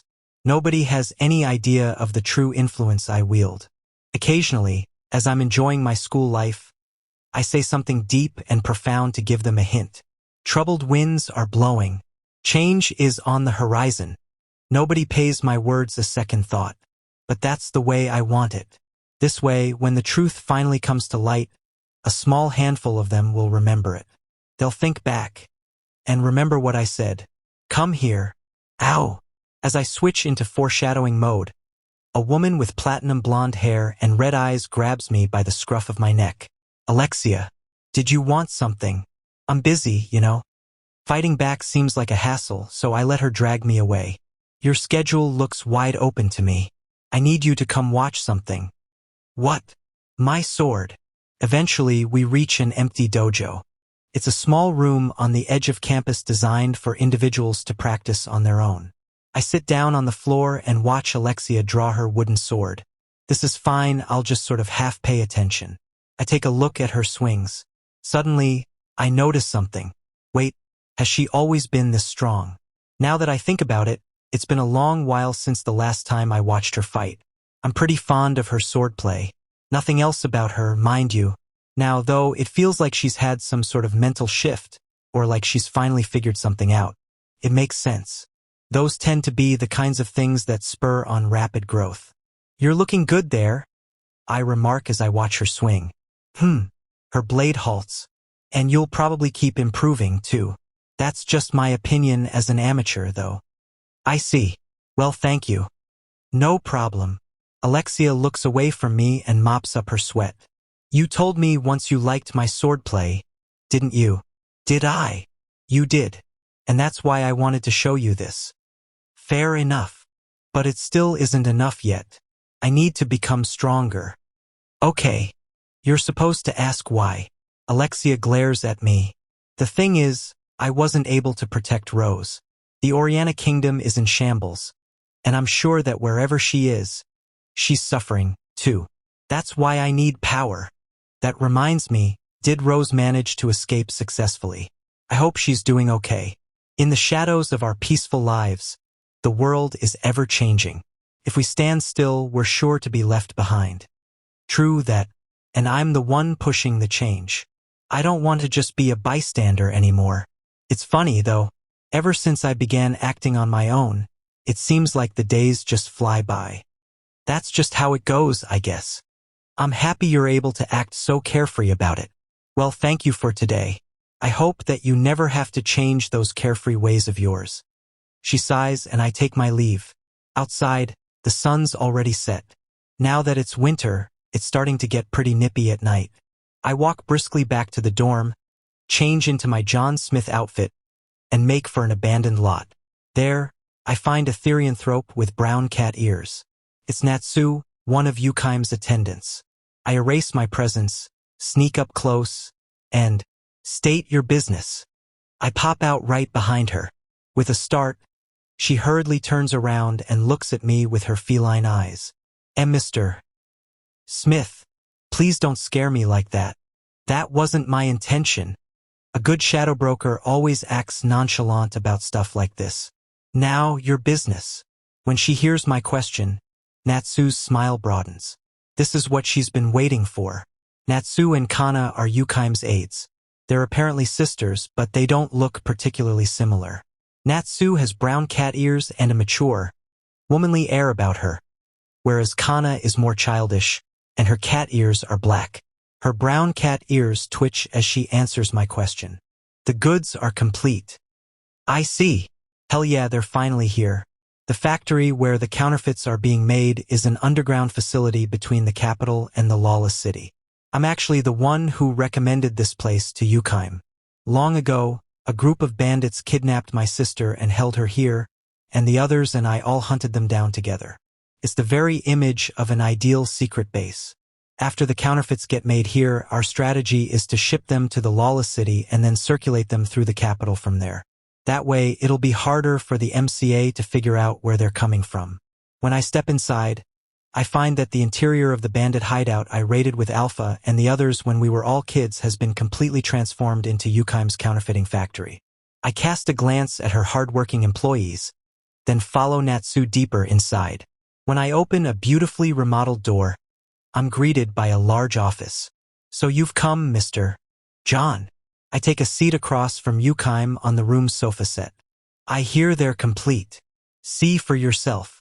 Yukaim flashes me a seductive smile, then opens the package on the table. Inside are 2 rolls of bills. Both are composed of 10,000 zeni notes, and each stack looks about 100 bills tall. Pray tell, can you figure out which ones are real? Given Yukaim's tone, she's pretty darn confident. I pick up the rolls and compare them. Shit, I don't have a clue. However, this is a situation where a super elite agent should be able to pick up on even the tiniest of discrepancies. By enhancing my vision to crazy levels, I finally catch them. The quality of the paper, the consistency of the ink, and the printing are all ever so slightly different. But there's still a problem. I don't remember what the originals are supposed to be like. It's okay, though. At times like this, it's important to be confident in your ability to bullshit your way through. I flip through the bills for no reason, smiling suggestively and nodding like I know what I'm doing. Do I even need to say, "What do you possibly mean?" Yukaim looks puzzled. When you compare the two, this one's paper is coarser. I hold up the rougher stack. There's a difference in the ink too. This one has more bleed. Her eyes go wide. Finally, the printing is ever so slightly off-center. See here. Yukaim finally takes the rolls and compares them. Why, you're right, it is. I was certain we checked that. Is there really any need for me to say which one is fake? I exude pressure from my body as I ask the question. No, it goes without saying that the one with more inaccuracies is the real one. If there are two choices, just avoid the question. It would appear you tried too hard to make them look real. We will begin remaking them at once. That won't be necessary. I doubt anyone but me would have spotted the discrepancies. I am still no match for you, it would seem, Mr. John. We will begin distributing them tomorrow without delay. Then, good. As we release more counterfeits, they will launch an investigation.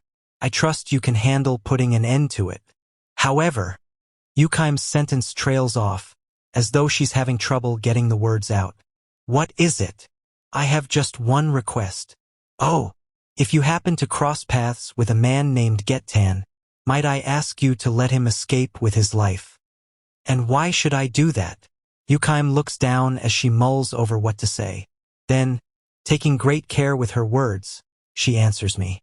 Back when I was a wee girl, when I only had one tail, I lived together with my mother. Our village was small, we spirit foxes. As she hangs her head, her voice takes on a nostalgic tone. We lived in peace, unscathed by the wars of the world. My mother had 3 tails, and with her power, she made a living hunting. Then I would help clean and prepare the game she brought back. It was a simple life but a happy one. But those days would not last forever. One day, when she went out hunting my village, she cuts herself off and looks up. Mayhap that is enough for today. I shall save the rest for once our bond is a touch deeper. She smiles mischievously. You aren't going to tell me. Shall we deepen our bond now? She chuckles. I joke. That man stole everything from me. Now it is my turn to take everything from him. Only then shall he die, and only by my hand. Yukaim's mischievous smile is still plastered across her face, and her voice is the same as always. Revenge, then. Very well. Gettan is a blind wolf with scars fastening his eyes shut. Got it. I stand and turn away from her. You'll have your revenge. But take care, or it'll consume you and lead you astray from your path. I murmur as I leave. Volume 3, Chapter 6. Circulating Counterfeit Cash. As Alpha is looking over documents in her office, she suddenly looks up and frowns. There's a sound. Alpha, bad news. Plurg. The door flies open and Gamma tumbles in. She slides across the floor, then crashes skull-first into Alpha's desk. What is it? You seem to be in rather a hurry to tell me. Gamma presses down on her nose with tears in her eyes. Ow! Bad news. There are counterfeits. Counterfeits. Counterfeits of the MCA's currency have entered circulation. Alpha's eyes go wide. Teske.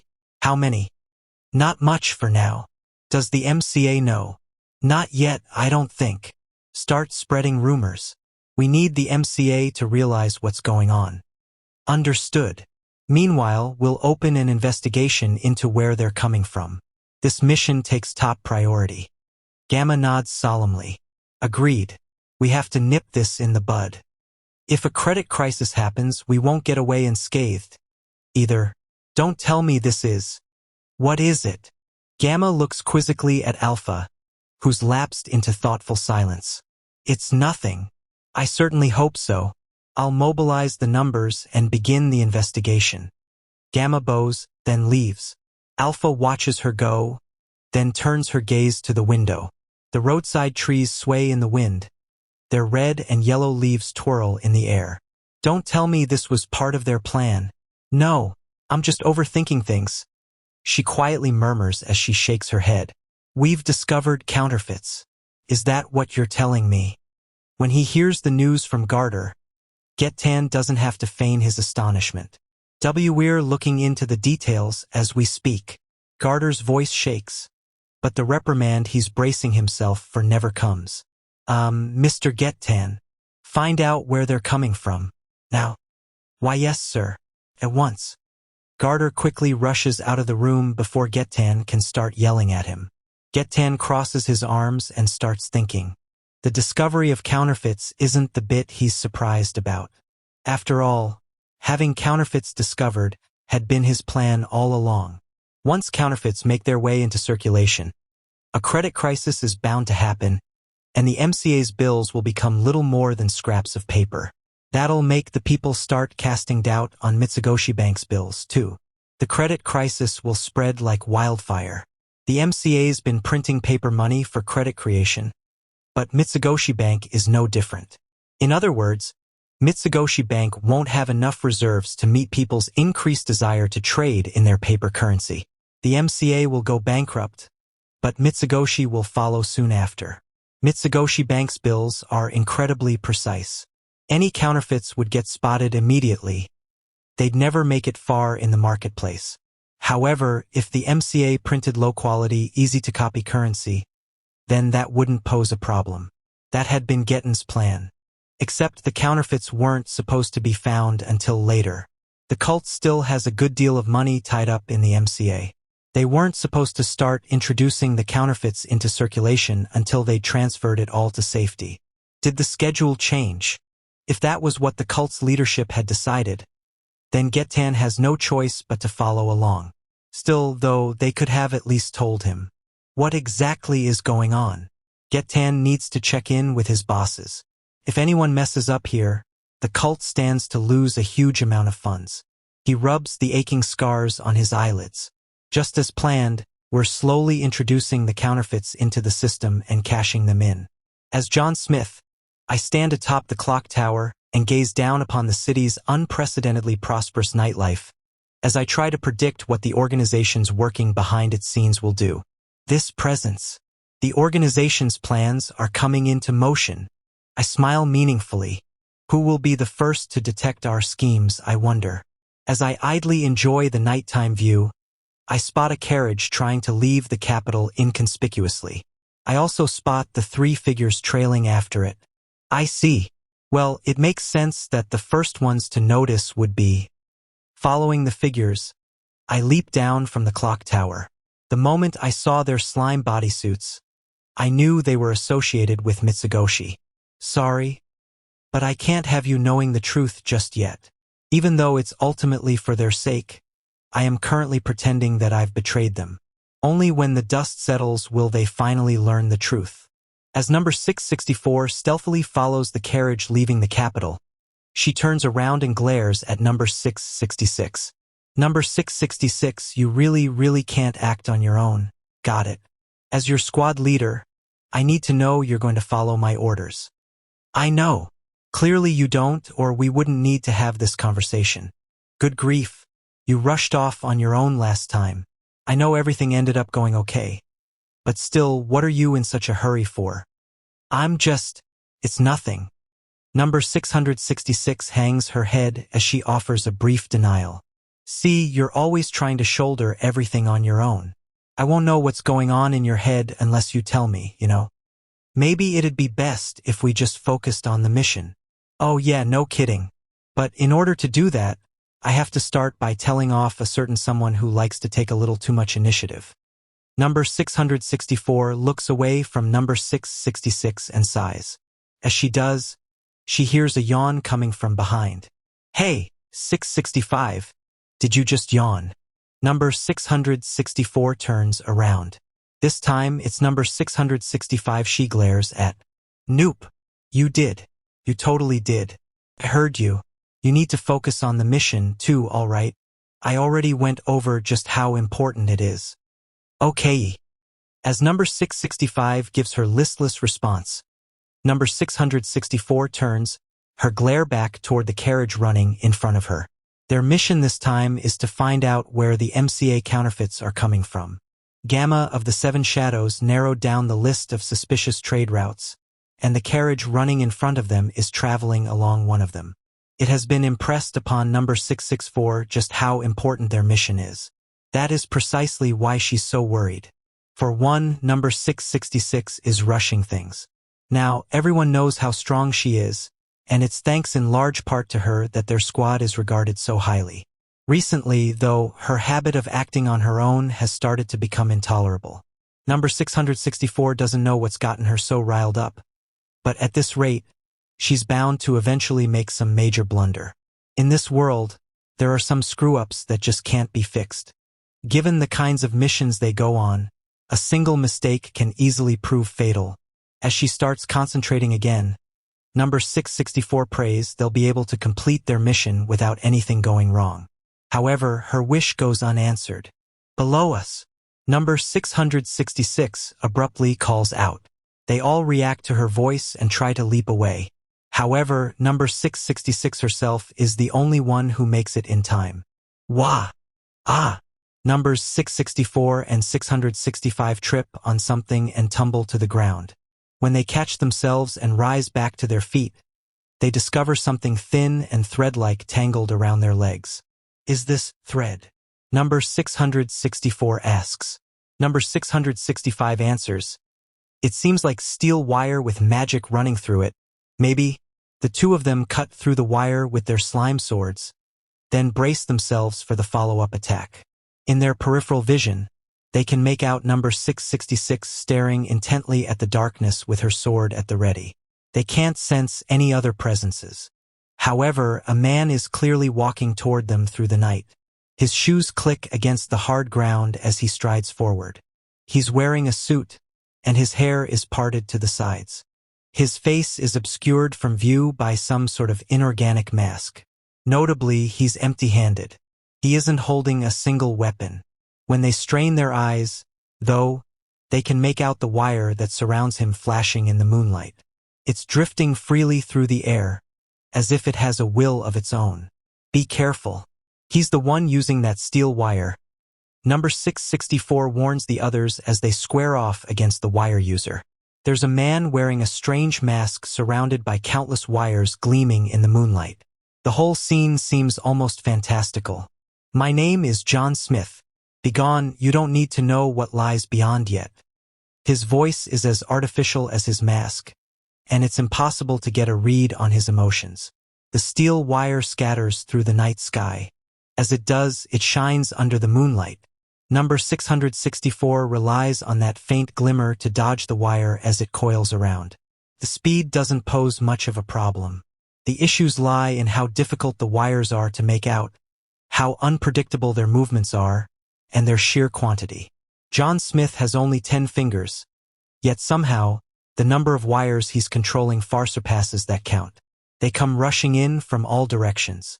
Between the angles and the timing, it's a mean piece of work. They seem to be predicting number 664's movements, as they always seem ready to cut off her escape routes. Then, by limiting the directions she can dodge, they're functionally controlling where she can go. As a result, she can't approach him. The wires have a longer range than their swords. If they can't get close, they can't attack. Even knowing that, none of them has been able to close the distance by even a step since the fight started. In fact, they seem to be losing ground. It took the man only a scant few seconds to completely control the battlefield, and he hasn't taken a single step. By just manipulating the wires with his 10 fingers, he's been able to send the 3 women scurrying. They're like puppets, dancing on his strings. Everyone, fall back. Number 664 issues the order, and the 3 of them move out of the wire's range. As long as they're in John Smith's reach, all they're doing is burning their own stamina. However, that doesn't change the fact that they have no way to attack him. As they exchange glances, all 3 of them shake their heads. This man, he's strong. They'd been thrown off by his unconventional weapon, but even taking that into consideration, his ability to control space is phenomenal.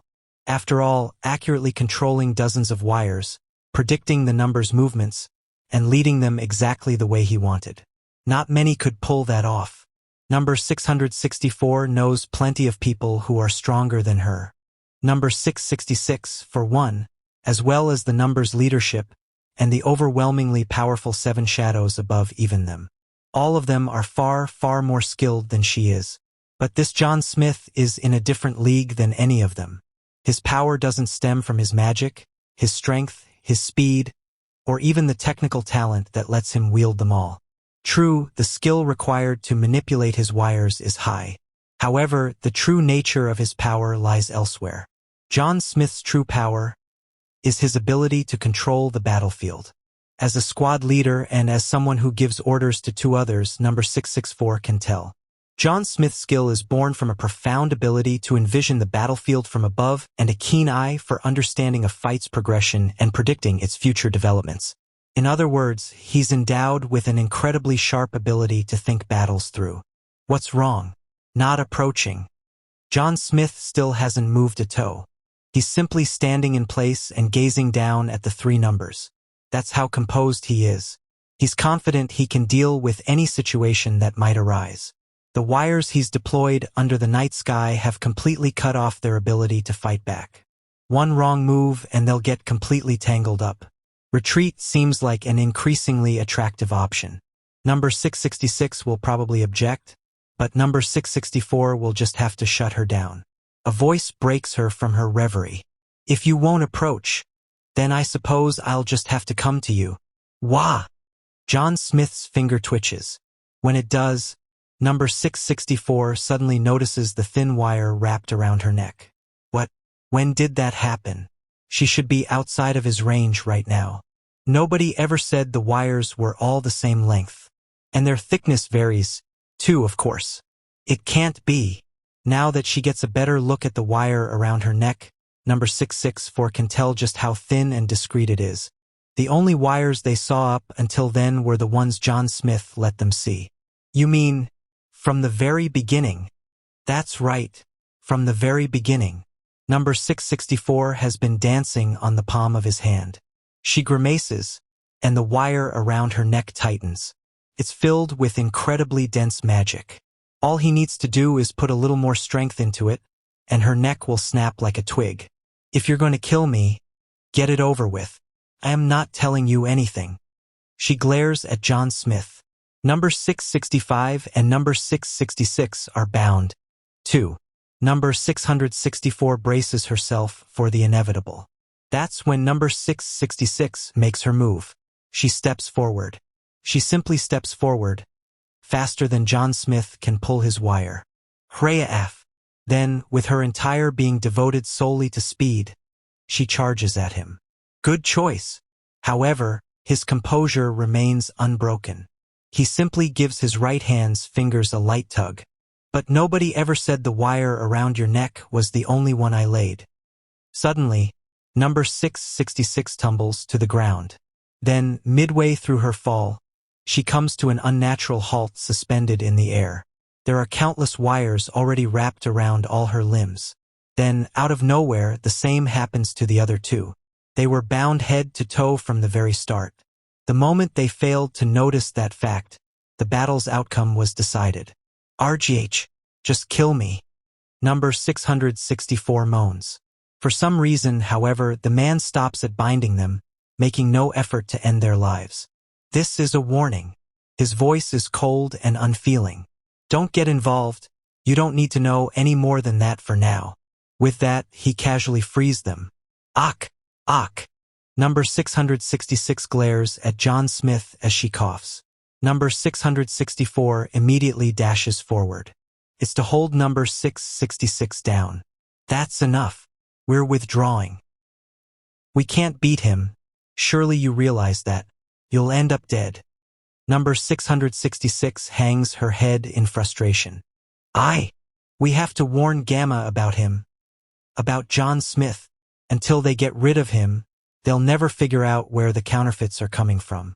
Number 664 stares fixatedly at John Smith as he leaves. And that concludes our report. Alpha and Gamma listen as number 664 relays what happened on their mission. The 3 of you together couldn't lay a finger on him. That's correct. Number 664 shakes her head under the weight of Alpha's gaze. The day she joined the Shadow Garden, everything about her life changed. The world she'd taken for granted was shattered. She lost her friends and family, but in exchange she gained both truth and power. She'd never even held a sword before, yet now she's strong enough to wipe the floor with just about any dark night. That said, there exist people she knows she can never beat. Alpha, the head of the Seven Shadows, is a prime example of such an entity. As number 664 quakes in her boots, number 666 steps forward from her side. John Smith was incredibly talented, though. His power was on par with the 7sh. Why, you're out of line. Number 664 frantically clamps her hand over number 660's mouth before she can say any more. MMPH? But if we could just get another chance to… MMPH. Be quiet. 666. I'm the squad captain here. As they watch number 666 trying to keep talking through number 664's forceful gag. Alpha and Gamma sigh. We aren't here to scold you. You did good work out there. That will be all. K.A. Number 665 responds unenthusiastically, then drags her teammates away with her as they grapple with each other. Alpha sinks into her seat, then turns to Gamma. So what do you think? John Smith. He certainly sounds formidable, but I can't think of anyone in the cult who matches his description. In other words, he's with some other organization, on par with the Seven Shadows, she said. Who could he possibly be? The Seven Shadows is home to all sorts. Some of its members lack combat prowess, such as Gamma, whereas others specialize in it, like Delta. We should send in Delta. Delta. Yes, I suppose that'd be for the best. It's hard to picture Delta losing in a straight-up battle. John Smith, huh? Alpha's blue eyes narrow. After gently driving Mitsugoshi's hit women back, I spend my next few afternoons the same way I always do and my next few nights acting as an agent under the cover of darkness. I'm a busy man. Touching base with Yukaim, protecting the flow of counterfeits, and stopping anyone who tries to find out where they're coming from. Mitsugoshi seems to have their guard up, as they haven't tried anything since. Tonight, once again, I lurk in the darkness and protect the carriage filled with counterfeits. As it rolls across the evening roads, a silent, barely perceptible presence approaches it. An assassin.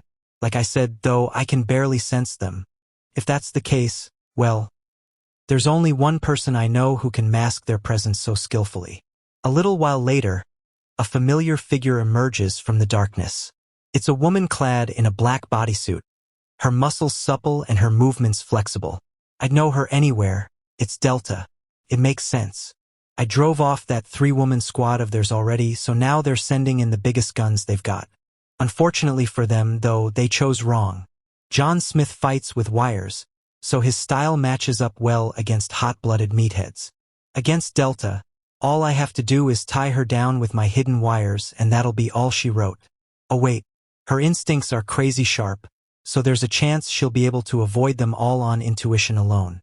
Actually, that's totally what's gonna happen. Wait, is Delta secretly my worst matchup? Whatever.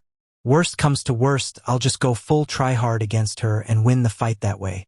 She's probably noticed me by now, so I make my grand appearance. My name is John Smith. You go no furth. Boss man, what's up? She sniffs at the air as she asks the question, her tail wagging happily. My name is John Smith. I'm not your boss, Boss man. Wanna go hunting? I'll pass. It's no use. She has me dead to rights. I did take a bath and drench myself in perfume before this, but I guess I underestimated Delta's nose. I take off my mask and reveal myself. Boss man, you're John Smith. Yeah. Basically. Oh woof. That means I can't beat John Smith. I gotta go tell Alpha. Hold it. As Delta makes to go run off, I grab her by the tail to stop her. Sorry, I think I pulled a couple tufts of fur loose. Yow. Not my tail. No pulling. Pulling bad. Sorry. Now Delta, I need you to listen to me real close. See, I'm on a confidential secret mission right now. What's a confidential secret mission? A confidential secret mission is a mission that's confidential and secret, so you can't let anyone know about it. Wow, cool. I want to do that too. No, only I can do this particular mission. But if you tell Alpha about John Smith, then I'll fail.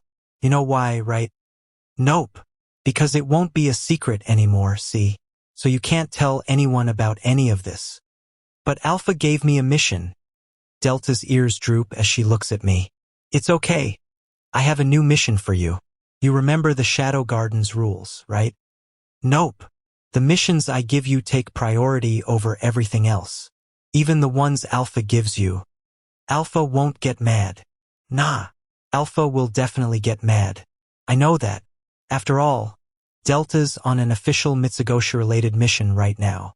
Using the bullshit Shadow Garden rules from when we were kids to overrule it is totally foul play. Sorry, Delta.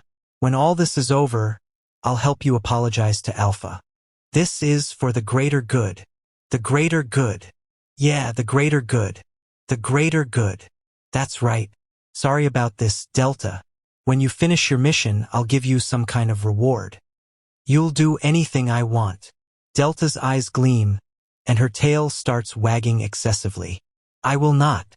But I promise I'll try as long as it's something within my abilities, and as long as it isn't too much work, and as long as it doesn't cost any money.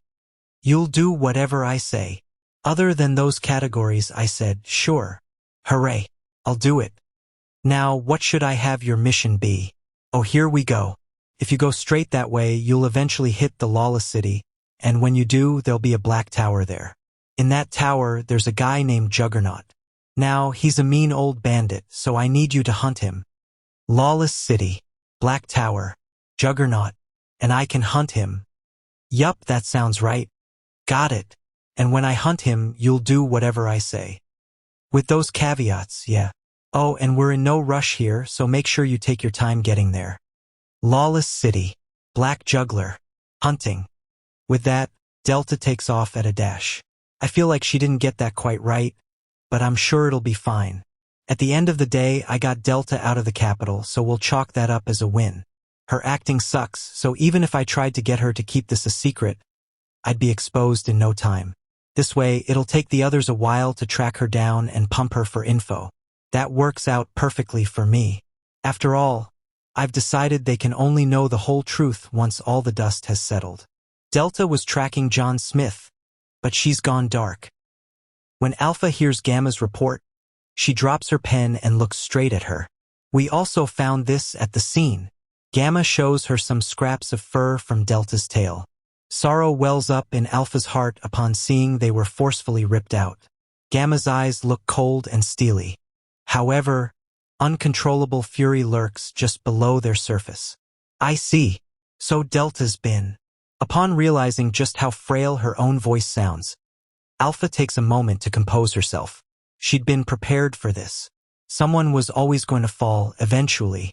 Today just happens to be that day. I can't imagine her abandoning a mission you assigned her. That idiot. She might not have had much going on upstairs. She might have been all brawn and no brain. But she always did listen to you, Alpha. Gamma's voice trembles. It's okay. I know. Alpha tries to comfort her. The Shadow Garden's missions are fraught with peril, but because of Delta's combat prowess, she's always the one being asked to handle the most dangerous ones. Her not coming back almost certainly means she's dead. Continue the search. We have to find her, even if it's just a body. Understood. Alpha then takes the lock of Delta's fur. After delicately wrapping it in cloth, she slips it into her cleavage. Number 666 tried to tell her how dangerous John Smith was. She shouldn't have sent Delta in alone. A deep voice wells up from within her throat. John Smith. Also, the amount of counterfeits in circulation is continuing to rise. At this rate, we're bound for a credit crisis. That was his plan from the very beginning, replies Alpha. Ha! John Smith isn't some small-time crook trying to use counterfeits to make a quick buck. Causing the credit crisis was his goal all along. If we look at it that way, all the pieces fit into place. What? The credit crisis is a poison that will destroy Mitsugoshi and the MCA.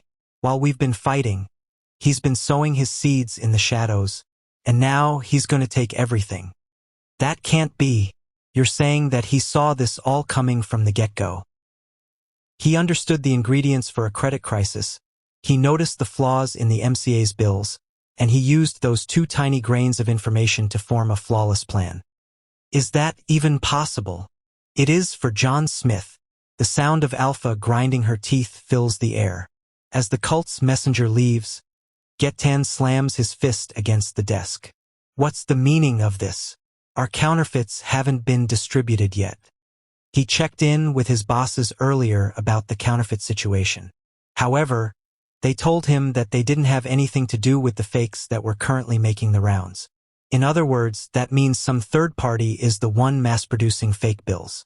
At this rate, the MCA is going to go underway ahead of schedule, and the cult will suffer tremendous losses. This is unthinkable. Who would dare? More and more counterfeits are pouring in every day, yet they still have no idea where they're coming from. It's clearly the work of organized crime. Whoever's doing it must have a mind like a steel trap, a sizable bankroll, sizable manpower, and intimate knowledge of the mechanisms behind credit creation. Wait! It's so simple. Isn't Getan himself currently locked in battle with an organization that fulfills all those conditions? It's Mitsugoshi. In the event of a credit collapse, Mitsugoshi and the MCA will go bankrupt in kind. However, there is a way to recover. By preparing enough funds to weather the bank run. Mitsugoshi must have realized sooner than anyone just how shoddy the MCA's bills are.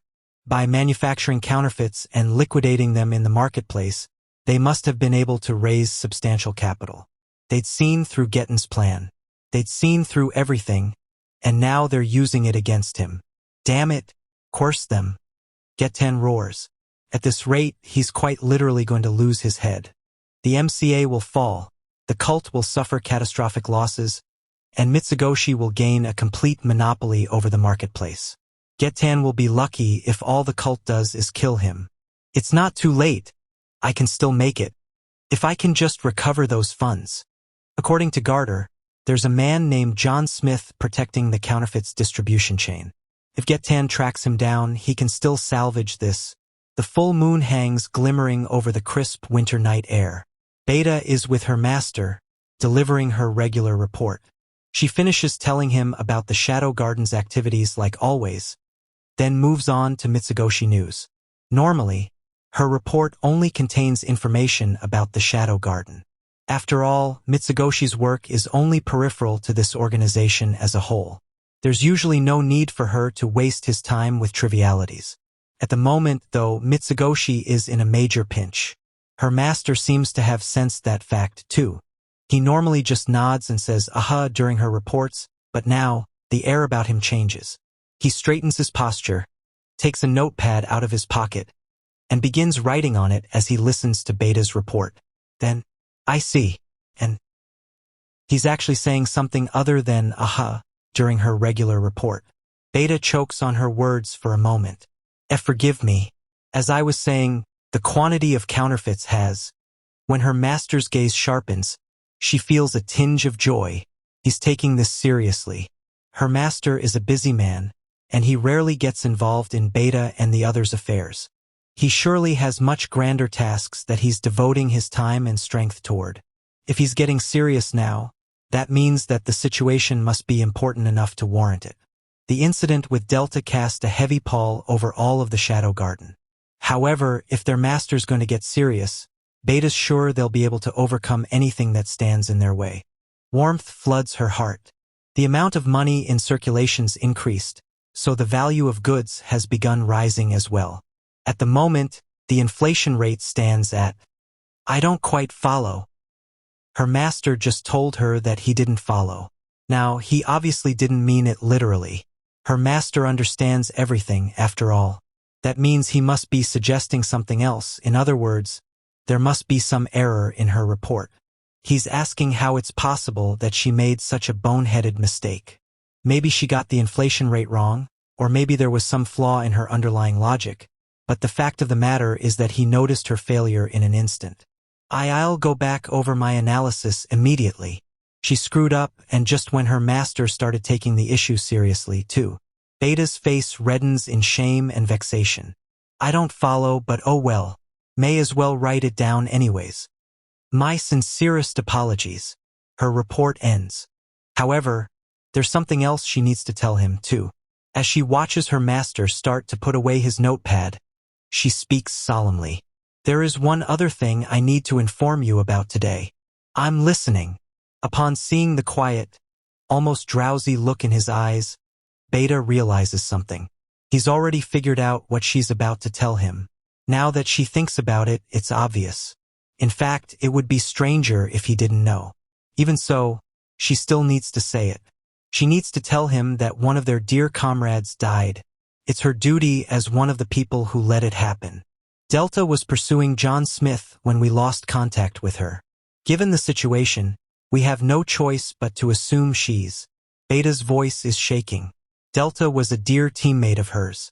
She was a handful to deal with, sure, but something about her always set Beta's heart at ease, like an adorable little sister.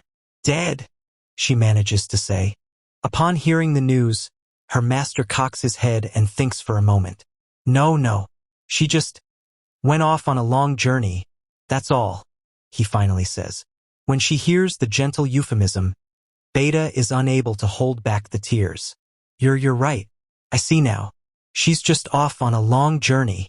Tears stream down her cheeks. She's thankful for her master's awkward kindness. We consider John Smith to be a formidable foe. If it's at all possible, Master Shadow, we'd like to ask for your assistance in dealing with him. Sorry, but I have business of my own to attend to. No, of course. Forgive me for my impertinence. Her master's already moving along a different course. No matter what it is, it must be absolutely essential for both Mitsugoshi and the Shadow Garden as a whole. That's all I have for you today. Oh, but before I go, her report's finished, so there's other work she needs to get to. But there's something she wants to confirm first. And, forgive me for asking, Master Shadow, but that notepad. This one. Yes, about that notepad. We actually have a rule about immediately destroying or encrypting sensitive documents, so she's sure he knows all about that. She just wants to make absolutely certain. Her master freezes for a split second, then hands it to her. Have a look. Wait. This is... Upon seeing the script written on it, Beta's eyes go wide. I encoded it in a cipher I made up of the 5 different languages. Japanese hiragana script, katakana script, characters, Arabic numerals, and Romanized Japanese. Why, you came up with this all by yourself. Yup. The letters scrawled across the page aren't just written randomly. They're simple yet complex, regular yet chaotic. Trying to decipher the 5 intermingled languages would be a daunting task. Beta gazes reverently at her master, the man who devised that whole encryption method solo. If it's not too much to ask, would you mind teaching me this code sometime? It's a bit too early for that. I see. Beta slumps her shoulders, crestfallen. Now that you mention it, though. With that, her master quickly writes something on the pad, then tears out the page and passes it to Beta. What's this? When you can make out the meaning there, I'll explain it to you. I'll explain everything. There's a short passage written on the sheet in the 5 languages. Titch, thank you so much. Beta carefully slips the scrap of paper between her breasts and makes a mental note to head to the lab at once to get it analyzed. The MCA has mobilized a huge number of men and sent them looking for John Smith. However, they haven't been able to find so much as a trace. Also, owing to the size of the search party, they've been drawing a whole lot of unwanted attention. The existence of counterfeits hasn't been made public, but anyone with a sharp enough intuition is beginning to notice something's afoot. There isn't much time left. The crisis is almost here. Halt right there. We're conducting a search of this carriage. Deep in the night, a group of men stop a carriage from leaving the capital. They belong to the Garter Corporation's private army, and they've been going after every carriage that looks even slightly suspicious. Now, they don't have permission to do so, and their actions have no legal basis behind them. However, most merchants wouldn't dare cross the MCA. so they have no choice but to comply with the investigation. Just like the others, the carriage complies and comes to a stop. The garter men reach up and violently grab at the vehicle's curtains. "I wouldn't do that if I were you." "What?" Hearing a deep voice from somewhere, the soldiers stop and look around. "You'll regret it." "Ha! Bite me." Scoffing at the warning, one of the soldiers throws open the curtain. He sees a mountain of gold coins inside, and his head immediately goes flying off. "Wah! I told you you'd regret it." With a spray of blood, the beheaded soldier crumples to the ground. A masked man wearing a black suit appears from behind him. Who the hell are you?" The rest of the soldiers surround him and draw their swords. "My name is John Smith. I am the man who destroys it all and starts from scratch." It's John Smith. "Don't move, you. Just drop your weapon." Several fine threads shine in the moonlight. However, nobody notices their glimmer. Their heads go flying off in unison. Knowing nothing and noticing nothing, their lives instantly end. As their blood rains down on the surroundings, the gold coin-laden carriage starts moving again. It gradually accelerates and vanishes into the distance, leaving only John Smith and the corpses behind. He jerks his fingers as though playing the piano, and the myriad threads extending from them twitch in turn. He calls out to the empty air, "I know you're there." His steel wires slice through the darkness. Something stirs. The next moment, a woman clad in a black bodysuit emerges from the seemingly empty gloom. A mask covers her face, but her blue eyes are visible beneath it. She's Alpha, the Shadow Garden's most powerful slayer, and she's here for revenge. "Hello, John Smith." Her voice has the beautiful tenor of a bell ringing. Her platinum blonde hair flashes in the moonlight as she bows. "And goodbye." Without pause, her ebony sword cleaves toward him. But even though it slices straight through him, there's no tactile response. That was an afterimage. Hearing his voice behind her, Alpha whirls around. John Smith is standing there, unharmed. She levels a frigid gaze his way as she readies her sword again. She's fighting a foe that was powerful enough to put Delta down. She came in knowing he'd be strong. However, the skill he showed in that last exchange far exceeded her expectations. Moving at high speeds by compressing magical energy, that requires incredibly precise control and magic circuits able to withstand a tremendous burden. "How did you learn to move like that?" John Smith offers no answer. His fingers twitch, and countless white lines whiz through the darkness. Steel wire. This corroborates number 664's report. Alpha calmly analyzes their movements and looks for the real ones lurking among them. Twing. A small noise echoes out as the thin wires are sliced in twain in midair. "You hide your real, thinner wires in among decoys. I already know your tricks." "Oh!" Alpha makes her move. After closing the distance in an instant, she slices at John Smith with her black blade. The attack is aimed straight at his throat, and the timing is such that it should be impossible to dodge. With the smallest tilt of his head, however, John Smith manages to do just that. Alpha's movements stop. Her eyes go wide, and John Smith's wires bear down on her. This can't be. Alpha watches the wires, slices them away with her sword, then goes in for a counterattack in the space between their strikes. It's fast and nimble, the perfect slash. This time, there's no way anyone could avoid it. And yet, but why? John Smith's dodge is just as perfect as the last. The sword's aim is unerring until the last possible moment. It practically slides over his skin. That technique where he uses the smallest possible movements to dodge. Alpha puts a wide gap between them, effectively abandoning combat altogether. "What are you doing here?" She takes off her mask. Her beautiful elvish face comes into view. "Why are you?" Her eyes flash with certainty. "Shadow." John Smith meets her gaze for a moment, then takes off his mask in turn. "I've abandoned that name." His face is one she knows all too well. "What do you mean you've abandoned it?" "Exactly what I said. I'm John Smith now. Nothing more, nothing less." "But why are you John Smith?" Alpha's voice sounds almost desperate. "Because it was the best option." The best option for what? That isn't enough to understand what's going on. You'll know once this is all over. And what about Delta?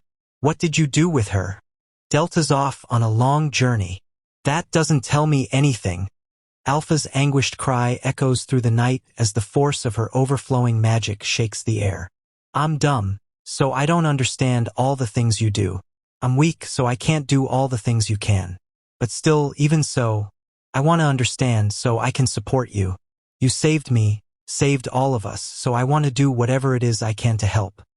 Alpha's voice becomes quiet. But you're always going forward on your own, leaving us just gazing at your back. She squeezes her sword tightly as she looks down. Do you not need us anymore? Tears start dripping from her sapphire eyes. I'm doing what needs to be done, John Smith replies. The raging magic swirls down and coalesces on Alpha. I'm not just going to be a burden forever. And with that, she vanishes. Surprise makes its way across John Smith's face for the first time. Her raging magic, her ebony sword, her body. Every proof that she was ever there has completely disappeared. All that's left is a red mist. Then Alpha appears out of the fog and tries to rip into John Smith from behind. Her blade is a dark red.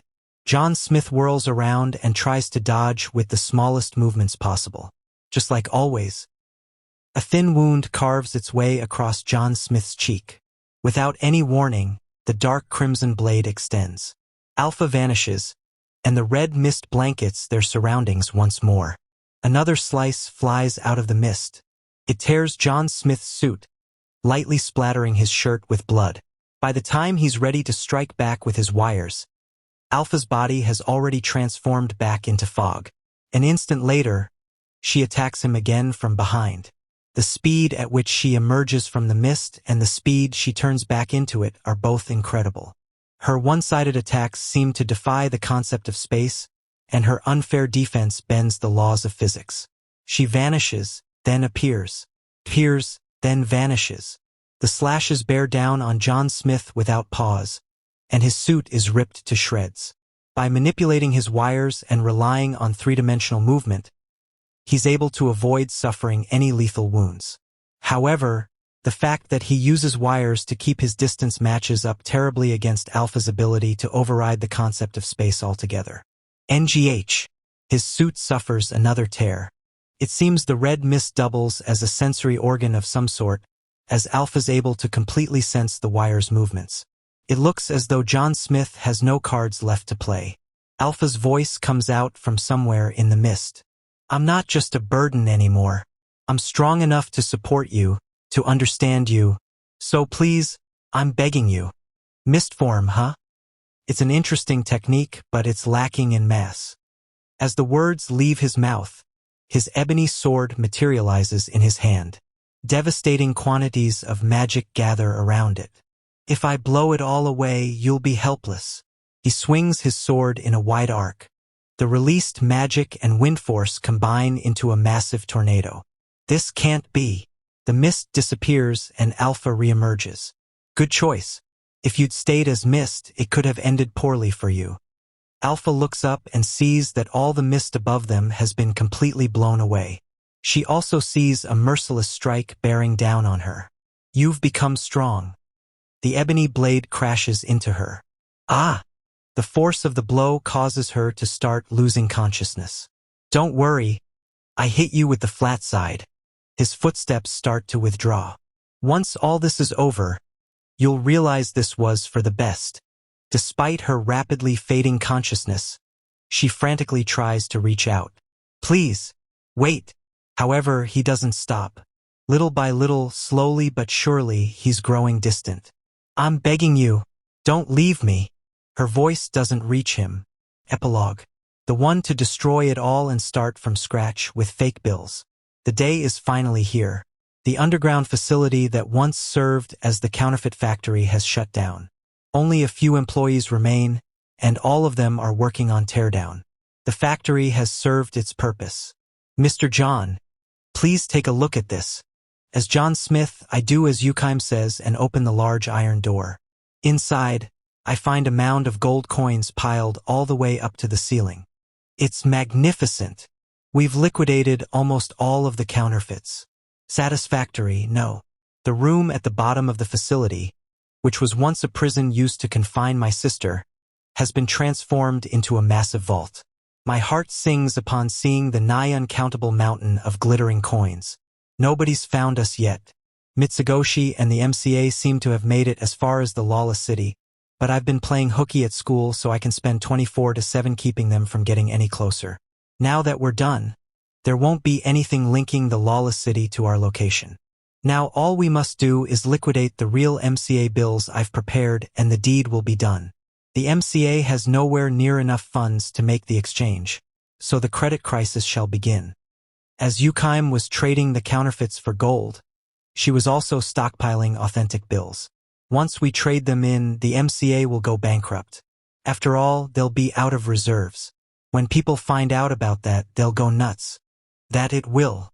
The amount of money in circulation's increased, so the value of goods has begun rising as well. At the moment, the inflation rate stands at... I rattle off the numbers Beta told me. The goal is to impress Yukime with how knowledgeable and good at gathering information I am. To think, Mr. John, that you investigated it to that extent. Heh, child's play. Once more I find myself verily glad to have joined forces with you. Without you, this plan could never have come to fruition. Hey, it wasn't all me. You did good work, too. Yukime grins. You flatter me. We extend our hands at the same time and exchange a firm handshake. Now then, let us put this to rest. Would you be so kind as to patrol the area between here and the lawless city? Consider it done, I tell her. In the meantime, I shall go exchange the real bills. Huh, that doesn't sound right. What reason is there for you to go in person? Surely it would be smarter for her to send someone else in her place. There is meaning to the act. Yukime averts her gaze. I get it.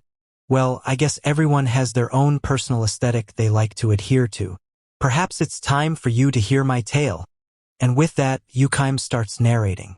Earlier, I told you the story of my mother and me, but that was not where the tale ends. When my mother went out to hunt, our village was attacked by a hostile tribe. Besides my three-tailed mother, most of the villagers had no ability to fight, so they fled. I hid under my bed, trembling. But my door was soon kicked down, and a group of men came into the room I was hiding in. They dragged me out, and oh, the vulgarity in their eyes. The moment I thought I was done for, another man came crashing through the window and cut the cruel men down. The man, who had sleek black ears and tail, was part of the reinforcement from our allies, the Great Wolf Clan. He introduced himself as Gettan, then held me tight to quell my fear. I was 14 at the time, and he was 17. Yukime's clear eyes seemed to gaze off into the past. Gettan was Yukime's first love. After the attack, the Great Wolf Clan helped rebuild her village. At the time, the great hero Shiva had just fallen, and the Therianthrope lands were rife with conflict. The stronger clans were terrorizing the weaker ones, seeking power in order to succeed Shiva.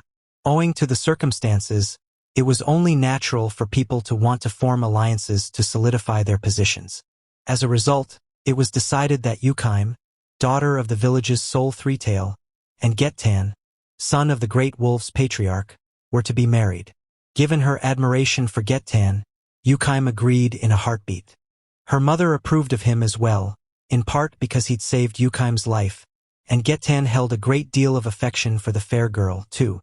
Although everyone gave the betrothal their blessing, the formal marriage was postponed until Yukime turned of age at 15. Until they were officially married, they weren't able to live together. Despite their living in different villages, however, Gettan came to visit Yukime all the time. The days they spent together were irreplaceable treasures for them both. They were the happiest days of Yukime's life, and although she was looking forward to the wedding, she also wanted them to go on forever. But peace has a short shelf life. There was a conflict between the major nearby tribes, and the spirit foxes and the great wolves got wrapped up in the conflict. Yukime and the others were all forced to choose a side. Whoever they allied themselves with would forcibly conscript them, and whoever they made enemies with would retaliate. There were no good options. The spirit foxes and the great wolves talked it out among themselves, then came to a solution. They would make neither allies nor enemies of any of them. Their decision to fence it was made at the last possible moment. However, it was a foolish choice, one that utterly failed to take into account the cruelty of war. The great wolves were blessed with strength. The spirit foxes were blessed with wisdom. They'd thought that by joining forces they could ride out the war. Reality, however, was not so kind. Both the spirit fox and the great wolf villages were annihilated in a single night. The ground was wet with blood as they burned. Getan, the great wolf's strongest soldier, fought valiantly. In the end, all he was able to accomplish was escaping together with his fiancée. As the morning sun rose, the two of them stared out over their blackened villages. If only I was stronger. Getan hung his head, his body covered in wounds. Yukaim nestled close to him. All I needed was power, and they wouldn't have been able to take everything from us. It wasn't your fault. Shut up. Yukaim's fox ears drooped and quivered at Getan's enraged cry. Sorry. It's okay. Getan continued hanging his head as he spoke. I made a proposal to the others. I told them that with this power, we'd be able to ride out the war without having to ally ourselves with either side. As he spoke, he pulled out a pill as red as blood. By taking these, we could have become powerful. We could have survived the war. But that damn woman rejected my proposal. Because of her, nobody took the drug. Getan tried to stifle his laughter, and Yukaim took a step back. I should have killed her back at the start. Getan, I was the one who killed your mom. What are you talking about? Yukaim's mother had gone missing as soon as the attack had begun. Yukaim was sure she was still alive somewhere. All of this is her fault. If we'd just taken the pills and accepted the cult's protection, we all could have survived. The cult? Hey, Getan, I'm a little slow, so I'm not really sure what you're talking about. But you were joking just now, right? Like hell I was. I snuck up behind her and chopped her head clean off. If it weren't for that wench. Getan, don't tell me you're serious. Yukaim took another step backward. If I wanted to protect you and the village from the war, I didn't have any other choice. And no, stay away. What's wrong? Come on, let's go get our revenge. Getan offered Yukaim a red pill. You have to take one too. The only way to protect what's yours is to take from others.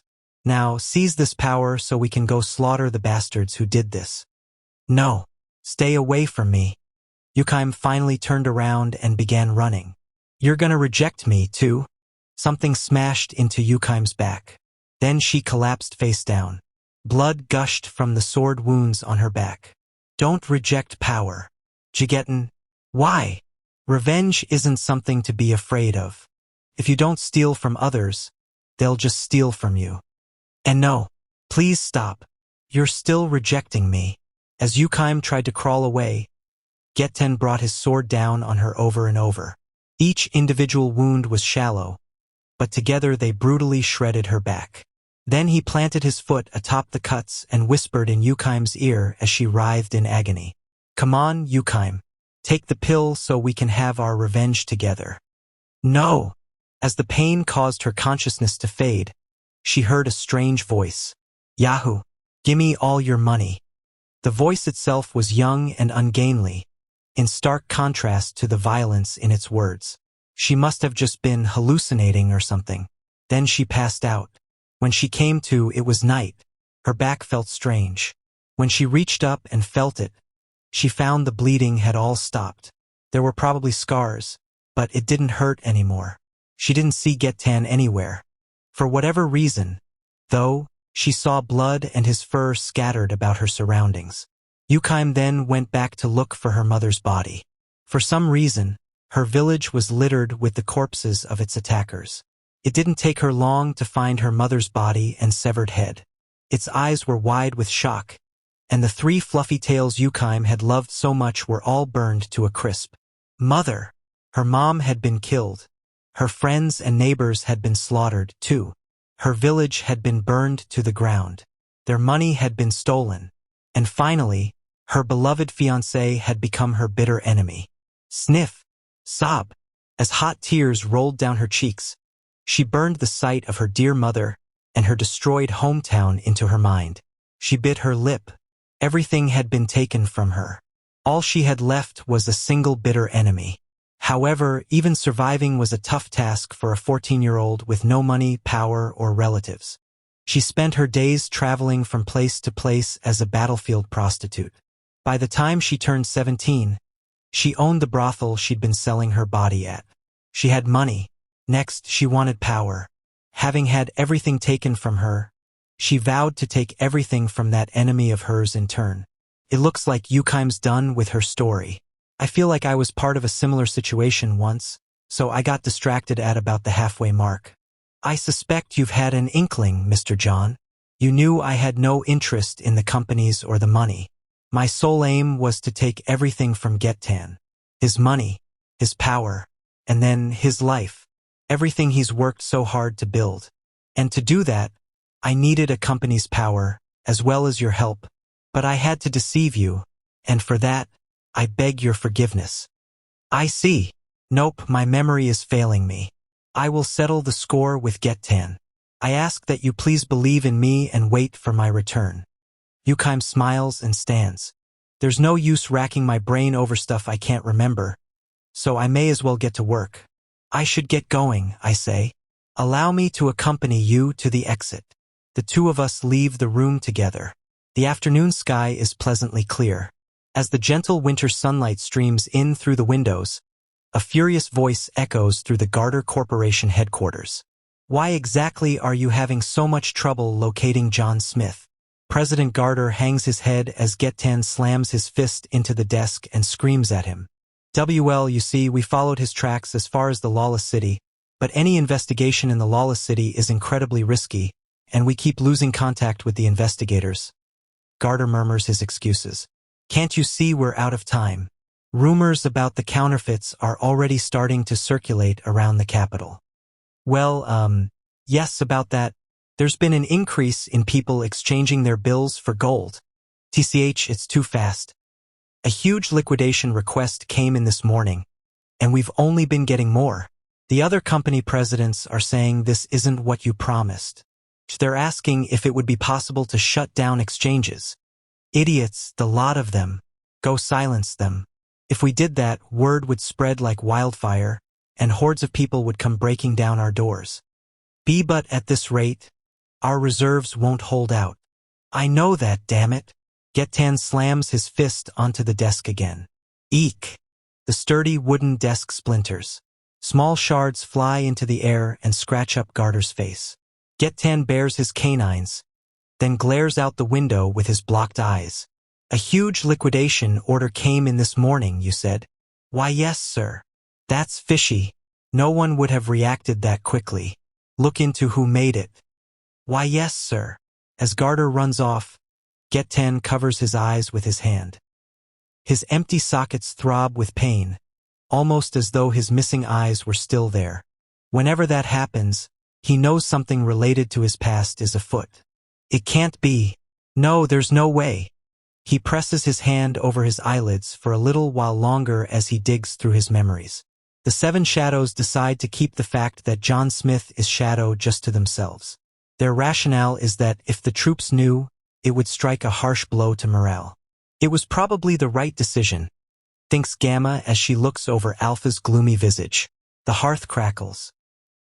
He exists in a realm nobody else could possibly hope to reach. Alpha. That's why he doesn't need me anymore. That's not true. They've had this exact conversation several times now. Alpha's sunken into the depths of despair. She's in no state to lead the Shadow Garden right now. At the moment, Gamma's the only one who can take the reins. However, no amount of makeup can hide Gamma's sallow cheeks or the dark circles under her eyes. She's close to her limit, too. Even so, there's something she needs to report. She steels herself, then speaks. The MCA's begun going bankrupt. Crowds of people have been trading in their bills since this morning. And it's probably only going to get worse tomorrow. I see. We don't have it as bad as they do, but Mitsugoshi is seeing an uptick in people making exchanges, too. Their ranks will likely swell tomorrow, and when the MCA goes bankrupt, all hell will break loose. I see. Alpha listens to Gamma's report with a vacant look on her face. Finally, she responds with a brief question. Can we weather the storm? She asks. Gamma looks at her face, wavers for a moment, then decides to rip off the bandage. Not with our reserves. That's the simple truth of it. Gamma and the others have been frantically raising funds in preparation for the MCA's collapse. However, even though they've been gathering gold from around the globe, it's nowhere near the amount their credit creation practices generated. I see. Alpha smiles. It's a forlorn smile, and when Gamma sees it, tears well up in her eyes. I'm sure we'll be fine. When the people see the mountains of gold we've prepared, I'm certain it'll set their hearts at ease. That's enough. When the masses see the MCA go under, they'll know there's no guarantee the damage will stop there. Gamma and Alpha are both all too aware of that fact. That's enough. Alpha looks at Gamma, the heartbroken smile plastered across her face unchanged. He's the one who decided to circulate the counterfeits and cause the credit crisis. He's the one who wanted to cast us aside. That's not true. Master Shadow would never abandon. We just weren't strong enough to live up to his expectations, and this is our punishment. That's not. That. She wants to say, that can't be true. But the words won't come out. Their lord's combat prowess, creativity, and ingenuity are all leagues above theirs. Even after being given the perfect environment and unbridled knowledge, none of them has been able to reach his ranks. And now their master's given up on them. That. Gamma goes weak in the knees. She crumples down onto the sofa. In contrast, Alpha rises to her feet. Her eyes burn, both from the glare of the fireplace and her newfound determination. If this is what he wants, then it's our job to fulfill his wishes. I took an oath. I said that if he wanted me to, I would even die. It was the first promise I ever made to him. Alpha. Then, an interruption. Pardon me. The dark brown-haired girl, bows as she enters the room. We've received new information. Getan, the MCA's de facto leader, is without a doubt connected to the cult. Go figure, remarks Gamma. However, finding that out now isn't going to do them any good. He'd been coordinating with the cult to bring down Mitsugoshi. What was his plan? It was to introduce counterfeits into circulation and cause a credit crisis. Ah, I see. Gamma looks up at the ceiling. He got them good.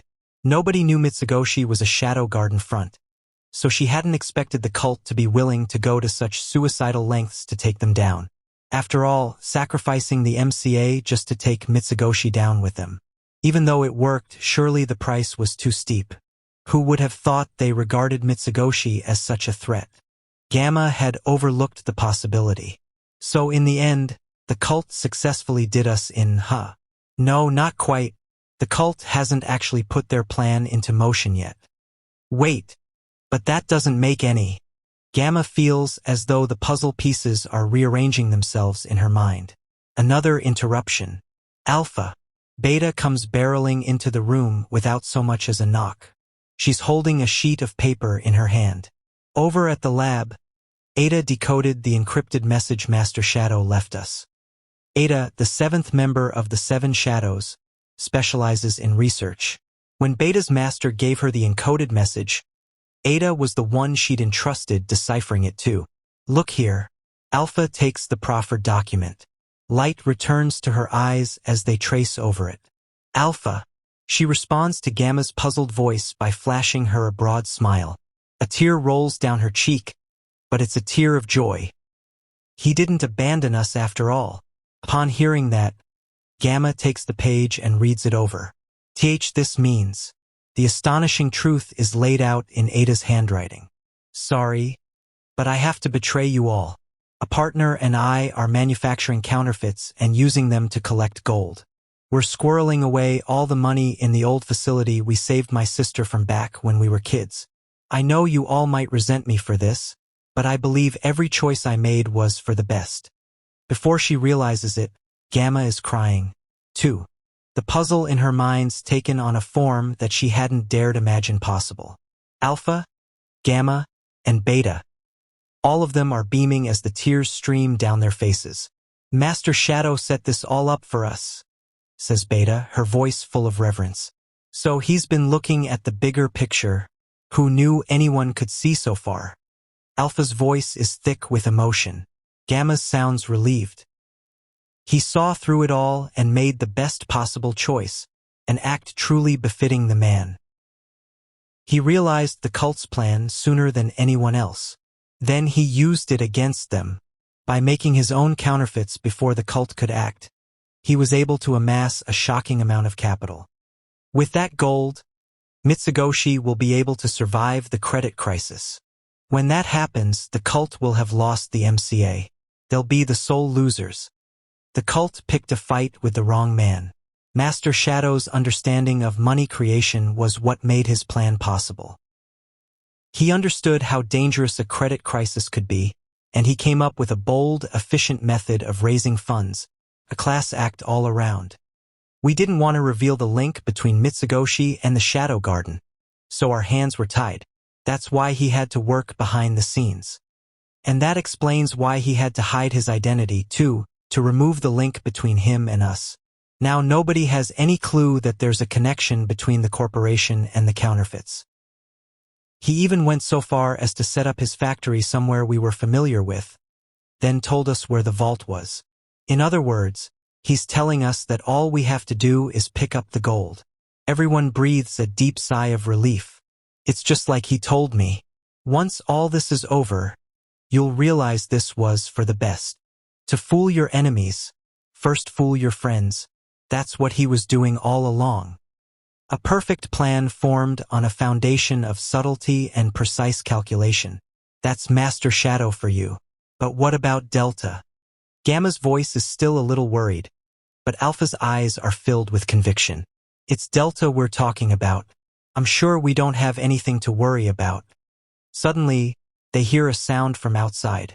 Then the window slowly creaks open as Delta sheepishly lets herself in. See, Gamma's face flushes with joy. Delta. Oh, thank goodness. Oh woof, Alpha. I was on a confidential secret mission, see. So, Delta waits timidly for Alpha's reaction. Don't worry, I know. He had a job for you, right? Delta's face immediately brightens. Her head bobs up and down as she nods. There was a black juggler and I... Oh, it's a confidential secret mission, so I can't tell you. Come on now, Delta, speak properly. Calling it a confidential secret mission is redundant. But that's what Boss Man said. Don't be silly, of course he didn't. Still, I'm so glad you're okay. Delta seems to still have something she wants to say, but Alpha just strokes her head and squeezes her tight. Gamma and Beta hug Delta as well, and they all wipe their tears away with a smile. He's done so much for us already. We need to handle the rest ourselves. Let's go collect the gold he prepared for us. Got it. Sound like a plan. Woof. And that night, the Shadow Garden makes their move. I conduct a thorough sweep of the route to the lawless city, then return to the underground base. Yukaim should be getting back soon. When she does, it'll probably be atop a cart laden with cash. Afterward, we can grab our gold from the underground vault and bail. At that point, all there'll be left to do is leisurely watch over the credit crisis from on high. I mean, just picture it. John Smith, standing atop a high-rise hotel and gazing down at the Capitol with his arms crossed. All according to plan. The crisis has begun. I'll murmur. Then I'll take a sip of some expensive wine, glance at the mountain of coins atop the table to my side, and grin meaningfully. How cool is that? I picture the scene as I walk through the facility's corridors. It seems oddly quiet here. All the assembly line workers left, but there should still be some guards around. Maybe they all dozed off because of how peaceful things are around here. You can hardly blame them. I worked my butt off making sure nobody could find us here, after all. Hehehe. I flash my pearly whites as I continue strolling. Finally, I stop in front of the vault. Ha! Wait, why's the door open? It doesn't look like anyone unlocked it, either. It looks like it was forcibly broken down, No. There's no way. My patrols were perfect. Not even a mouse could have made it here from the lawless city. My legs shake. My hands tremble. I break out into a cold sweat. No, no, no, no, no, no, no, no. It's gonna be fine. It's gonna be fine. I peer inside the half-open vault. It's completely empty. That massive pile of gold has vanished without a trace. You're kidding. My knees go weak, and I collapse to the ground where I'm standing. How could this happen? All my gold. Ha! Ha ha ha ha ha. Surely, this is all just a bad dream. I reach up with my trembling hands and repart my disheveled hair. Then I stand. It's all gonna be fine. Maybe Yukime had some reason why she had to move it. Also, even if it was stolen, it'd take a while to make off with all that gold. Unless they're crazy prepared, they can't have gone far. I step out of the vault, knees still rattling. Then, sensing two presences approaching, I feign composure. Mr. John. Two sexy women call out my name. It's Yukime's attendants, Natsu and Kana. Trust me, guys. I already know something happened. Something definitely happened. It's pretty obvious. The goddamn vault's been cleaned out after all. It's Yukime, she's disappeared. It must have been Getan. What? Yukime plus Getan, I see. I laugh as everything becomes clear to me. Mr. John. Ah, so that's how it is. Natsu and Kana seem confused. So I open the vault door up and show them what isn't inside. Their eyes go wide in shock. Did he do this? But there's no way he could act that fast. Do you two know where he is? Why yes. Then we're fine. I'll get him back. I stride between the two of them, letting my magic leak out so the air vibrates. What's with this incredible magic? Is this John Smith's true power? I follow up by making my steel wires go whoosh, whoosh, whoosh. They leave elegant arcs of light in their wake as they slice through the air. Getan, you pissed off the wrong guy. Now then, time for revenge. A little time passes. Snow starts falling onto the capital right around when the sun makes its descent past the horizon. As the shadows gradually overtake the world's vermilion hue, the snowfall picks up in intensity. A lone spirit fox stands still and gazes toward the capital skyline as she stands atop a distant plain. She exhales a cloudy breath, waiting for something with a melancholy look in her eyes. A little while after the sun sinks fully from view, someone approaches her from behind. Was this all you're doing, Yukime? The snow's begun piling up and dampening the night sounds. As a result, the furious bellow carries well. Yukime turns toward the eyeless, jet-black therianthrope. Getan, you have no idea how long I've waited for this day. So you and John Smith were working together. Is this your idea of revenge? Getan's face is contorted with rage, a stark contrast to Yukime's calm demeanor. It's over for you. Accept your fate. No, not yet. If I take back the money you two stole, I can still fix this. Getan unsheathes his sword. It's almost as long as he is tall. Getan. Yukime draws her fans. Alas, I'm not the little girl you once knew anymore. The ground is piled high with pristine snow. The pearly moon gleams overhead, accompanied by a host of stars.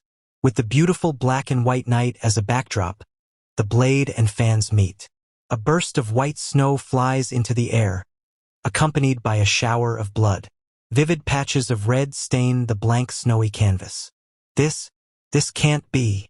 Getan drops to one knee. When he looks up at Yukime, his eyebrows rise. At some point, Yukime's body transformed. Her 9 silvery tails have grown even thicker and longer, and those eyes of hers that looked like pools of still water are now blood-red. Even without his vision, Getan can make out the dense magical energy she's mantled in. This is the true form of us spirit foxes. You cannot defeat me. So the legends are true. If you had that kind of power, if I had that kind of power, I wouldn't have everything taken from me. Yukime responds to the raw hatred in Getan's expression with a sad smile. Getan, what changed you so? Surely you were not always like this. Shut up. It's over, Getan. Yukime presses her fans against his throat. When he feels the cold steel, his expression freezes. Yukime. She looks down at him, fans still held firmly in place. Her face is tinged with nostalgia, as though she's remembering events from days gone by. Neither of them so much as twitches. It's as if time itself is standing still. The only movement is that of the snow slowly piling up. Finally, Yukime lowers her fans. Her eyes and nine tails return to their original states. What are you playing at? My revenge is now complete. Complete, you say? I know not what it is that made you this way, but for all the sins you've committed, the fact that you once saved my village and my life remains unchanged. Sins do not erase good deeds, nor do good deeds erase sins. I choose to believe that the Getan who saved me that day still resides somewhere inside you. Yukime turns and begins walking away across the snowy plain. Goodbye, Getan. He watches her leave with his closed eyes and glares at her. I don't need your pity. However, his resentment doesn't reach her. He pops a red pill into his mouth. His wounds rapidly heal and then, a flower of blood blooms atop the snow. How much of a mockery do you plan to make of me? Getan. Run through by his blade, Yukime crumples to the cold ground. As her consciousness starts to fade, tears roll down her cheeks. Mr. John, forgive me. As she weeps, a fierce gust of wind blows, kicking up the lightly powdered snow. A dark figure appears. Who's there? A man appears out of the darkness of night and alabaster flurry. The powdered snow dances around him as his steel wires slice through the air. I believe you've taken something very important from me. The man striding forward is clad in a black suit, his face concealed beneath a mask. It's John Smith. Mr. John. Yukime calls out his name, although it causes her pain to do so. For some reason, seeing John like this feels deeply nostalgic. So it's John Smith. You claim that I stole from you, but you took from me first. Getan's closed eyes glare at John Smith. I'm only here to take back what you stole, replies John Smith. Nothing more. What I took. Heh, good luck with that. I won't need luck. You insolent little... I have something I need to take back, too. A little something that you too stole from me. Getan readies his longsword. What are you talking about? It's so typical of a lowlife to play dumb. Getan clicks his tongue. This is a waste of my breath. And of my time. John Smith deploys his wires. The two of them glare at each other, their gazes dripping with hatred. And then, Getan, John Smythe. The violent clash begins. Getan's longsword arcs toward him. However, his enemy doesn't so much as attempt to dodge. The blade plows toward his neck, then comes to an abrupt stop in midair. What? Surprised by his sword's sudden halt, Getan pulls it back. John Smith calmly watches him, then murmurs, You did something just now. Getan clicks his tongue in annoyance. You think you're so clever, stopping my sword by running magic through those thin strings of yours. Oh, there are things I've lost, but there are things I've gained in their place as well. When I lost my ability to see, I quickly gained the ability to use magic to sense the space around me. Getan's magic is spread out over the entire area. That means I can see them. I can see each and every one of your flimsy little threads. True, I was surprised at how skillfully you manipulated them. But in the end, Getan's lips curl into a wicked grin. You picked a bad man to make an enemy of John Smith. He slashes at John Smith again. John Smith successfully deals with the blade by dodging backward, but his wires can't so much as graze Getan. It's no use. I told you I can see everything. John Smith falls back. Getan presses forward. Yukime watches the fierce battle through her tears. She sees John Smith, fighting as hard as he can. In all the time she's known him, she's never seen him so visibly enraged. Their relationship hasn't been a long one. However, she's well aware he isn't the type to wear his emotions on his sleeve. Right now, though, he's furious from the bottom of his heart. Furious at Getan, the man who stole her away and ran her through. Mr. John. He looks like he's on the back foot. But Yukime knows this isn't the full extent of his strength. Then, John Smith fires off a question. Is that all you've got? Arr. Getan pants as he glares at John Smith. He's been on the offensive this whole time, yet his blade hasn't reached John Smith even once. To the contrary, Getan's body is the one covered in countless tiny cuts. He can see all the wires, true. However, it's precisely his ability to see them that keeps him from advancing into their net. John Smith's wires are spread out like a spiderweb. One step in and escape becomes impossible. Getan senses its immaculate arrangement. It's perfectly designed to predict, trap, and capture its prey. Each time he tries to push his limits even a little, he immediately finds himself riddled with cuts. If he doesn't go forward, he can never slice his foe. But if he does, only death awaits. Before he noticed, all Getan became able to do was futilely swing a sword that could never reach its mark. John Smith calmly steps toward him. At some point, he used his steel wires to cut off Getan's escape routes. I think you have something you want to tell me. Say it. Ah! When Getan hears the order, he looks toward Yukime for the briefest of moments. However, he quickly shakes his head. I have nothing to say to you. Is that so? The next moment, blood bursts from Getan's chest. The steel wires surrounding him just sliced at his guts. Even as his face contorts in pain, however, he continues glaring at John Smith. I needed power. I sacrificed everything for it.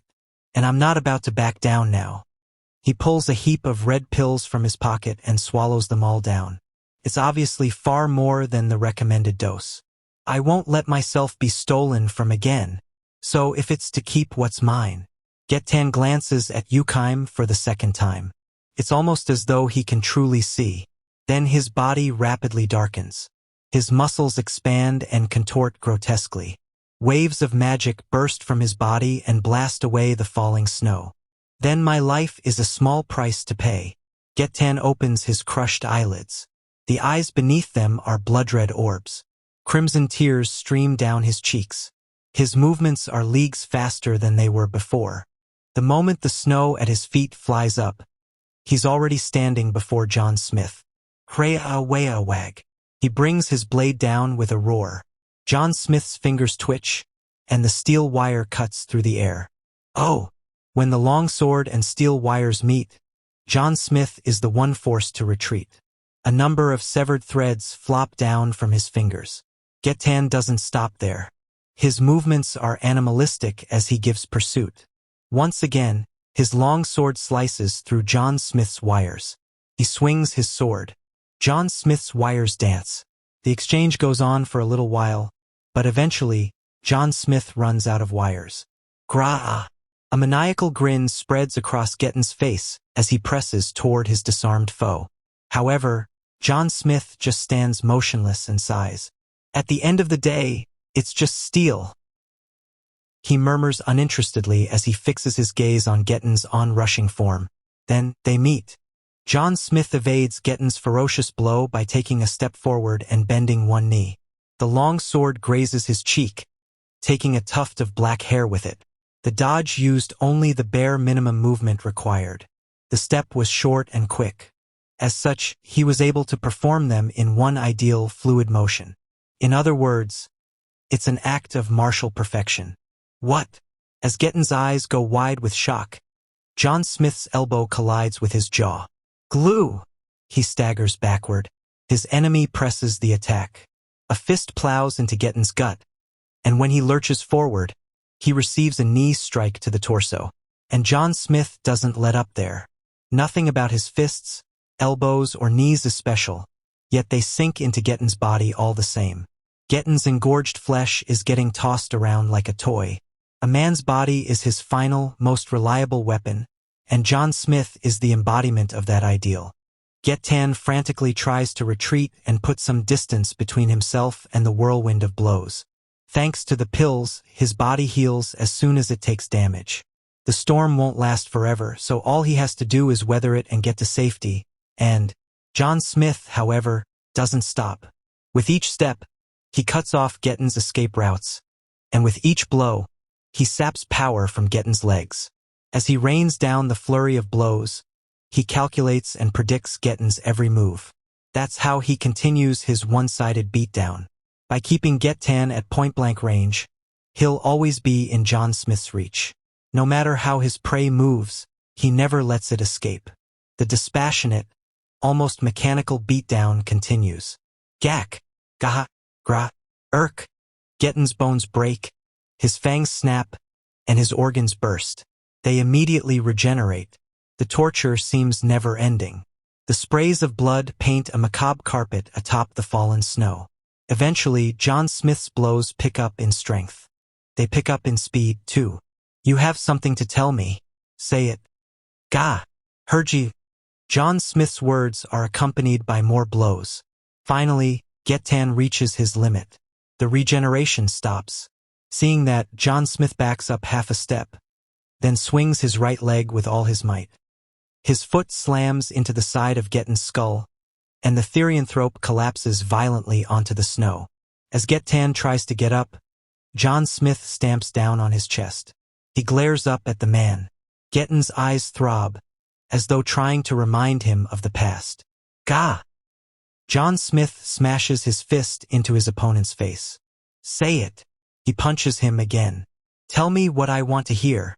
John Smith. I see. You're the one. From back then, Getten looks up at John Smith, all sorts of emotions running across his face. Rage, hatred, envy, regret. If I had power like yours, maybe things would have been different. The mixed feelings in his voice afford it a certain weight. I tried to flee from my own weakness, and look where that's gotten me. All I really wanted to protect was... Getten smiles. But I feel I can entrust it to you. Getten's voice is weak now. His finger trembles as he points in Yukaim's direction. I trust you with you. Understood. John Smith clasps Getten's trembling hand in his. You can leave it all to me. And then Getten breathes his last. Yukaim buries her face in John Smith's chest. Her tears sink into his suit. I finally remembered. You're the one who... John Smith runs magic through his hands, then strokes Yukaim's wound. So warm, like it was all the way back then. Thump. Yukaim's heart pounds. Ever since that day when everything was taken from her, she's had to live alone with a frozen heart. No matter what happened, no matter who embraced her, she'd vowed to accept it with a smile. The ice was a wall she built to protect herself, one that she knew would never thaw. Yet now it was melting. Thank you, Yukaim says. John Smith cocks his head to the side.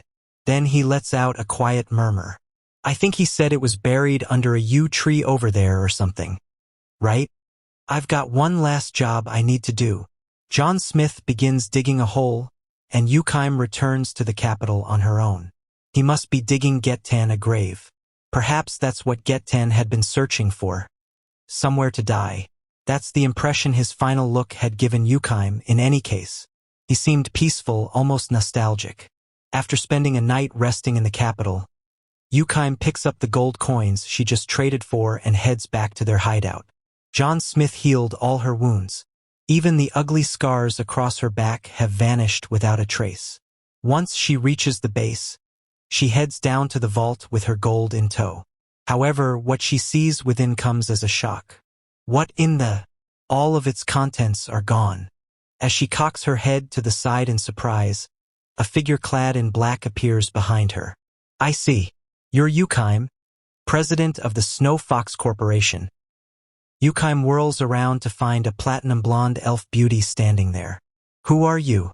Yukaim asks as she gets ready to draw her fans at a moment's notice. My name is Alpha. I'm with the Shadow Garden. Given the reception you're giving me, I assume he hasn't told you anything. Alpha. Yukaim's well aware that John Smith, aka Shadow, is the Shadow Garden's leader. However, he never mentioned anything about the organization to her. Strange now that she thinks about it. I suppose you must have been his collaborator, as well as the woman the MCA's Getten was fixated on. What are you trying to say? I have a letter for you. I'm afraid the seal is broken, but I thought it would only be proper to give it to you anyway. Alpha hands her a time-worn sheet of paper. The MCA will fall soon, and there were some things we wanted to collect from them before that happened. We found this in Gettin's room. It's a letter, no, a will, and it's addressed to you. Gettin's will. Yukaim takes it and starts reading. The first thing that takes her by surprise is how messy the writing is. He must have refused to entrust it to anyone else, writing it himself even through his blindness. Yukaim can sense definite fragments of the warmth of his handwriting in that messy scrawl. Gettan starts the letter with an apology to Yukaim and the people of her village, then goes on to curse his own weakness. Finally, he reveals an alarming truth. The cult of Diablos. It's the true identity of the organization that set him along his path. We of the Shadow Garden are fighting to take down the cult of Diablos. And of course, he's no different. Mr. John, too. Also, Mitsugoshi is a Shadow Garden front. Heavens, what a shock. This entire incident played out exactly how he wanted it to from the very beginning. Unfortunately, that does mean we had to take all the gold. And now Mitsugoshi will be able to ride out the credit crisis. We'll also be able to snatch up the MCA's assets. Our position will be nigh unassailable. And Mr. John. No, Mr. Shadow saw it all coming. If you want to curse him as a traitor, you're well within your rights to do so. I have no doubt he's prepared to accept that judgment. Yukaim shakes her head. I have no intentions of doing such a thing. Mr. Shadow has saved me now twice over. Very well. Alpha nods. We're prepared to accept you into our ranks. Unless you have objections, we would have you continue managing Snowfox so you could act as our liaison to the lawless city. Very wise. You want Mitsugoshi to act as the public face, and for Snowfox to handle the dirty work. A clever arrangement. Yukaim and Alpha have identical smiles on their faces. It's clear they each hold the other in strong admiration. We're glad to have you on board. The pleasure is all mine. After they finish shaking hands, Yukaim lets out a quiet murmur. Although it brings me no joy to discover just how many important people he has in his life. She and Alpha leave the base together, discussing their future plans. The MCA's collapse is swift. Knowing they won't have enough reserves to meet people's demand to trade in their paper bills. Many merchants close up shop and try to flee in the night. Eventually, the night order has to be called in to force them to open their coffers, but the amount of money within is nowhere remotely close to the amount of paper bills in circulation. Eventually, all the merchants are rounded up. Their punishment will no doubt be harsh. When the masses watch the MCA collapse, their gaze immediately turns to Mitsugoshi. The morning after the MCA goes bankrupt, they all swarm Mitsugoshi Bank's capital branch office. There are enough of them to pack the main street completely full. The moment the bank opens, they all rush in, paper bills in hand. What they find inside, however, astonishes them. Mitsugoshi Bank is using a large hall as their vault, and there's a dazzling mountain of gold piled up within. The tellers all greet the throng with calm, composed smiles. When the people in the crowd see Mitsugoshi Bank fulfill exchange request after exchange request after exchange request, one of them turns to leave, then another. By the time noon rolls around, the lines dwindle to almost nothing. Only about 30% of the people who lined up at the beginning of the day actually decide to trade in their bills. Seeing Mitsugoshi Bank's reaction sets the people at ease. The mountain of gold, the teller's polite smiles, and the reputation that Mitsugoshi Group's built up over time certainly doesn't hurt, either. As further proof of that, it takes no time at all before customers looking for paper money loans appear once more. Mitsugoshi Bank, as well as Mitsugoshi Limited, as a whole, is able to use the MCA's collapse to elevate their position and further increase their trust with the consumers. At this point, they're so powerful, not even the government can stand up to them. If Mitsugoshi were to leave, the kingdom's economy will be reduced to shambles. This whole incident has caused the nation's leadership to view money creation with alarm. However, the fact does remain that the credit crisis Mitsugoshi and the others orchestrated brought them an unprecedented wave of prosperity. As a result, they decide to hold a meeting with representatives from Mitsugoshi Group and Mitsugoshi Bank and eventually come to a set of agreements regarding credit creation. With that, the series of tumultuous events finally comes to a close. I dig through the earth with my slime shovel. I've been digging this whole time. So why is it, then? Why haven't I found anything? And why haven't I heard anything from Yukime? She was supposed to go grab the coins she stashed in the capital while I dug up the buried gold. And afterward, we could all live happily ever after. That was the plan, at least. Except the gold isn't showing up, and Yukime's gone dark. Also, now that I think about it, Mitsugoshi Bank survived somehow. But what does it all mean? The only thing I know is that my plan is in ruins. Boss man, we're not finding anything, says Delta as she scrapes through the dirt with her bare hands. It's here. Somewhere around here it should be. I keep digging. If all I needed to do was hollow out the ground, I could just blow it all up, but that'd blow up the gold, too. In other words, hard labor is my only option. Delta followed me here by tracking my scent, so I'm having her help me, too. Boss man, is this a confidential secret mission, too? Yup. So you have to make sure you don't tell Alpha about it. Got it. See, what we have here is a man's dying message. Dine-in message. It's when someone tells you the truth right before they die. This guy and I hated each other, so we fought to the death. But in the end, we came to a mutual understanding. And the word he left me with on his deathbed was you. And he pointed here. In other words, he was telling me that he buried something important under the yew trees here. Wow. It's elementary, my dear. Elementary. Delta wags her tail, her eyes glittering. When we're done digging, will you do whatever I say? Ha! Remember, you promised. Who? You promised, boss man. Who? Oh, woof. Delta stares at me with upturned eyes. Sorry, yeah. I remember saying that. You did. But I never said I'd do anything. You said you'd do anything. No, I definitely specified I'd only do stuff within reason. You said you'd do anything. Crap. Delta's got herself totally convinced that's what I actually said.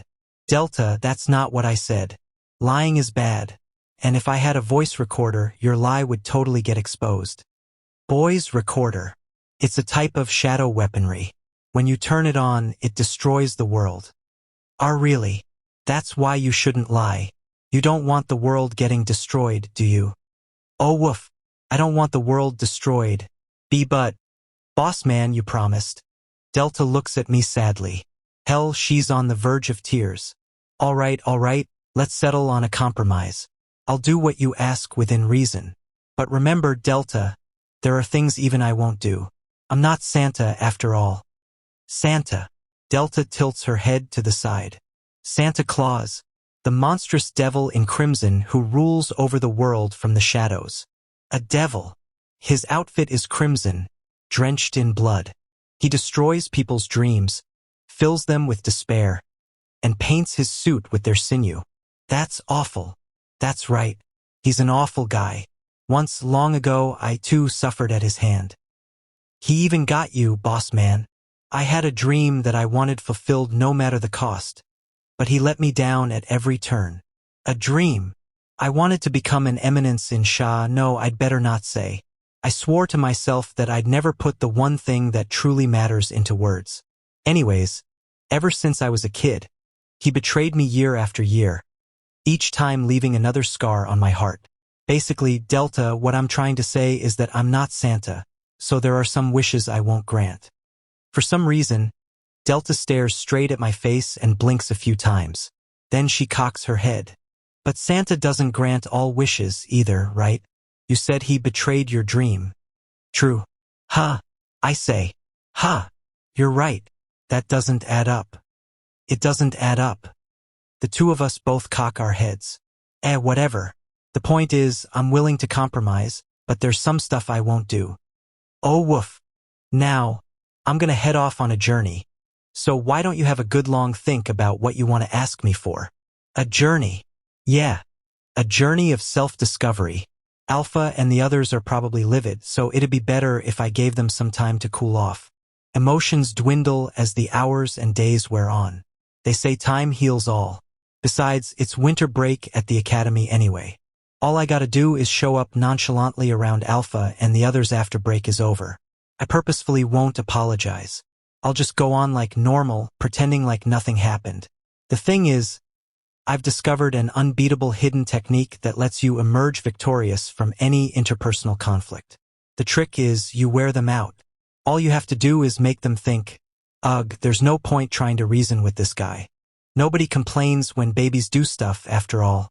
In other words, that's the level I have to reduce myself to. If I'm not careful, this hidden technique can become a double-edged sword. The thing is, you win every argument, but in a way, you also lose them. Oh, and we can stop digging now. Thanks for all the help. My plan was completely ruined. And Mitsugoshi ended up surviving anyway, so even if I find the gold, it's not like it'll do me much good. Now then, I'm off on my journey. Later. Wait, boss man. Something just came out of the... I hear Delta shouting at me from behind, but I dash off at full speed, so she can't successfully complete her request. Now that I think about it, the first time Santa betrayed me was on a snowy night just like this one.